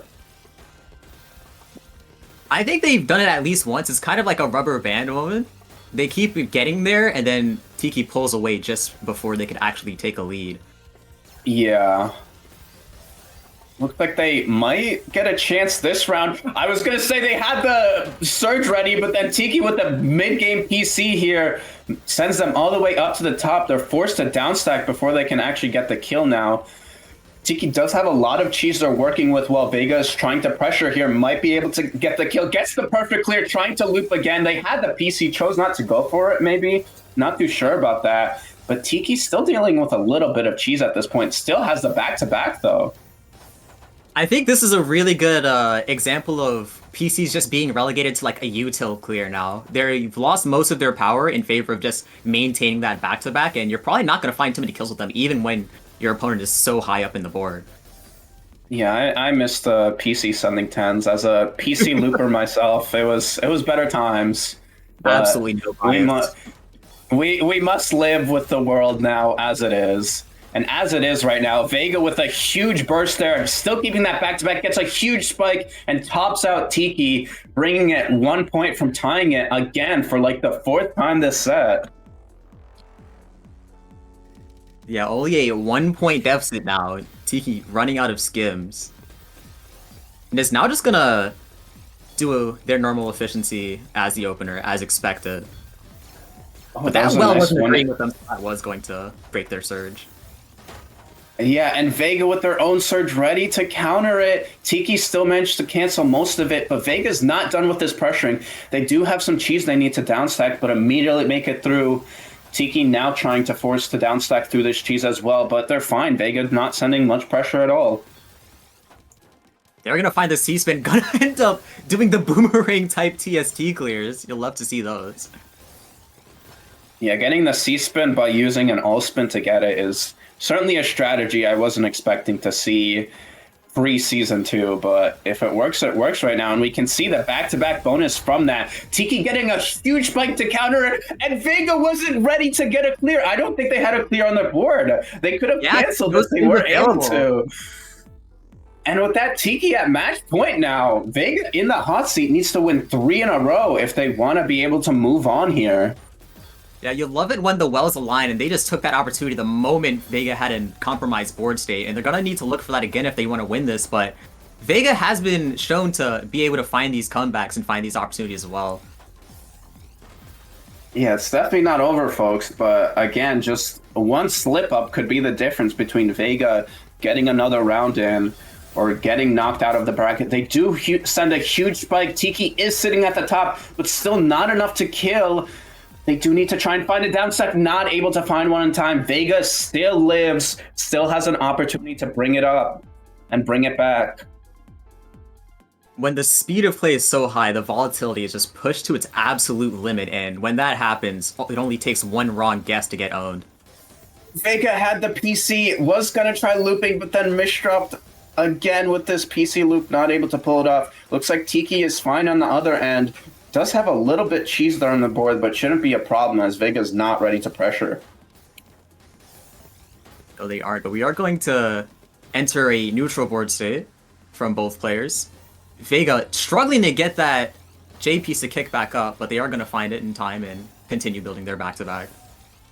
Yeah, has a pretty clean board state with this back-to-back. Tiki dealing with a lot more garbage on the board does send a huge spike. Vega now sitting at the top. The misdrops that J piece or that L piece in the combo there, breaks out of it, not able to get that nice spike. It could have been enough to kill, but now they make it back down, and it's again even. I'd also like to comment on the masterful resource management from Tiki here, just making sure they always have at least a little bit of clean on their board, just in case they need to find that Cascade downstack. Yeah, that's the type of things you might see from CZ with timing, making their board always has an attack ready. It may not matter, though, because they have a lot of cheese right now, and Vega is dealing with so much clean and has that nice garbage well right here. Tiki just forced it in the downstack position right now, while Vega is starting to build up this back-to-back. Yeah, Tiki had a really nice downstack there, but that misdrop's going to compromise their board state a lot. They're going to need to burst really hard to access these wells, but now they're not that far behind in the Surge deficit. Both Surges come out, and Vega is going to secure that kill. Yeah, with that, we're now at tiebreaker. I told you it wasn't over, folks. Vega can bring it back, and now we're about to see if this momentum is enough to steal it from Tiki. Yeah, Vega is trying to snap the rubber band-like movement here. And they almost had it, but once again, Tiki's resource management... Oh, it might not be enough. It is not. They're not able to get to the downstack in time, and Vega gets the... I mean, originally it wasn't an upset based on the seeding, but it was at the end of the set, and they still brought it back. Amazing performance. What a comeback.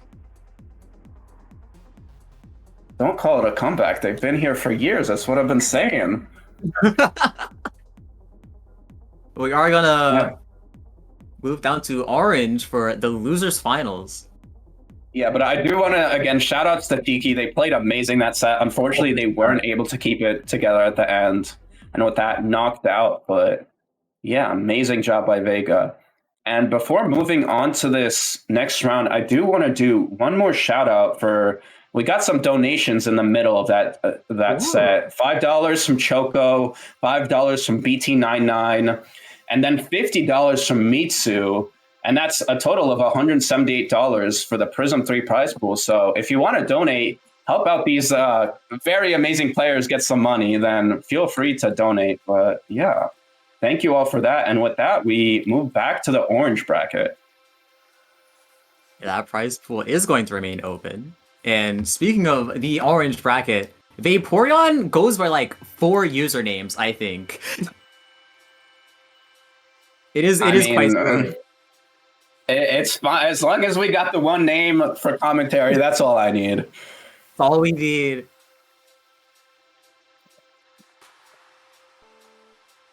We are going to go into a warm-up. Let's see, PCO versus C-Spin. Both players finding their respective PCs, but the C-Spin is just stronger. But it's not going to secure any particular advantage. Very risky well coverage from Vaporeon here. Especially against the Surge deficit that Aureliu is building.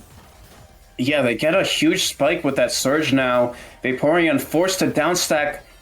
Were they able? I feel like they might have been able to tank that, but I mean, it did not matter in the end of it. Maybe, they unfortunately take the loss, but it is just the warm-up here, so what happens that round does not matter. Maybe for the mental game it does a little bit, but in the grand scheme of things, all that matters is the actual set. I'm also kind of shocked at how similar their stats are, minus the quick play. Like less than a second deficit in the sprint times, and I think that's like a single T-spin in Blitz. And if it works out, it works out. I mean, they made it this far into the bracket for a reason. They're both pretty good. Oh, for sure. It's going to be a great matchup. As expected, this deep into a bracket.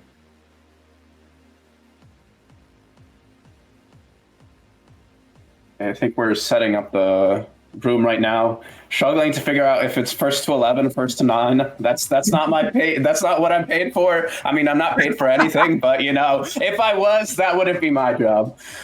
Oh my gosh. Speaking of getting paid, you might want to donate to the prize pool. It's true. Get these players paid. Yeah, they're coming out, giving these impressive showings. They deserve a little something. Yeah. Especially for the US players, they had to wake up at 5 a.m. for this. They could have slept in, but no, they decided, I'm going to take my time to play in this tournament.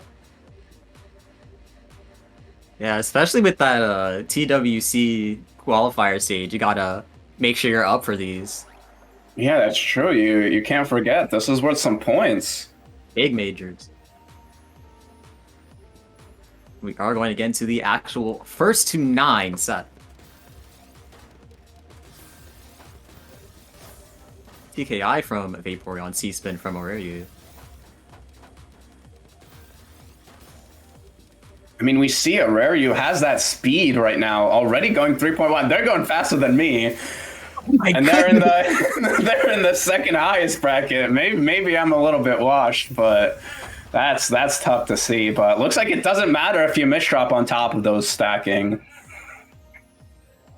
Not too sure about that one. We have seen from even the higher level matches that speed is definitely not king. There are plenty more factors, plenty more weaknesses to exploit than just the mechanical side of things. And we did see that in this round. One misdrop is all it takes.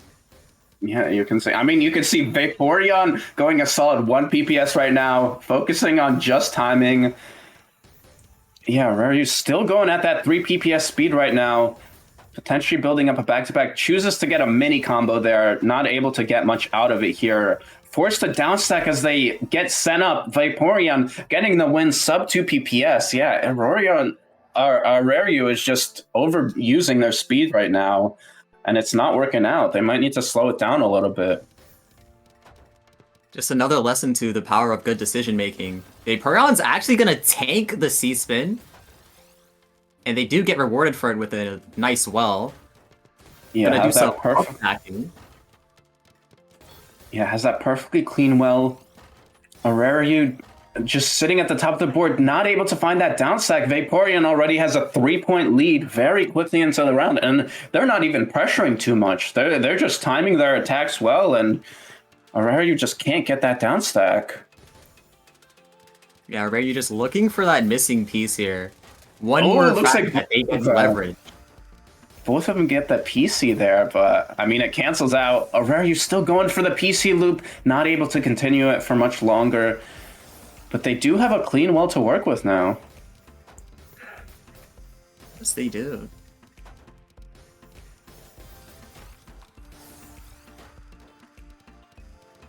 Vaporeon has an entirely man-made stack, trying to tank a little bit before sending the material that they have. Yeah, just going through that 9-0, manages to transition the well nicely here. Raryu has a lot of clean they can counter send though. Now it's pretty even right now. As I say that, Raryu has a misdrop at the top of the board, trying to find some sort of downstack, but they do not have the best pieces for it. Vaporeon just going for that 9-0, and it might be enough here. But that clutch clear from Unless- Raryu. No! Oh no! Eyepiece! Oh no, that's a heartbreaking eyepiece misdrop. They had the out. Vertical eye misdrop jump scare. You hate to see it. That's one of the worst there. But I mean, Raryu taking with stride, immediately starting this round with burst, getting the PC, has such a clean well. Vaporeon at the top of the board, not able to get the downstack, and Raryu finally getting their first win on the board. Now on the board. It's not a sweet, folks. It's not a sweet. Put the broom away.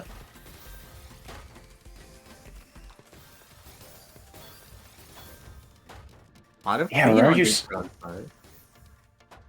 Raryu just going for that looping strategy. They do manage to keep the back-to-back through it.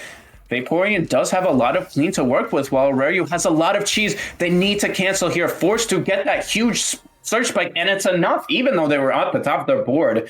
Barely gets the win off there, and gets another point in a row here.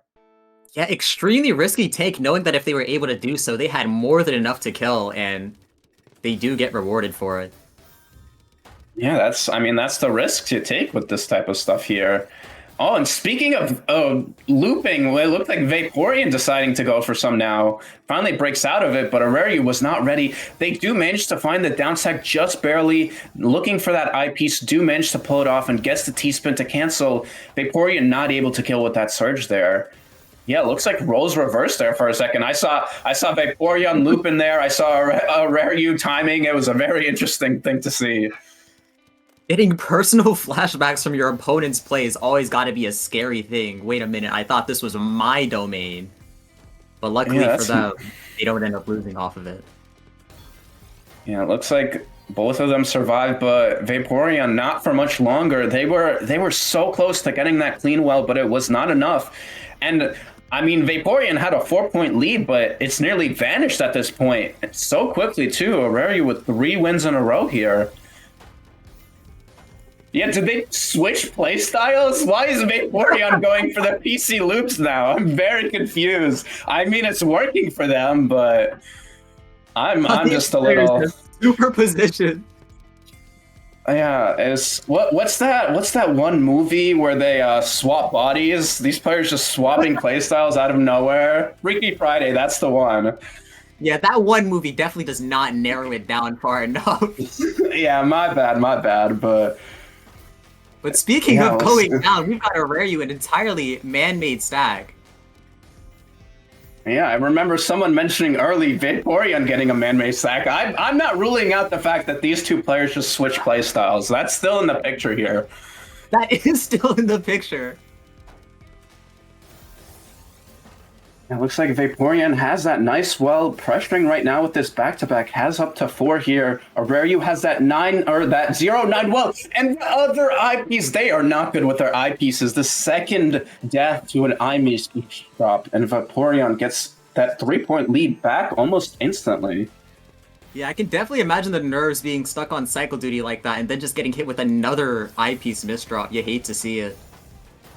Yeah, but looks like it doesn't matter. They take the next round almost immediately. Looks like Vaporeon just did not have a good board state. I think they were trying to set up an STSD and just was not ready with the right pieces, and it cost them. Yeah, that early 20 spike's going to be enough, taking that previous round at 10 seconds. And then we see another PC from Vaporeon. They seem to get out of it just fine. Looks like they have the clean well. Aureliu is spiked up to the top here. Needs to get down to that clean here. Looking for that eyepiece, looking for that down stack. Not able to get it. And Vaporeon getting the spike in time to get another win. Is going to take us up to 7-4. Vaporeon only 2 rounds away from victory and moving on to Grands. Yeah, continuing with these PCs here seems to be working fine for them so far. They have been getting good amount of wins from them. They do have a lot of clean to work with. I feel like we've been seeing a lot of 9-0 and 0-9 wells. Is that just me? No, it's definitely not just you. That is just what's happening. Okay, well, it's interesting to see, and I mean, it works out for Vaporeon. They are now at match point, just need one more, like you said, to move on to Grand Finals. We are past the point of first to 5s, but now Aureliu is in a situation where they're going to have to sweep one of those if they want to move on to Grands here. Yeah, at this point, they have 0 room for mistakes there. They are trying to be in a more downstacked mindset at this point. They do have so much tease to work through. They do get a nice combo to make their way down, but Vaporeon's not stopping this pressure, building up that back-to-back at this point here. Aureliu has to waste the eyepiece and cover the well, waste another eyepiece there, and not able to get the color clear to survive. And with that, Vaporeon moving on to Grand Finals. That was a great performance by Aureliu. Almost got the comeback, or tying it up at certain points, but just not enough there. And with that, Vaporeon... Yeah, with that, Vaporeon moves on. Yeah, they definitely had a moment where they finally figured out the true way to leverage their speed, but unfortunately Vaporeon's pressure was just too well timed. Yeah, unfortunately a little too late for them. We are going to move back up to pink bracket for winners finals. Icely versus Turtle. Oh, this is going to be interesting. We have not seen much of Icely in Season 2. in terms of tournaments. Obviously, there hasn't been as many tournaments, but even then, I think their current TL ranking and stats are a little bit underrated. They're like playing at like 2.3 PPS, 140 APM. Obviously, that's very impressive, but I think they are capable of much more. So we'll see what they manage to pull out here versus Turtle. Oh, for sure. Speaking of tournament showings, they did take that first slot in Star Cup Supernova. So definitely looking to continue that. Wasn't it a tiebreaker versus Westel too? It was a crazy match. It was very close. Yeah, so obviously they still got that skills. It never left them. We'll see if Turtle's able to pull something together here.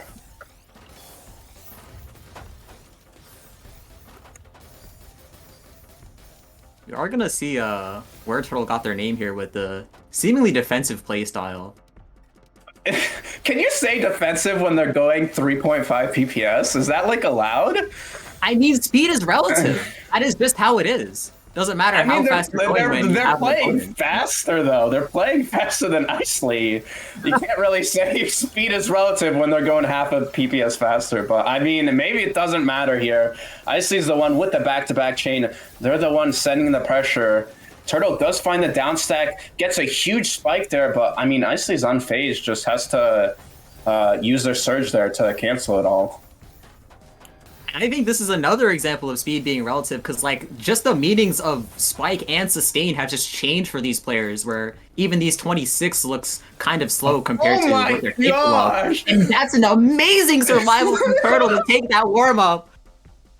I didn't think they had that. Clearly Isley didn't either, because they just sat there waiting, and that just led to their death. It has been a common thing for Isley to just like play a little bit slower when they think they're confident in a match.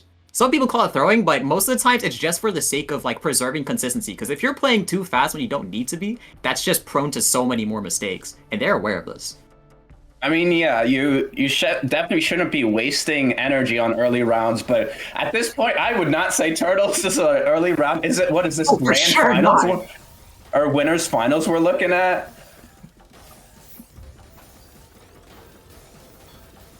We are well past that point.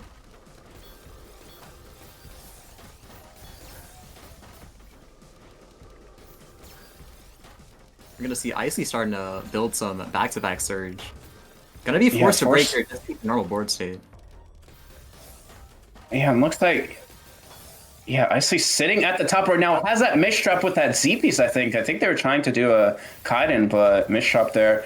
Now forced to downstack here. Does have a really clean board state to continue it. Turtle now the one sitting at the top, not able to build enough surge to cancel there, and Isley taking the first round. Those misdrop conversions from Isley just look so intimidating for somebody like me. It looks like they really have plan A through Z on the course of action of whatever their board state could be. Yeah, you gotta be ready for everything, and I mean, clearly these players are capable of doing that. We can see Isley already having that pressure. Does have a 9-0 board state, so not able to do too much in the meantime. Turtle, the one with the back-to-back surge of 12 here, decides to attack, sends it all, but looks like DL cancels with their own slightly smaller surge, and now dealing with a pretty clean board state right now to get a massive spike Turtle's not ready for. Yeah, that was 37? Just a casual 37. Casual 37. Yeah. Spike numbers are going to get larger and more frequent. Absolutely, especially with surge. That just, that just makes the numbers so much bigger. Got that stored power in the bank. 100%. But right now, it looks like neither of these players storing too much at this moment. Turtle dealing with a lot of cheese here. DL just deciding to play a little more slowly, but they're at 4 PPS right now, so I don't know what I'm talking about. I don't know why I was hired here. Clearly, I'm unaware. No, that's just like proving the point. Speed is relative. When you have access to such high burst, 4 is gonna look slow. I guess so. I mean, you're the one spitting facts here, not me. Debatable. And DL's Isley with the 20 from like row 19 and being able to keep most of their material for a follow-up spike. I wouldn't expect anything less from that man. That's why he was the last world champion. I mean, still current? Is it called current? I don't know how the naming convention of it goes, but defending. That's the name. But neither of these players on defense both mirroring that LST for so long. Turtle's going to be able to maintain their back-to-back, and this is a very scary situation for Icy to be in. As I say that, they're going to find a masterful cycle to find their way down. Yeah, that was very impressive. They were forced to break that surge because they were near death. Turtles still managed to maintain it, still managed to keep it, and still it wasn't enough. Isley still managing to take the win from that. That's just the type of player he is. The efficiency from these players to be able to send such large spikes while barely moving height-wise is truly a spectacle. Yeah, absolutely. And we can see it's working for Icy. He has that... I was going to say they has that sweep, but Turtles finally getting their first round in the books there. Icy just covering too much of their garbage, not able to get to the clean in time. And maybe this is what Turtle needs to finally start shifting the rounds into their favor. Yeah, casual 4 flat PPS into 220 APM. That is a requirement for these kinds of games. And those numbers are just normalized to me at this point. That's what you see every day. Maybe not for us humans, but for these animals, it is. Very used to hearing like a robot comparison, but animals is something else. Are you a different animal, but the same beast? Yeah, they're just pulling all types of tricks, including all of those Kobe mannerisms. They're the Mamba. And oh my gosh, they tried the L-dependent spin, but they just could not find a wall for as long as they needed to. And Turtle found that excellent opportunity to take another point. Yeah, that spin is hard to do without hesitating, and looks like it didn't work out for Isley. Turtle getting another round in the books here. Isley still has that 3-point lead, but Turtle misshopping that Z piece on top of their well. Isley takes complete advantage of that, has the spike at the perfect timing to kill. For sure. Once again, just pointing to the resource managements of these players, the way that they're able to just like do literally anything else while maintaining their height is absolutely ridiculous. Yeah, it's very impressive. Isley sitting so high on their board right now, barely able to get the down stack. They do have that miss shot, but managed to make it through. Turtles, I was going to say about not able to get the kill, but they managed to surge just enough. They only need 250 APM to get one round off of Isley. Yeah, way too much read from Icy there. A little bit too confident in their cycling to try that against like 250 APM. Oh, Isley with that burst right there at 5 DPS to start, but then dropping there. That's the risks you take when you go that fast.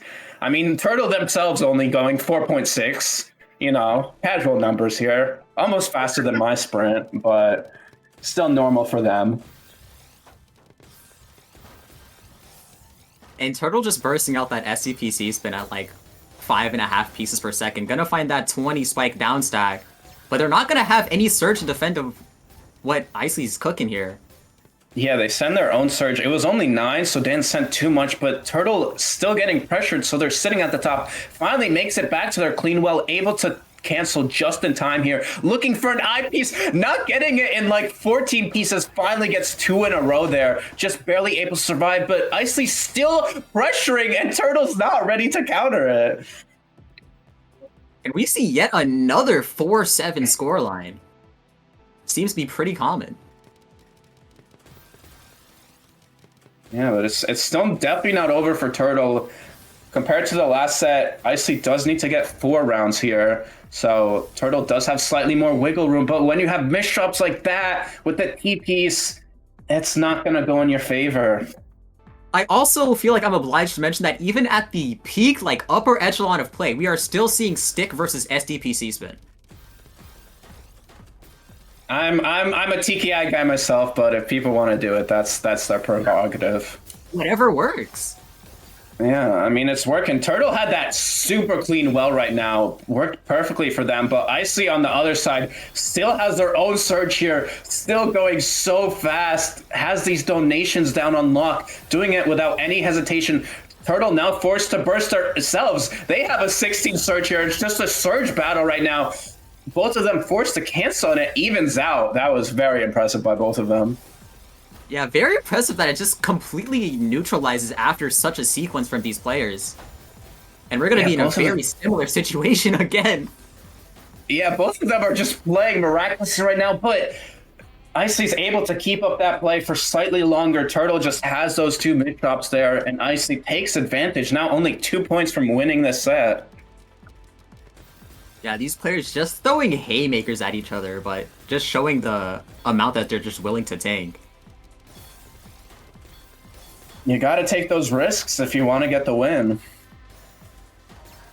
Very true.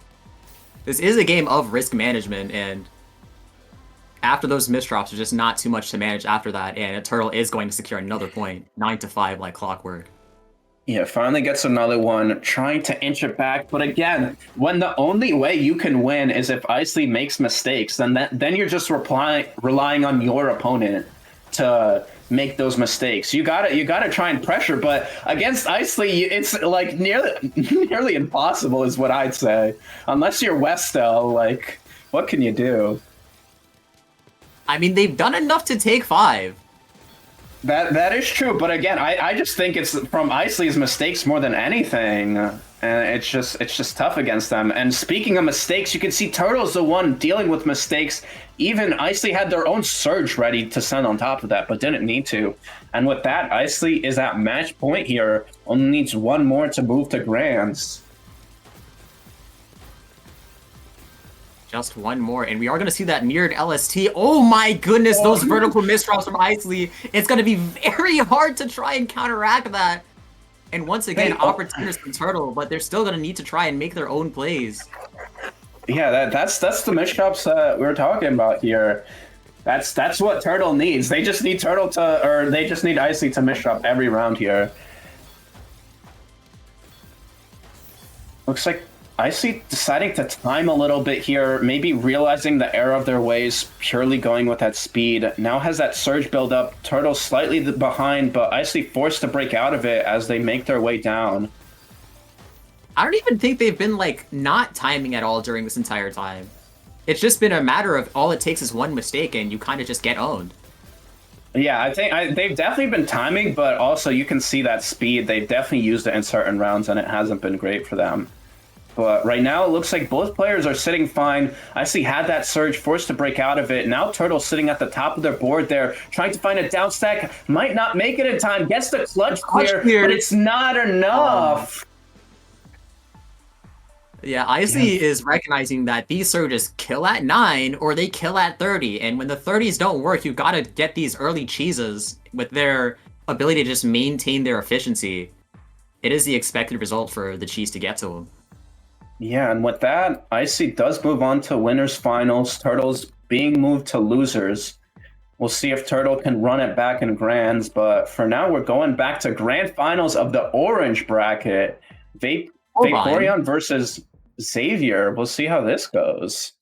Rare moment of accurate seeding? Seed 1 versus Seed 2 in grands. I can't believe it. It's a miracle. It's not that rare. Let's be clear. It's not that rare for the top 2 seeds to make it to grand finals. That's not crazy. Don't disrespect the seeders like that. I've been a seeder in my own time. It's not easy, but it's just a respect to like the player ability to overcome such odds. Odds of what? They're seated in the right place. I don't know. If this happens, I'm not saying anything, but quite often it's just not, it doesn't turn out the way it was envisioned. Like, is that really that much of a problem? I just don't want this promoting of bad habits of being mean to the seeders, because they're doing their best, okay? They're doing their best. Speaking of doing their best, that is what the players are going to have to bring to this grand final here. They've been doing so thus far, but they've just got one more opponent in their way. Yeah, looks like this is interesting to see. Xavier is on the back end with a lot of these stats. They are ranked slightly higher, but significantly slower 40 line, blitz, and quick play scores. So I think this might be the chance for Vaporeon to win the bracket, even if they are coming from losers. It wouldn't be too surprising. Just looking at pure stats, but we've seen that stats don't tell the whole story, and it's just like getting validated more and more as this progresses. That's very true. I mean, we saw Isley, they got that 230 APM or 2.3 PPS, 140 APM on TL, but that doesn't matter. Those stats don't tell the whole story. Mm-hmm. It's The not about question the is- average, what you are capable of right now at this moment in this grand final. Yeah, the question is, will those stats be accurate for the orange bracket? Obviously, we see it's different for pink, but orange is a different story. We're about to find out. Yeah, we are. Wondering We're if just the players waiting are on. gonna warm up. Who knows? Who knows?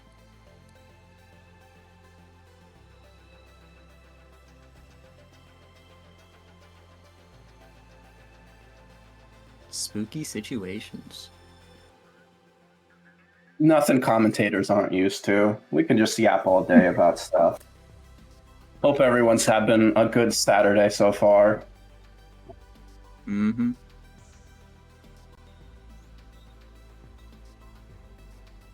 Although it just began for a lot of people, I'd say. That's true. That's true. If you're on west coast of the U.S., it's only 7 a.m. your time. If you're on the west coast and you just woke up, get ready for some exciting stuff. We've already had some great matchups, but just keeping it going. Yeah, rise and shine. Thanks for coming out. Yeah. And the tournaments don't stop with this either. I believe we have MCDT later today, which is going to be very fun as well. Looking forward to that as well. There's MCDT and the Topple Pop event pulling up soon. That's true. There's a lot going on, folks. 2025 is a new year. 2024, obviously, we didn't have as many tournaments, but we got a lot going on. Friendship ended with 2024. Now 2025 is my best friend. So true. So true. And looks like both players finally in the room now, starting off with a quick warm-up here. Yeah, Vaporeon need a little bit of time to get their head in the game. Very nice sportsmanship from Xavier to go ahead and wait that out, just to make sure their opponent is actually present. Love to see it.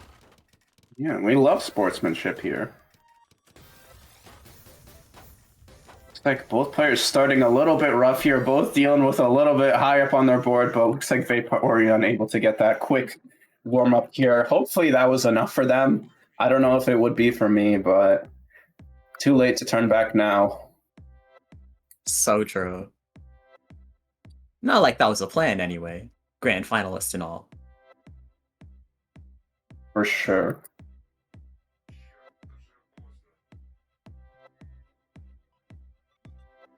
Gosh, these scenes look so cool. They are very cool. But not as cool as this gameplay we're about to see. I mean, maybe it is as cool as this gameplay, but I'd say they're tied. They're tied. Maybe. Looks like both players starting a little bit slow here. Xavier is pulling up that speed there. Yeah, their stats were maybe not as accurate as I thought. But Vaporeon going a little bit slower to start here. Does have that clean well, but then Xavier just sends a bunch of cheese. Vaporeon managed to down stack nicely through it, and now Xavier's dealing with their own cheese at this point. Yeah, Vaporeon has been one, as we've seen, to just know how to time their attacks, play as slow as necessary in order to get the attacks out when they need it to. Because it's not just the power, the timing matters even more, arguably. Yeah, it worked out well for them in their previous set in Losers Finals, so we'll see if they can keep it up again. I'm also now noticing something about the settings that I cannot unsee. And I will leave it till after the match to point it out. Okay, well now you're making me questioning everything. I'm going to be spending my whole time thinking about that. I can't be doing that. I need to be commentating. It's nothing too Even bad. production is sweating out here. Look what you've done, Star. I'm sorry. But it doesn't matter to the players. They're the ones that need to be focused on the set here, and that's what they're doing. Looks like Vaporeon dealing with so much cheese on their board. And Xavier's still sending more, but I mean, Xavier also has some cheese. It's just a cheese battle at this point. Definitely. Equal and opposite reaction. Well, looks like Vaporeon has that misdrop, but still managing to do a nice down stack in the meantime. Does clean it up here, makes it down to the well. Again, misdrops right after that. Xavier on the other side has some cheese. Finally trying to make it to the clean and manage to do it. Now Vaporeon's in the hot seat. Yeah, both players are just cycling through their wells. No real kill power attempts just yet, keeping neutral board states. Xavier tried it, but once again, Vaporeon just has good enough cycle to survive that initial attempt. Yeah, both of them going strong so far. Already approaching the 2-minute mark. Most rounds do not make it that far that we've seen so far, so both of them doing a nice job surviving. I wouldn't say too much pressure at this point, just been mostly cheese here. But, I mean, it doesn't matter. Both of the players know how to downstack enough to get out of it all. If what we've seen thus far is an indicator, I would not be surprised if we see more margin time in more and more rounds.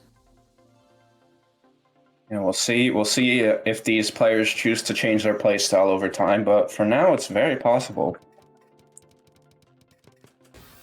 Xavier's gonna have to do some experimentation here. Currently down 2. We're gonna see the 2-7 start. Yeah.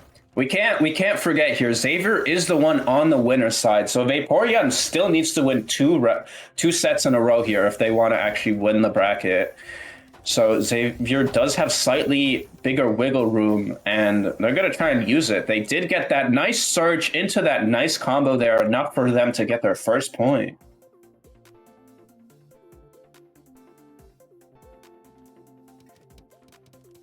Go into another round.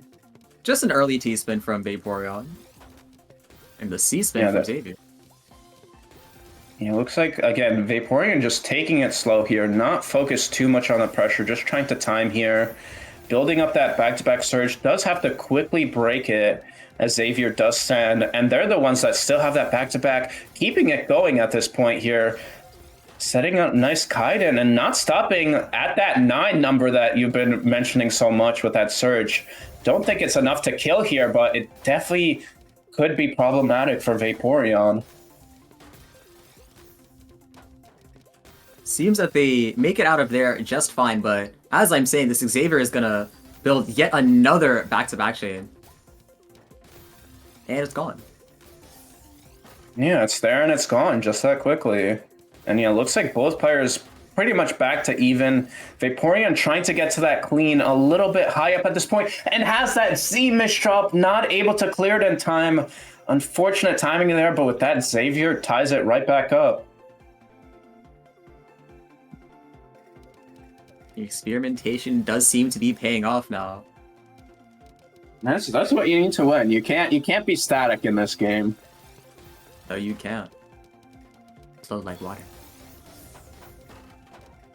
Speaking of water, we see Vaporeon sending a huge spike there, bringing Xavier up to the top of the board. Will it be enough is the question, though. Xavier still down stacking here. Wastes that T piece trying to get the T spin and does not get the next one in time, and Vaporeon takes advantage. Yeah, unfortunate board state Q relationship on Xavier's side there, and Vaporeon took excellent advantage. And despite usually taking the slow end, just showing that they do have the burst when they need it. Yeah, definitely. They're definitely not going to their max speed right now, and you can see when they need it, they take advantage, getting a huge spike there and getting that 2-point lead back once again. Yeah, we might see a seesaw start to develop here, but if Xavier wants this, they're gonna have to break that as soon as possible. Oh, looks like we're getting some stalling here. Vaporeon finally deciding to break the tie there. Looks like most of it canceling out at this point. Xavier does have a little bit of clean to work with, but not the best board state. Forced to break that or waste that T-piece. Does get a nice mini combo out of there to clean themselves up. And now Vaporeon sitting at the top here does get a nice 12 combo to counter, but both of them still sitting up pretty high. Yeah, both had relatively even board states. In a matter of clean and active material. Xavier has a nice donation to do the initial cancel. Do some 4-wide for the cheesing. Vaporeon's gonna have to go through that really soon, and this might be Xavier's time to start building up their advantage. Yeah, you can see Xavier trying to pressure with some attacks, not able to get too much going, does get a nice combo, but it really doesn't send much at all, and Vaporeon is able to survive here. They are a little bit high up at this point, are building up that surge, might be more focused on that than down stacking. Finally forced to break out of it here, sending Xavier a tiny bit of cheese. Unfortunately, the risk just didn't pay off. Yeah, it doesn't matter. You need to build a bigger surge there if you want to get the kill, and unfortunately, not enough for Vaporeon, and Xavier getting another point here, only one behind once again. Oh, stall gaming. Vaporeon is just sitting on the PC, gonna use it to cancel. Nice, well, the single cheese line goes exactly where they need it to. And Misdrops is just gonna force them to break their back-to-back before they find the 4 surge. And Xavier's gonna be on cycle. Yeah, it looks like they have a lot of clean to work with here. Looks like not too much descent here. It looks like both of them pretty evened at this point. I mean, Xavier does have a lot of cheese here, has that Z mischop, does manage to fix it nicely, finally making it to their clean. Looks like Vaporeon, in the meantime, has built their own surge here, forced to break out of it as Xavier sends a huge spike. Speaking of huge spikes, there's a surge release from Xavier, sending over 18, and then the 10 follow-up. Vaporeon on the ropes, eyepiece next, but just not in time. And we're going to be tied, continuing that seesaw motion. Yeah, back to even. It's just Vaporeon takes 2, then Xavier takes 2, then Vaporeon takes 2. That's what it's been going so far. We'll see who's the first to break it. Because if not, Vaporeon's just going to take this first set at the very least. Yeah, we might be seeing a reset in every bracket. Has it been in every bracket? It has been in every bracket thus far. Okay. It's definitely gonna be tougher in the pink bracket, so we'll see how that goes, but who knows? See if the streak continues. Vertical eye placement on Xavier's side is always scary to look at, but it seems to have been their only option. Hey, if you know cheese well enough like me, the vertical eye piece placements on the right or left side, it works out most of the time, so I'm not blaming them for it. On the sides is one thing, but the center is terrifying. That's fair. That's a fair counterpoint. I can respect that. Or that could just be my TEC brain talking. Looks like into this next round, we see Xavier has a lot of cheese they're dealing with right now. Might be forced to place an eyepiece on the right or left side, but chooses not to do it here. Just trying to downstack. Vaporeon, on the other hand, is starting to speed up a little bit there. Trying to burst out some attacks. Not enough to really kill, but does build up the back-to-back chain to at least 3. Not able to get a surge, though.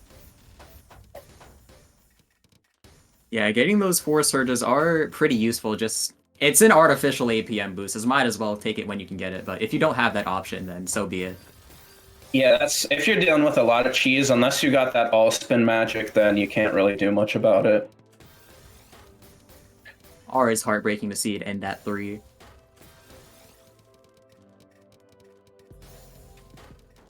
We are going to see Xavier in the 6-3. Yeah, Xavier's starting to pressure at this point. Vaporeon is a little bit high up, not at the clean well at this point. Does manage to make it down, but needs to get to the next clean well and cannot do it in time. Xavier finally breaking the streak of them getting 2 in a row here, and it's tied right back up at the halfway point. Yeah, these grands have been consistently close, and you love to see it. Oh my gosh! The hold for the stall on Xavier's side, they're like, hold on. Wait a second. Minute. This is opener. Oh they my gosh. waste the T! So they can This stall more. side's... That's... Wait, they waste the T to tank? Wait, no, they cancel. I don't know what they're doing, but their board state ain't looking too pretty at this point. They're pretty high up. Vaporeon with that surge ready finally breaks out of it while Xavier misshops the S piece. They still manage to clear the I piece, but still they're dealing with a lot of cheese here while Vaporeon is still pressuring so much. Yeah, that misdrop was so sad. That T-Waste almost proved to put them in, like, supreme advantage, but then they end up misdropping on that well. And Vaporeon's I don't know if I've seen someone intentionally waste T like that. Obviously, it's probably happened, but I don't know if that's a winning strategy, I'll be honest. I mean, it's common in lower ranks, at least in what I consider lower ranks, which is where I'm at, to just waste a T and continue upstacking, but to just, like, waste a T and sit there is always a risk. Yeah, and then that risk did not work out for them. Vaporeon getting the next round, still maintaining the lead, even though they brought it to ties multiple times. Xavier not able to get the lead, but maybe with this, they could bring it to another tie. Gets a huge spike there. Vaporeon does manage to find the down stack just in time, but misdrops that O piece on top of the well they were trying to clear, and another O piece misdrop on top of that. Still gets the I piece in time. Xavier trying to pressure as much as possible. Forced to destroy their board a little bit to get there, not trying to build up the surge, does get the 4, and it's just enough there to tie it back up. And once again, just showing how useful that 4 surge is could be the difference between killing and letting them go. Yeah, maybe 9 surge is what matters for pink bracket, but maybe 4 does just the same in our orange bracket. For sure. Looks like Vaporeon going back to that perfect clear looping strategy we saw in the losers finals, finally forced to break out of it. Xavier, on the other hand, unfazed whatsoever, looking pretty nice with their board state right now. But as I say that, they misshot that J piece, now forced to try and clean it out and not able to get through it in time. Vaporeon taking another win, maintaining this lead the whole time. Xavier cannot get the lead. Yeah, I think we just ended up shrinking the seesaw. It went from 2-2 to 1-1, and they heard us, and they were like, we're not seesawing anymore with 2, just 1. Well, let's just speed this up a little bit. Yeah, at this point, just seesaw with 0. Let's just have the longest round imaginable. I mean, somebody's gonna have to fall eventually. Just don't let it be you. Yeah. Question is, who is it going to be? Xavier right now, pretty high up on the board, dealing with a bit of cheese here, does manage to make the down stack. Vaporeon not able to pressure really much at all here, and now they're the ones being sent a decent chunk here. Does make it back to a clean though, and now we're pretty even at this point, but Vaporeon with a slightly cleaner board state to pressure. Xavier in a rough spot. Gonna be tough to find this down stack. The Q just didn't agree with them. They needed like any other piece there and they would have found that cleanly. But that's gonna give Vaporeon match point.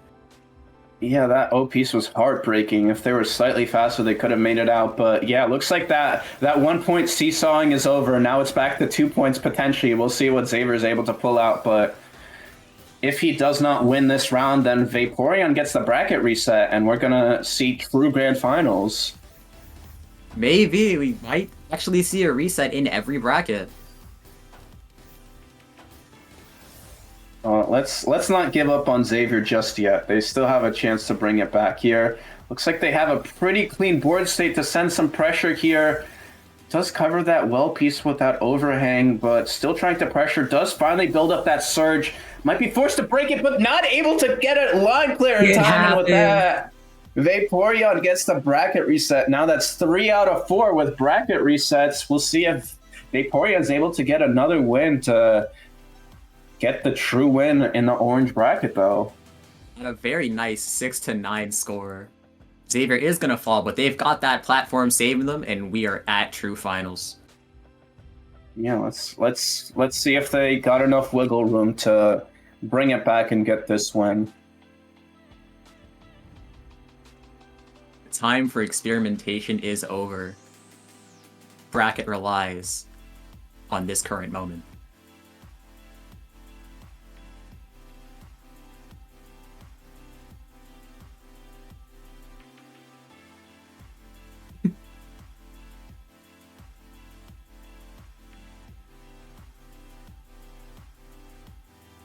The background just mesmerizes me sometimes. Yeah, it's entrancing. I could be saying anything as, else. Ooh, pretty. almost as entrancing as this gameplay we're about to see. Yep.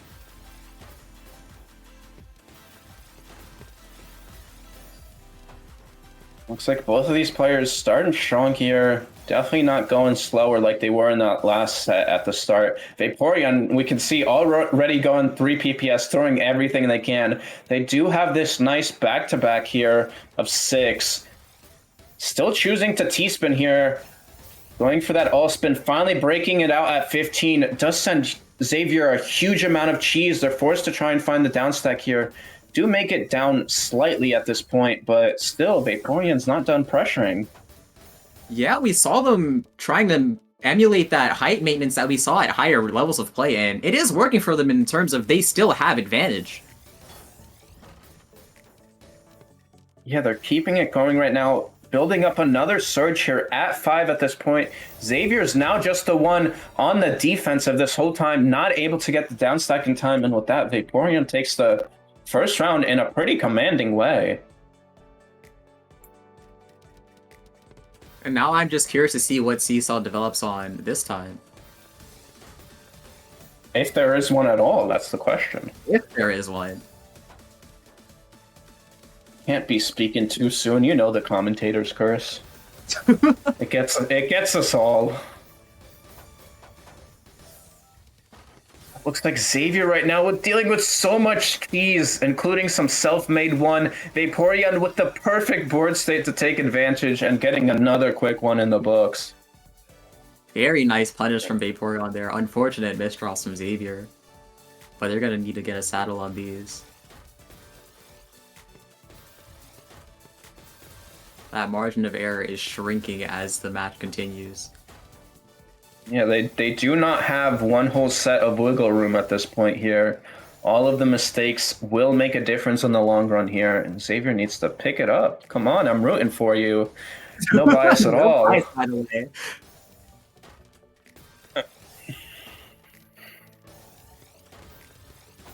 Looks like they do have a little bit of back-to-back, not enough to build up a surge here. Looks like both of them are doing a nice job getting through that garbage here. Xavier does ruin their board stack a little bit, does manage to make it to the clean, but there's a whole lot of cheese under that as well. That's going to be 14 incoming from Vaporeon. But now they have some self-cheese, so it's going to be tough to recuperate their stack, especially after those misdrops. Yeah, the LP's misdrop is brutal. Need to build up so high just to clear it. And then that JP's misdrop as well. I don't know if that's fixable at this point. They're going to need to do some magic here. Initially, but that downside got compromised for yet another misdraw. Wait, can you do the 180 T-spin there? I didn't even think to do that. Does that work? I don't think so. But it was worth a shot in that situation. Vaporeon, once again, sitting on a PC, trying to use this to cancel. And David's not dealing with it right now.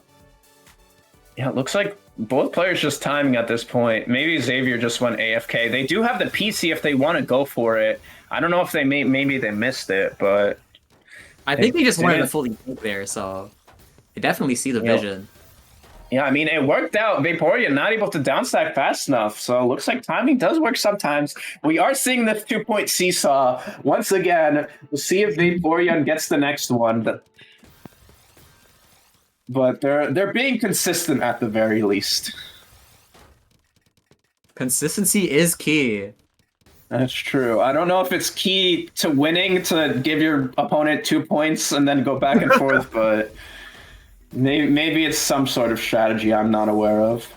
Something false sense of security.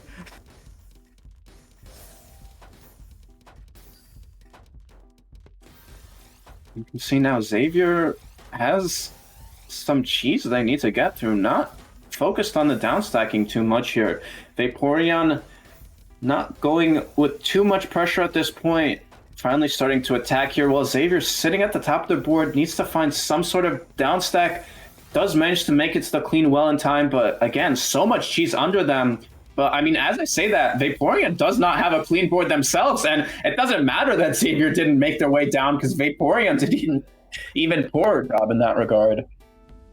Yeah, that was very nice cycling from Xavier, knowing when to save their eyepiece there, and that is gonna what allowed them to survive long enough to actually secure that kill. Yeah, and it also broke the seesaw streak, and that's what really matters here. Still amazed by it. Looks like this round Vaporeon has that surge there, gets the nice 5, sends Xavier a bit of cheese into another big spike there. Now Xavier forced on the defense, trying to find some downstacks to get through all of this. Vaporeon not letting go with this pressure. They make it to a clean well to keep attacking here. Xavier does a nice job, though, making it through that well. But still, so much attack coming their way. We'll see if they can get through all of this clean to start pressuring themselves.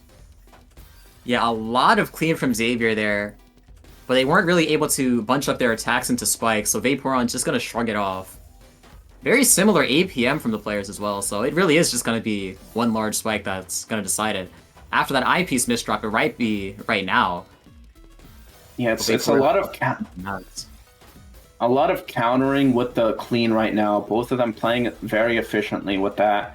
But starting to see some cheese on Xavier's board. They're trying to get the T-spin double instead of the single, and just a little bit too greedy with that. Vaporeon tying it right back up.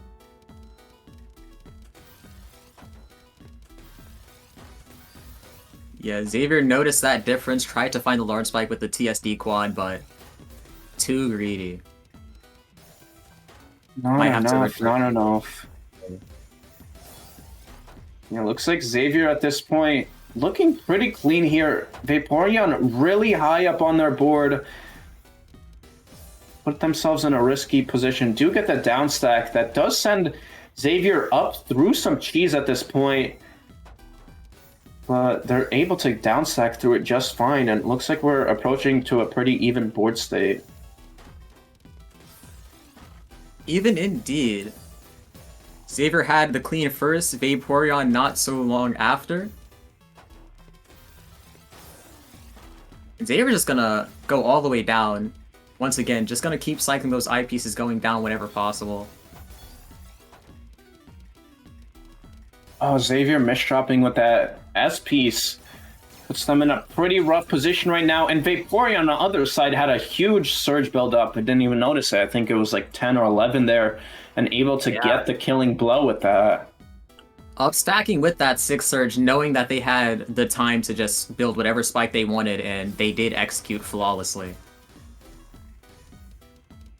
Yeah, taking back the lead at this point here. And starting this round a little bit slower here. Neither of them able to get a board set up. Oh, Vaporeon had the potential C-spin. Chooses not to go for it, though. Yeah, they definitely looked at it, but just thought that wasn't safe enough. Would rather just continue their tanking playstyle that's been working thus far. Oh, they almost went for the TST there as well. Chooses to cancel out of that one as well. Playing a little bit more conservative this round, just trying to survive until they're in a better board state. They do have a lot of cheese they're dealing with. Do make it down nicely. Now Xavier's the one who's dealing with that cheese. Does break their surge, trying to send as much as they can to Vaporeon, but it's really not much at all, and Vaporeon starting to upstack this pressure here. You do love to see it when you can notice the gears turning in the heads of the players when they're thinking about the risk management.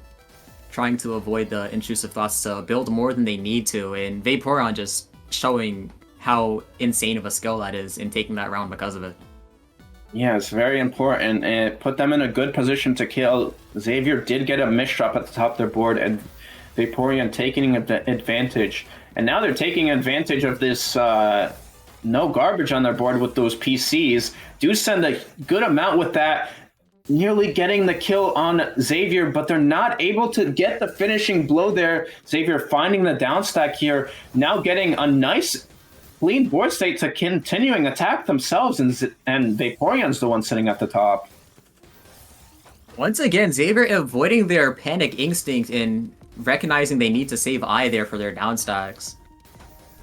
Oh, gets the clutch clear, but it's just not enough there. If they had IRS, I think they could have lived, but, you know, Osk chose not to add it to TL. I'm not salty about it. It's fine.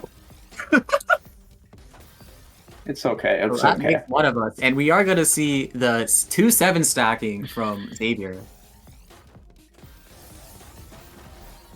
Oh And- my goodness!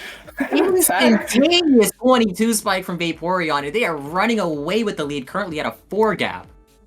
Yeah, that was a nice T-spin into double Tetris there to get that nice quick attack there. Xavier not ready, and yeah, at this point they've got a good lead. They've got the momentum. Xavier needs to break it here if they want to try and take this set, but they're struggling right now. They do have this nice surge build up at the 8 at this point. Vaporeon had their own surge, but had to break out of it, not ready to counter the attack. And Xavier finally getting another one on the board, finally trying to inch their way back. And the surge break is going to serve as the momentum break. It could be exactly what they need. It is exactly what they need. But can they convert it into momentum of their own?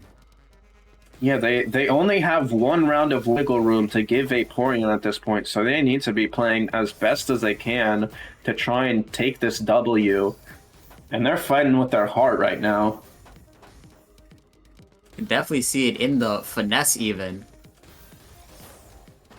Finesse is not the first thing I would think of, to be honest. But maybe. I mean, that's But how I usually look at player decisions. It's like, okay, I saw them double back there. I knew exactly what they were looking at, you know.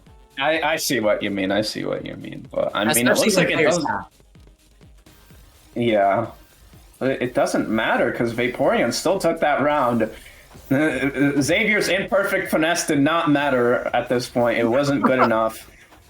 Vaporeon now at match point here, about to win the bracket if Xavier doesn't do anything. But Xavier has a lot of cheese, including misdrops. They have to get through all of this right now if they want to continue it here. Just trying to find any way down there they can, but they're struggling. Vaporeon on the other side starting to build a bit of back-to-back, up stacking really high before sending attack here. Chooses to spike a big one there. Not enough to kill there. And Xavier gets a counter spike of 16. Vaporeon should have just focused on sending constant pressure instead of that spike, because Xavier was able to counter it so nicely to get another round. Yeah, Vaporeon's been doing a nice job of recognizing when they're allowed to upstack, but it's a matter of not if you can, if you should, and Xavier did find that break, and they use it to the fullest effect. Yeah, and I mean they're starting to pressure here. Vaporeon's sitting a little bit high up here. Does have that clean well, trying to time it. Doesn't go for the Tetris, interestingly enough. Trying to find some sort of attack here, but Xavier is dealing with some cheese on their end here. Set us up a T-spin, but no T-piece in sight to send. And now misdropping with an L-piece, and then immediately with that I-piece, misdrops put them in a really bad position at the top of their board. Tried to get the Z-spin, gets it in time, but it's just not enough to downstack. And Vaporeon wins the orange bracket with that. What a showing. Uphill battle from Vaporeon coming from the losers bracket, but they are going to take it. Yeah, they got knocked out in winners semis, I believe, and had to do a decent losers run to make it back. They get the bracket reset and managed to clutch it up. Amazing performance by Vaporeon, but shout out to Xavier. They played their heart out and to the best of their ability. Unfortunately, it was not enough this time. Couldn't have said it better myself. And we are returning to the pink bracket, where the rest of stream will continue. Yeah, now we're looking at the loser side of things. Losers semis, which is gonna be Gohan versus Vega, which is going to be very interesting to see how this goes. Seed number 3 versus seed number 4, both very capable players. Obviously, we saw both of them play earlier. We saw the Vega set versus Tiki. Vega barely able to clutch it out, but I mean, Gohan's a different beast, so it's going to be very difficult for them to try and get another win like that again.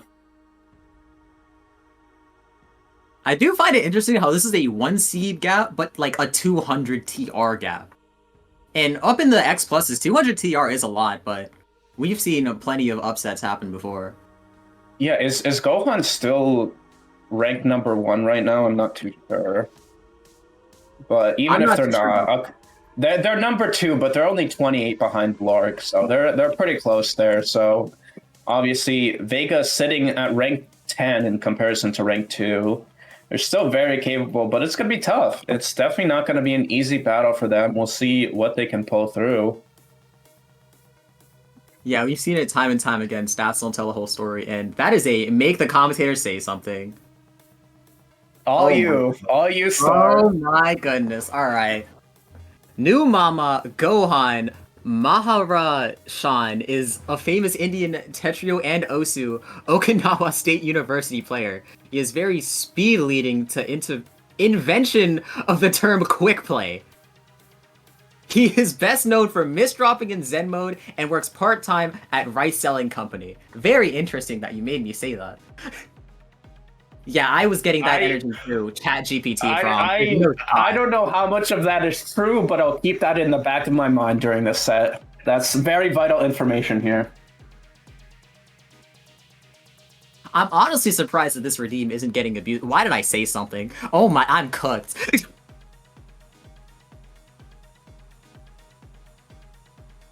We're just gonna disregard that previous statement and wait for these players to load into the lobby.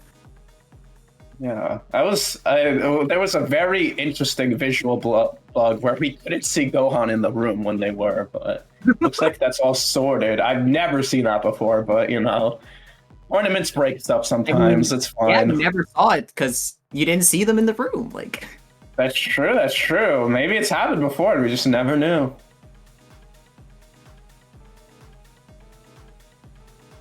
You know, maybe the reason you're receiving so much damage is because there's a secret ghost player in the lobby that you just don't know about.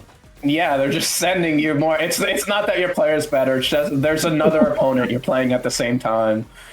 That's the copium I need in my life. And we are gonna see the players come out swinging. No warm up, and Gohan's gonna play at 4 PPS, 200 APM, and take that round swiftly. Yeah, starting it strong here. Looks like both players just going so fast. Gohan with the 5 PPS to start there. They're going swinging right away. Already built up that 13 surge here. 14 keeping it going. Has that C-spin ready. Chooses to break out of it. Sends a huge spike to Vega. Vega still able to cancel all of it. Gohan still going with the attack. Has that perfect wall to attack. It's not stop, Star. What do I do?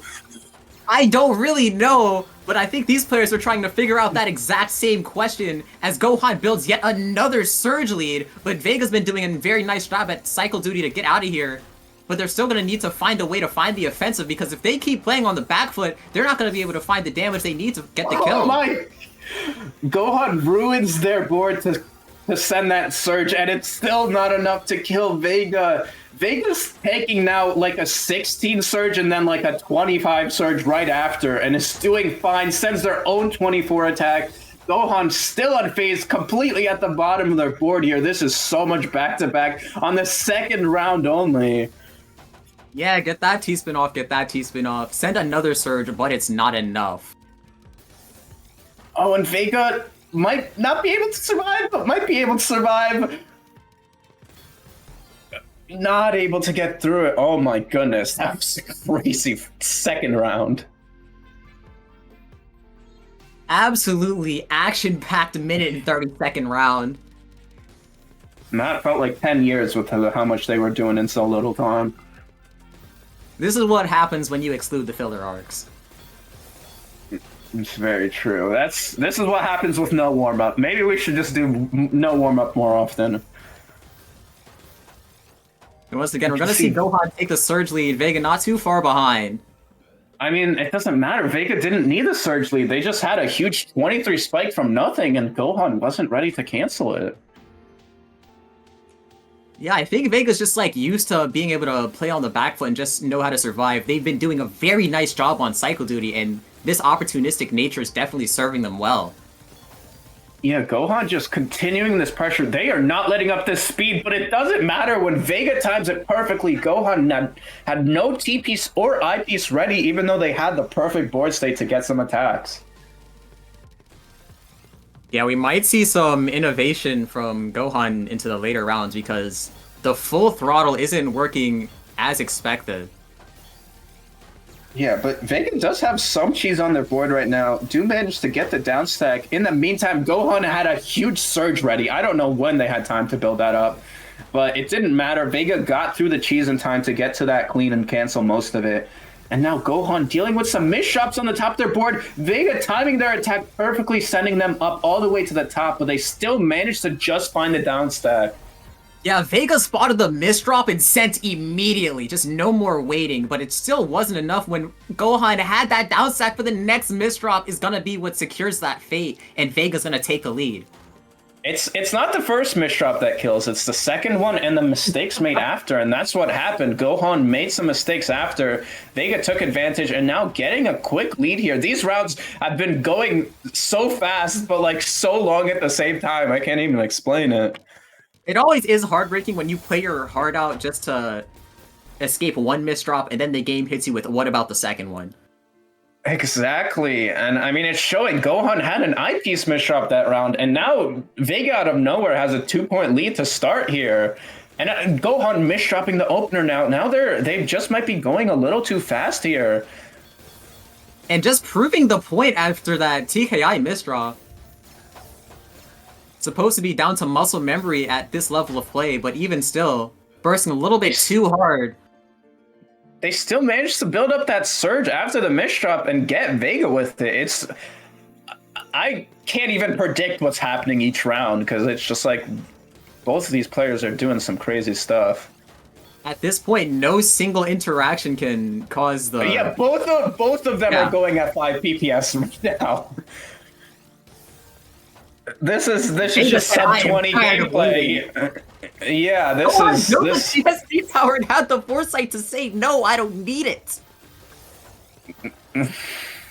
Vega's still unfazed by all of that decision making, though. They do have a lot of cheese right now, but you make it down so fast. I can't even say they have a lot of cheese before they're out of it.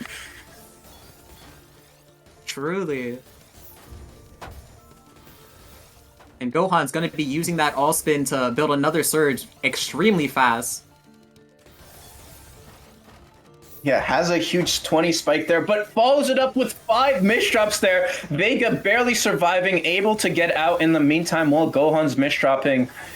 Now starting to build their own TST. Misdrops there, maybe has an all spin to fix it in the meantime. Gohan dealing with some cheese here, not able to start building up too much pressure. Just trying to get through all of this cheese while Vega starting to build up that surge and using it for a nice 20 spike or 28 spike. Gohan trying to find any combo they can. Looks like they can't find one in time, and Vega taking another win.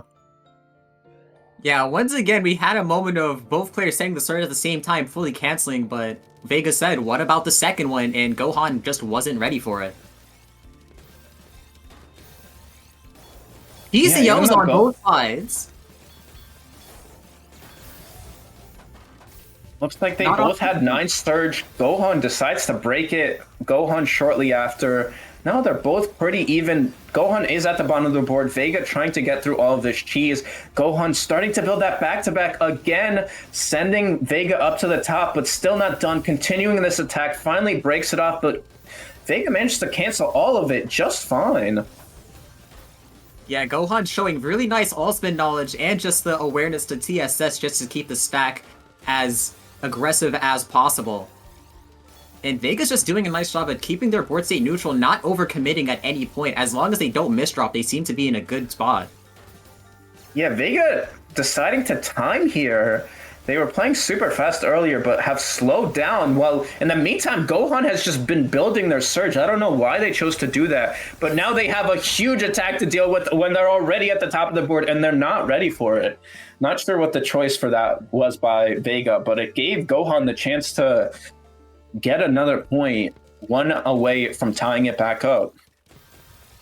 Yeah, Gohan well past that 9 mark, ends up killing with that 35 spike.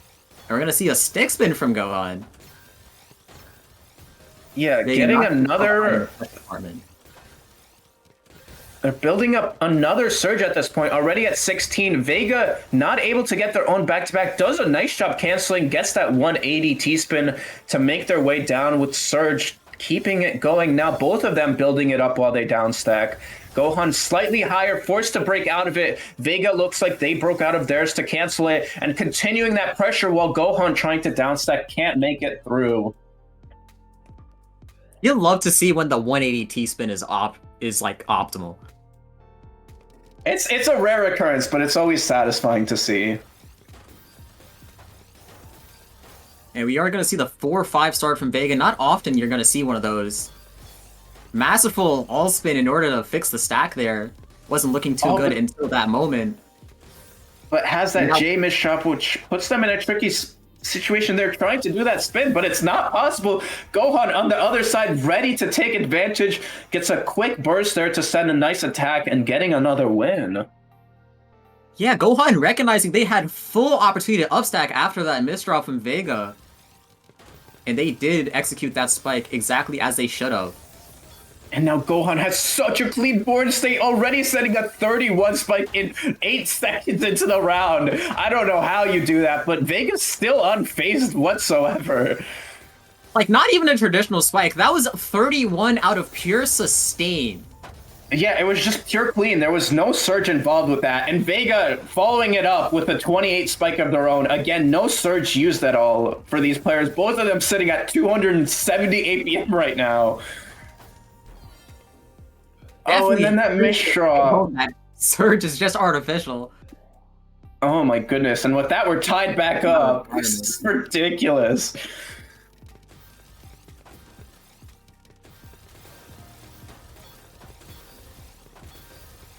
I think a great philosopher said that if you're nothing without the surge, then you shouldn't have it in. These players are just proving themselves right now, and oh no! Gohan! There's just no coming back from that one, and Vega's gonna take the lead once again. Yeah, that was, I don't know what happened there other than your dash just like messed up very badly there. Yeah. If this was a Tetra League set, then Vega would have taken that after very intense rounds, but we've got plenty more to go. Yeah, it's not over for Gohan yet. They still have room to tie it back up here. But misshopping with that eyepiece at the top of the board, and Vega's ready to get the killing blow! That opportunistic nature from Vega just proving even better as time goes on. Yeah, Gohan maybe just going a little too fast. They're not stopping with this 5 PPS burst opener, but Vega's countering with their own 29 spike there. Gohan again misdropping there. Was that a misdrop? I don't even know, because they just did an all spin on top of it and went 280 APM to get the win. And for my next trick, I will make my stack disappear, says Gohan, as they just eviscerate Vega off of the face of this board.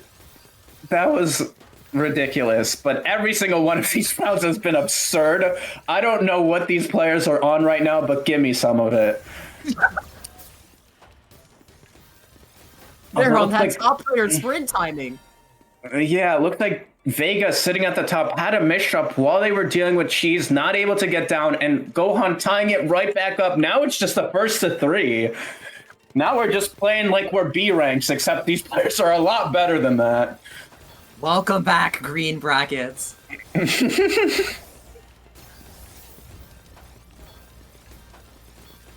And like the Vega fact with that a players' pressure ended so early and like the spike numbers kept going is just a testament to how fast these players are. Once again, another 43 spike numbers. A 43, is that a new highest for this tournament so far? We might have seen a 45, or maybe my brain's trolling me. I think we did see a 47, but still really high. Yeah, I mean, 43 is not bad. Nothing to slouch at. Nah, I hit that in my sleep. Yeah. But yeah, even with that, these players are not stopping. Gohan finally getting the lead. I think the last time they had it was when they were up at the start. But Vega's not stopping. They are trying to continue getting these wins here. But Gohan ready with a huge surge. Vega survives it like it's nothing, just trying to make their way down as Gohan continuing another back-to-back. On that surge interaction, the stalling from Vega, being aware that Gohan had no way to extend their spike, was just so masterful, but it's still not enough to survive the follow-up, and that's gonna give Gohan match point. Yeah, they managed to get the wins when they need it. They were behind this whole set, but right at the end, they pulled it all together, starting this round with a 23 spike. Vega just barely surviving it, just needing to go 3 APM to counter here. And Gohan misdropping at the top there, giving Vega another bit of breathing room. Still needs one more to tie it back up, though. Yeah, we're in the final stretch of this set now. Gohan has a nice C-spin, tries to go for the force surge, recognizes that they just don't have that opportunity with Vega on the other side. Vega, very risky STSD, but if anybody knows risk management, it is Vega. Proved time and time again. Yeah, they don't have too much attack ready right now, but looks like Gohan not ready much themselves. Both of them dealing with a bit of cheese. Vega starting to get a lot of clean here and attacking, and it's enough to kill Gohan, who is not ready at the top of their board, and now we're sitting at tiebreaker. Yeah, Vega's one who knows that I don't need to have pressure. You're just gonna give it straight to me. I'm just gonna sit here and wait for you to give it to me on a silver platter. Yeah, both of these players unrelenting at this point. Just fighting for everything. Vega sitting at the top there, needs to find a down stack right now. Mishaps with that L piece, and it's not enough. And Gohan barely clutches it out. Oh my goodness. What a set that was. That was ridiculous by both of them. And Gohan mentioned... That was not a grand finals match. Not even close. That wasn't even a losers finals match. That was losers semifinals. So just you stay, folks. The matches are only going to get even crazier. And as we see that, we see right away we're getting into Gohan versus Turtle. Gohan has no breaks, basically. Yeah, definitely going to be a test of stamina here. Very impressive going by Vega, but now they're going to have to get knocked out. Congratulations to Gohan for moving on. Yeah, I want to give a sincere apology to Vega. I said they could not bring it back like they did against Tiki, and they nearly did. They were down 10-8 and brought it to a match point, so that was an amazing showing by them. Can't bring it back. Who decided that? Yeah, if that last round was slightly different, we could have seen them be playing versus Turtle, so huge shout-outs to them. They played amazing, an amazing job, nice getting 4th place in this tournament. No easy feat. Yeah, that's going to be big points on that TWC qualification stage. Yeah, it's a good way to start the year for sure. And now we're just going to wait for these players to gear up into the lobby. Gohan. Yeah, I think Gohan needs a little bit of rest after like 6 rounds, starting at 5 PPS, like nothing. Maybe they deserve a little bit of a break after that one, but we'll see if Turtle's ready for that type of action. I did notice in chat earlier that they did say they were sleepy, so I don't know if you have time to sleep on Gohan in this set, is what I'll say. Definitely no sleeping on any players shown so far. Yeah, Turtle's saying they need some sleep right now. Well, will you make it through this set without falling is the question. If you want to sleep, you better speed run your way through these matches. Yeah, you just gotta, if you don't want to lose, you gotta beat Gohan as quickly as possible and then just bracket reset Diao and win. That sounds simple enough. And that's gonna be no warm-up, going straight into it. I mean, that it worked for Gohan last round. Maybe it's gonna work this time. It also means Turtle doesn't get a chance to warm up themselves, which is maybe what they want to see. Yeah, and we're not gonna see any of that usual defensive play from Turtle this time around. Immediately matching the speed. Yeah, it gets a quick win in the books. Dare I say, and smart. You could. I'm not gonna stop you, but you know. But it looks like Turtle's starting this round with a bunch of misshops over that C-spin, still trying to find their down stack. In the meantime, Gohan getting the killing blow, not playing too efficiently there. 3.8 PPS, 120 APM. I can do better than that, but it's just Also, enough that to was get a Turtle. stat from Gohan there, having 123.45 APM. It was This is meant the to be. first time we've seen a player count pass forward.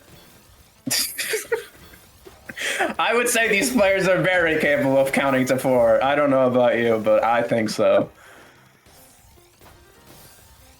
Oh no, Gohan building up that DT cannon, but misrotating the T-piece one extra time. I've seen a lot of only doing 1 rotation, but not 3. That was very interesting, but looks like they got out of it. But in the meantime, Turtle has been building up that surge. Now at 14 might be their chance to send a huge spike, and they do. Gohan being sent to the top, but still surviving. Yeah, Gohan surviving twice there due to having that surge buffer. Turtle's gonna try and break just to find the kill, but Gohan, once again, just showing how insane the survival is when you just have such high speed. And they're gonna take their second point. Yeah, get the lead with that one here. Gohan's not stopping from that last round. They are not tired. Yeah, I mean, they said they were sleepy, apparently, but they're still going. Maybe they can just do this in their sleep. Maybe! Not tired physically, just tired of losing. Yeah. Looks like both players starting a little bit slower with the pressure. Obviously still going 170 APM. Turtle still going 250, but you know. Yeah, once again, speed is relative. This is slow to them. Yeah, exactly. Turtle building up that surge, only gets 5 there in the meantime, sending Gohan up a little bit, but they should be able to make it to this clean, have the perfect well to start sending a huge spike, 34 there, but Turtle counters it all, has their own surge ready, is forced to break out of it to be able to survive that attack, but they do make it down, and now they're both pretty even with Gohan having a slight surge lead. Yeah, that was a beautiful all-spin sequence from Gohan to get that high 30s spike, but Turtle just had a very nice buffer and equally high efficiency. Like Gohan dealing with some misshops at this point, pretty high up there, but managed to make their way down. They do have cheese, has a nice donut with that O-piece, but they're sitting so high up the board with a lot of cheese. But Turtle on the other side as well, and Gohan getting a nice enough downsack to get the kill there. Yeah, Turtle is fighting the misdrops right now. Maybe this is some side effects to sleep deprivation. Yeah, a study should be done. Oh, but speaking of misdrops, there was 3 in a row by Gohan, and he was like, okay, this is over, just gave up. It looks like the misdrops go both ways. What a punish yeah, by I mean, Turtle. they're both sleepy. Maybe this theory on sleepiness leads to misdrop is right.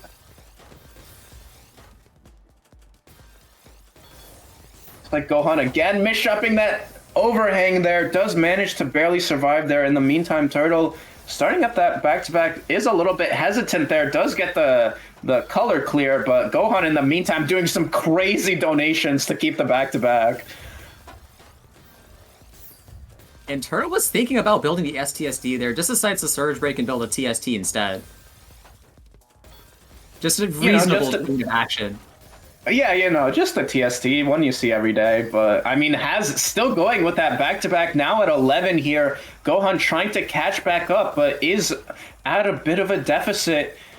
Does have a clean board, but has that T misdrop at the top, forced to break out of their own surge. Well, Turtle does again. Now Gohan sitting pretty high up. Does start to build their own surge right away here. Already at 8 here. Turtle doesn't have much to counter it. And Gohan might be able to get a win here if they time it well, but Turtle canceling so well. Even then, Gohan still continuing with all of this pressure, still has that clean board to continue pressuring, immediately starting up another back-to-back chain. Yeah, that misdrop earlier from Gohan, I think, is what ended up, like, giving them their way out. Because once Turtle saw it, they just broke immediately, and Gohan's follow-up was just going to be enough to survive, and that's going to give them the round. Rare to see that a misdrop is what causes you to win.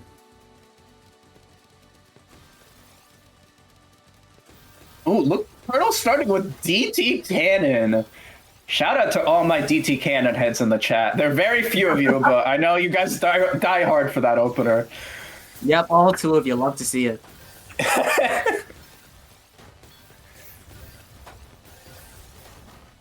Yeah, it looks like Gohan with this round has a huge 20 surge to start. Turtle down stacking through all of that amazingly. Cancels most of the attack, now making their way down, gets to the clean well. Gohan not done attacking with this pressure, though, still going and going. And Gohaning to the top of their board with those misdrops. The way Turtle is able to, like, find these skims to just keep cycling is just absolutely ridiculous. We are going to see another SCP C-spin from Turtle. I feel like if a opener has a C-spin, Turtle knows it. Probably. Like, that's just how it goes.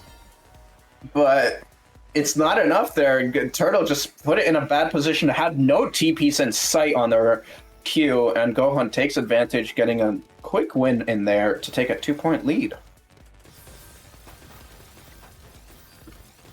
And we are going to see Gohan go with the surge lead, but Turtle just has more current potential. And Gohan's a little bit cheesed, but we know that they're able to find efficient ways out of here. Yeah, they have a lot to deal with right now. They do send a nice spike, and it's enough to kill Turtle. Turtle's not ready, even though Gohan had so much cheese. It didn't matter. You don't need to go through it if you kill your opponent. Yeah, Turtle had a lot of self-cheese due to those misdrops, and Gohan found that opportunity and just executed flawlessly. Pop and theme we're seeing in the pink bracket. Yeah, there's no time for modern art in these types of games. You have no room for misdrops of your own. And speaking of, I don't know what is going on Gohan's side, but they're trying to make it not modern art. No. Yeah, go take it back to college classes with that. I don't know what's going on.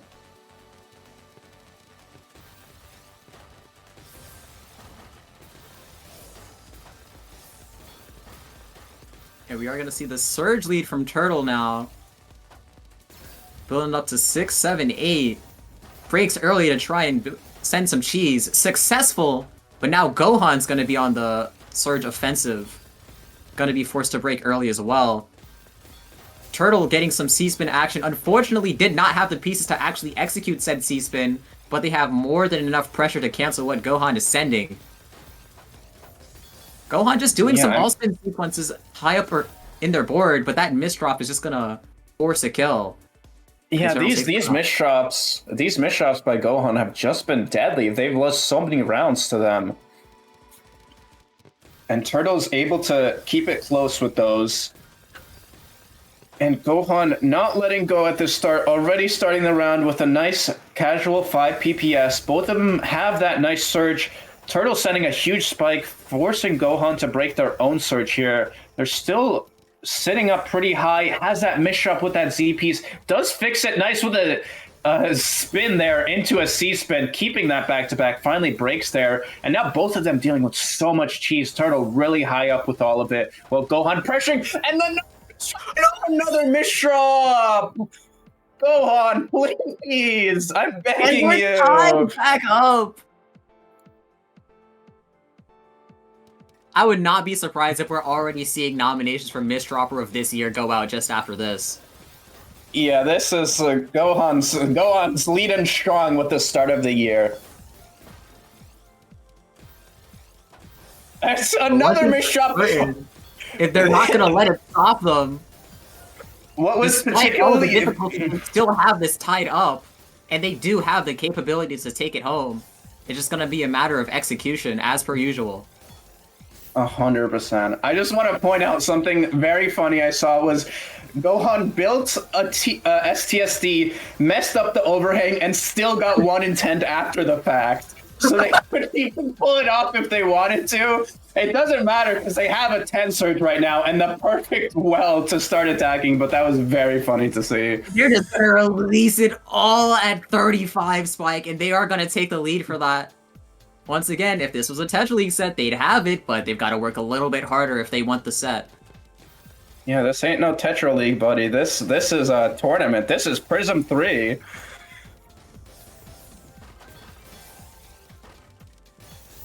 Looks like Gohan has that surge built up, sends a nice spike. Turtle dealing with so much cheese on their board, trying to find a down stack while Gohan building up another surge, getting enough pressure there to take a second win. Only needs 3 more to go to grand finals.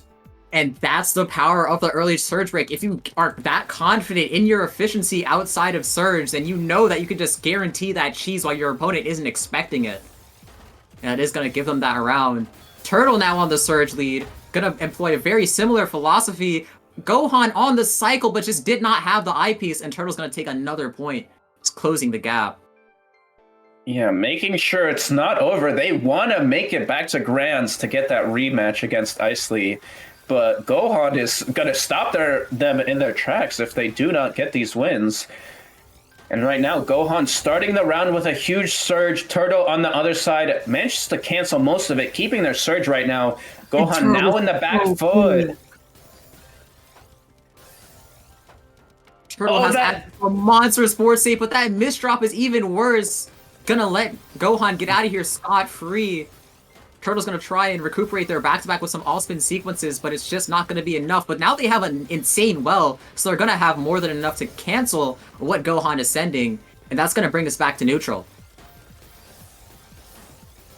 Yeah, both of these players are playing so ridiculous right now. I saw like a 5.5 PPS burst from Gohan is what it felt like. And it doesn't matter when Turtle just sends a full board spike out of nowhere, tying it back up. Once again, it's a first to 3. We're back to B rank. Let's go! Welcome back, Green Brackets! And immediately starting the round with a 25 spike. And it's just more T-spins after that, keeping that surge. Turtle in the back foot right now, just trying to find any way to build up their own back-to-back while Gohan is continuing this pressure on and on and on and on.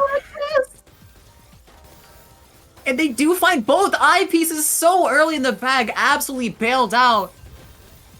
And they're going to be able to cancel everything that Gohan had stored up. And now Turtle's going to have an opportunity to build a back-to-back lead. Gohan does not have the best board state right now, but they do have the cycling to escape.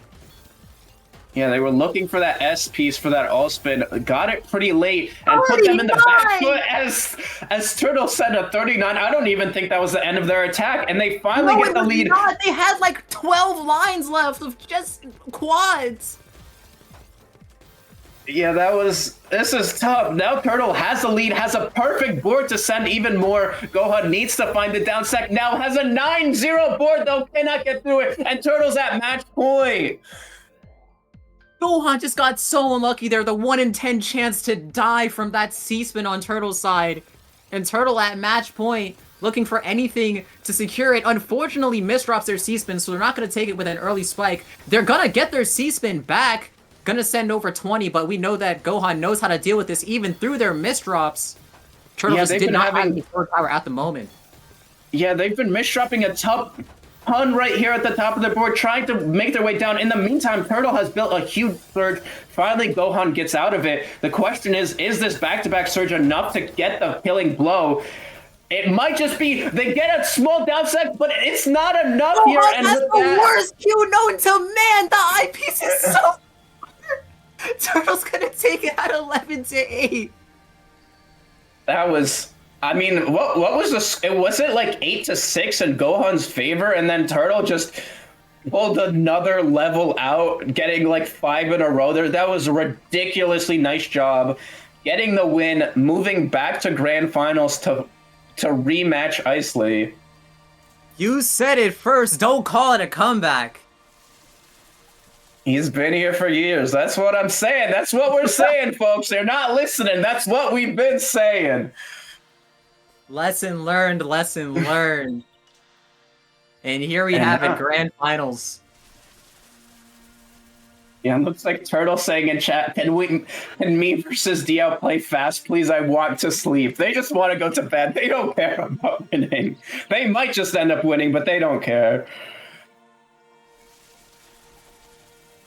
Listen, okay, looks like don't have sleep. Nothing scarier than a player with nothing else to lose. Yeah, and Isley made it back into the room. They are ready to go right away. They don't want to warm up. Once again, no warm up. The question is who takes advantage of it this time? Yeah, Isley being on standby for so long and saying no warm-up is such a power move. I can't wait. Like, do you predict that we're gonna see a bracket reset in every single bracket? It might be a historical event if it happens. I mean, I don't Diao's... Isley LSD. It's tough for me to say against Diao. He's just a different monster, but I mean, with how Turtle was playing earlier, anything is possible. I think it was Isley where we had this tangent. Are they the different animal but the same beast? Unfortunately, they just did not have a skim to break their surge, and Turtle just took insane advantage of Isley's greed there. I mean, maybe Turtle's just the animal. It's in their name, after all. But maybe they're certainly not mimicking a turtle, is what I'll say. I think they're reversing the saying, same animal but a different beast now. Switching it up for sure here, but Diao's not stopping. They are up stacking so fast right now. Not able to build up a surge quite yet here, while Turtle, on the other hand, going slightly slower, only 3.5, but has that 9 surge, 10 surge, keeping it going.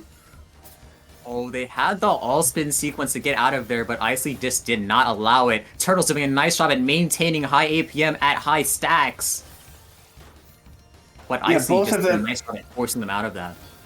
Yeah, both of them so high at their board. I am terrified for both of them. Turtle finally makes it down. Diao now dealing with a decent amount of cheese here, trying to pressure as they downstack. They're really not building that much surge as opposed to Turtle here. Is Turtle hamburger stacking? Hamburger stacking?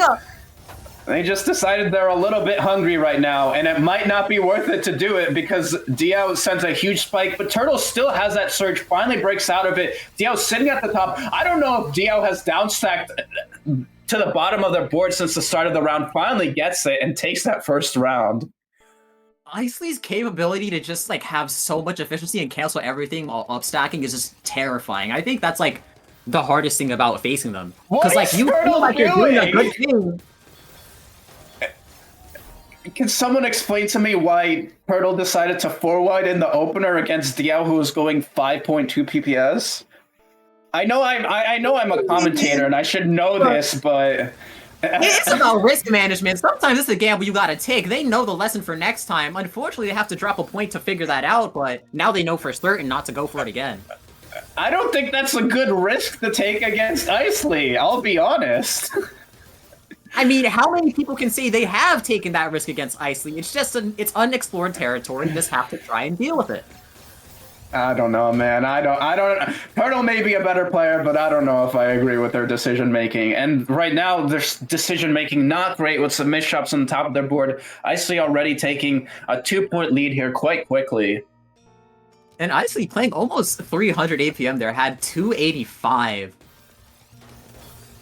Having the ability to just have like 280 sustain into whatever downstack spikes they manage to conjure up, like this 33 right here as I'm saying that.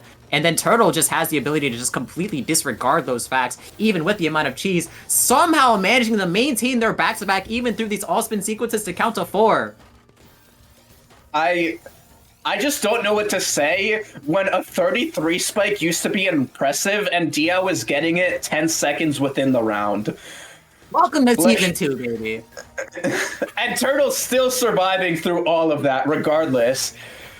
But Diao's not done, has that 15 surge, starting to build up their own surge with these rounds now. Turtle in a huge deficit right now, having that misdrop with that TP as well, trying to find some combo out. But Diao's not breaking their back-to-back. They just want a 500 spike before they actually go for surge. Or you kill that 30! Here it comes from Diao! Oh no! Neither killed there right now, but Diao still gets a huge 27 spike to follow it up there. Turtle not ready, sitting at the top of their board with the clean, doesn't have the Tetris though, and Isley gets another round. It doesn't matter. You can survive sustain, but whatever down stack they manage to conjure up, you know that's gonna be a high spike, and they're gonna take a 3 gap. I'm just left speechless, and we still have a lot more games to play. I mean, I don't know about a lot more. This is Grands. We have a lot more rounds, and you know they are action-packed.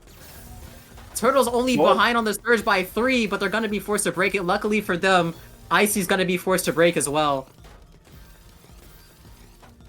Yeah, it looks like they're going a little slower. Only low 200 APM this round here. Dio sitting at the top of their board with I don't know what type of combo that was. 6 combo to survive there. Turtle getting set a huge spike. That is the Dio stack trademark. Holy moly. Yeah, he has legal copyright over that. That's why no one can catch up to him. He just can do that and no one else can do it because he has legal copyright. It's not fair. It's not fair.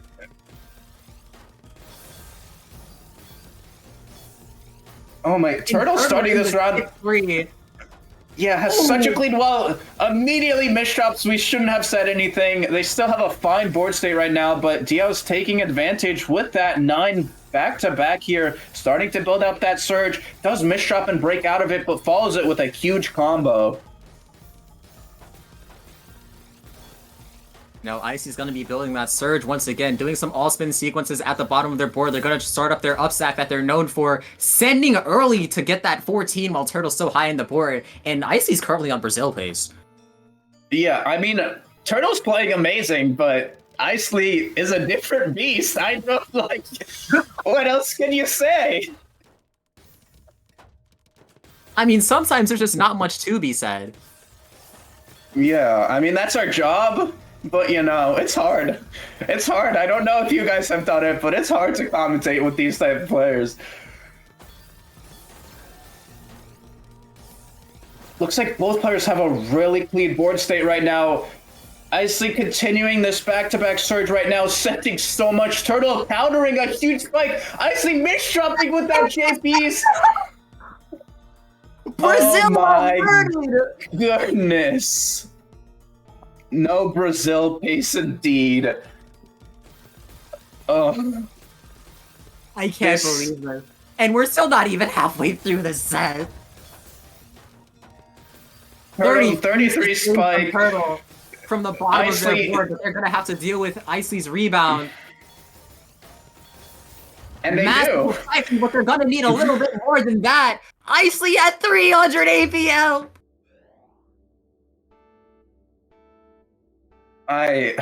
You know, guys, this is something, is what I'll say. I don't know what else to say other than they're both starting with LST. Looks like Turtle breaking out of it right away. Icy still going, though, did not stop, managed to get the kill with that, and now only 3 points away from taking the set. Taking the tournament. And that was a moment of both players trying to play chicken, neither of them wanting to downstack, but Icy did win that efficiency war with their tried and true LST. Oh, but now he tried to go for that LST again, but then misdrops there, not able to fix it in the meantime while Turtle's sending the attack. Turtle's not giving up yet. They still have a long road ahead of them if they want to catch up, but they are fighting tooth and nail for everything, even if they are tired. Yeah, in the upper echelon, only one mistake is all it takes. Turtle knows this, and they're taking advantage whenever they can. Unfortunately, they're just not going to have the cycle that they need. Gets the first eyepiece, but cannot downstack further. Icy is within 2 points to take the tournament. They're going to break the theme of a bracket reset in every bracket. Or I can't say that just yet. It's not over, but playing. But just how it's looking right now, it's not good. Oh my gosh, that well that Icy just received. Just putting some gunpowder in the wound. Yeah, and they have such a huge back-to-back chain. They're not letting this go. Turtle right Say now. it with me. You kill at 9 or you kill at 30. Icy, match point. Icy just needs. Oh my goodness. Icy is like one of the few players actually capable of making it to 30, and I love watching it every single time. Yeah, we'll see if they manage to do this. They just need one more win to take it all. Turtle has to do everything they can, but even everything might not be enough. Already has a huge amount of cheese on their board right now. Forced to downstack while Dia is just allowed to continue pressuring here. Turtle trying to find any T-spin they can. They're sitting so high up. Forced to waste eyepieces. Still barely making it out, but in the meantime, Icy has just been building that surge. They haven't been stopping. And there we have the opposite side of the spectrum. Icy sends 9, but Turtle finds a downstack. And now Ice. But they're still surviving. surviving. They're able to find the cycle out of there. Turtle's at the bottom of their board, so it's so much for their pressure. And Icy's gonna make it out like a bandit. Turtle having to deal with some super grade cheese, but they know how to find efficiency out of there. Icy now has some clean on their board that they're going to make it down to soon. I'd be pretty scared if you're Turtle right now, but they know that they have what they need at the moment. But will it stay that way even through Icy's cycle? Yeah, it looks like both these players continuing that pressure. They had some crazy downstacks earlier, but looks like both of them are back to this clean boards right now. Both of them starting to build that surge. Icy with that huge 22 spike, forcing Turtle to break out of it. And that 24 all the way down. Turtle has the combo. Okay, never mind. Too high. They can't survive the initial 8 receiving. And Icy's going to break that cycle of reset and take the tournament with a commanding 11-3. Oh, yeah. Congratulations to Icy winning Prism 3 pink bracket with just a dominant performance there. They didn't make it look close at all. The previous 3 sets were super close, all 3 of them, and I don't know. Icy just made it look like a piece of cake. That's just what he's known for. A second platinum first place on Icy's record. Absolutely. I mean, he's the defending world champion for a reason. He's just that good, folks. He's just that good. All you backseating saying wash, think again. Yeah, exactly. I've seen that. You guys don't know what you're talking about. This is why you don't just check the stats. You gotta be here for the games. This is what happened. But yeah, we saw the impressive performances from these players. But if you want these players to actually earn and get what they deserve for these showings, then please donate to the prize pool. It is still open and will remain open for some time. And as well, Hummingbird Nest is selling some keychains, $10 each. I have one myself. I freaking love it. So all of you should get one as well if you have the funds. I love myself a keychain. I still use the TWC keychain from last year. It is a great one, and these are just as amazing. So get yourself one if you want to support the cause. Because, yeah, they're great. It's so pretty. I have one in person. These pictures aren't doing it justice. I mean, look at it. And then after that, the only thing else we have to promote is MCDT, which is happening tonight, folks. It's happening in what, 7 hours, less than 7 hours. So if you haven't got it here. Absolutely. I think the bracket is already closed. Signups are closed, but if you're not playing, you can still check it out. It's going to be a lot of very fun tournaments. This time it's going to be on Gestress. So many people might not know that game, but it's one of my favorite games. So check it out for sure. We do love Gestress in here. Y'all know how fun it is to watch these, so please pull up. This is going to be a doubles tournament, so it's going to be a different format. In my opinion, a very interesting format, and I can't wait to see what the players pull out. Yeah, obviously this is a once a year thing, so it's very unique to see the teams-based tournaments. So we'll see what everyone pulls together today. Such a cool looking poster. Oh my goodness. Yeah, it's sick. But I think with that we leave it to Sketch to sign us off. I believe. I think so. Yippee. Give me 1 sec. Hi. It's V Sketch Purple, the misproduction today. I have a small tiny yap to deliver. I really want to thank every single one of you for coming out today to participate and to watch all the matches. It's honestly so surreal that this is the first major under Hummingbird Nest just this year. A big thanks to David, Komodo, Soup, Spoonie, Quick, and Star for truly bringing in the energy to all the stream matches today. And I genuinely mean it when I say I truly appreciate every single one of you for lending us your time and voice for Prism. I definitely can't leave out all the staff that helped today. This entire thing wouldn't have been possible without CM Dingo for the seating, Clash, Vara, Devo, and Spoonie for managing each bracket, Willie J, Wiley, and Spoonie again for taking care of match reporting, Azura for the stream graphics, and Flower Petal for the bot that made things run so much easier compared to last Prism. And lastly, but definitely not least, I would like to extend my greatest gratitude to Oscar for creating Tetrio and for letting us put up the Prism banner in game that attracted 373 players to register. We never got to see every single one of them, but I truly appreciate them for showing their interest in the tournament.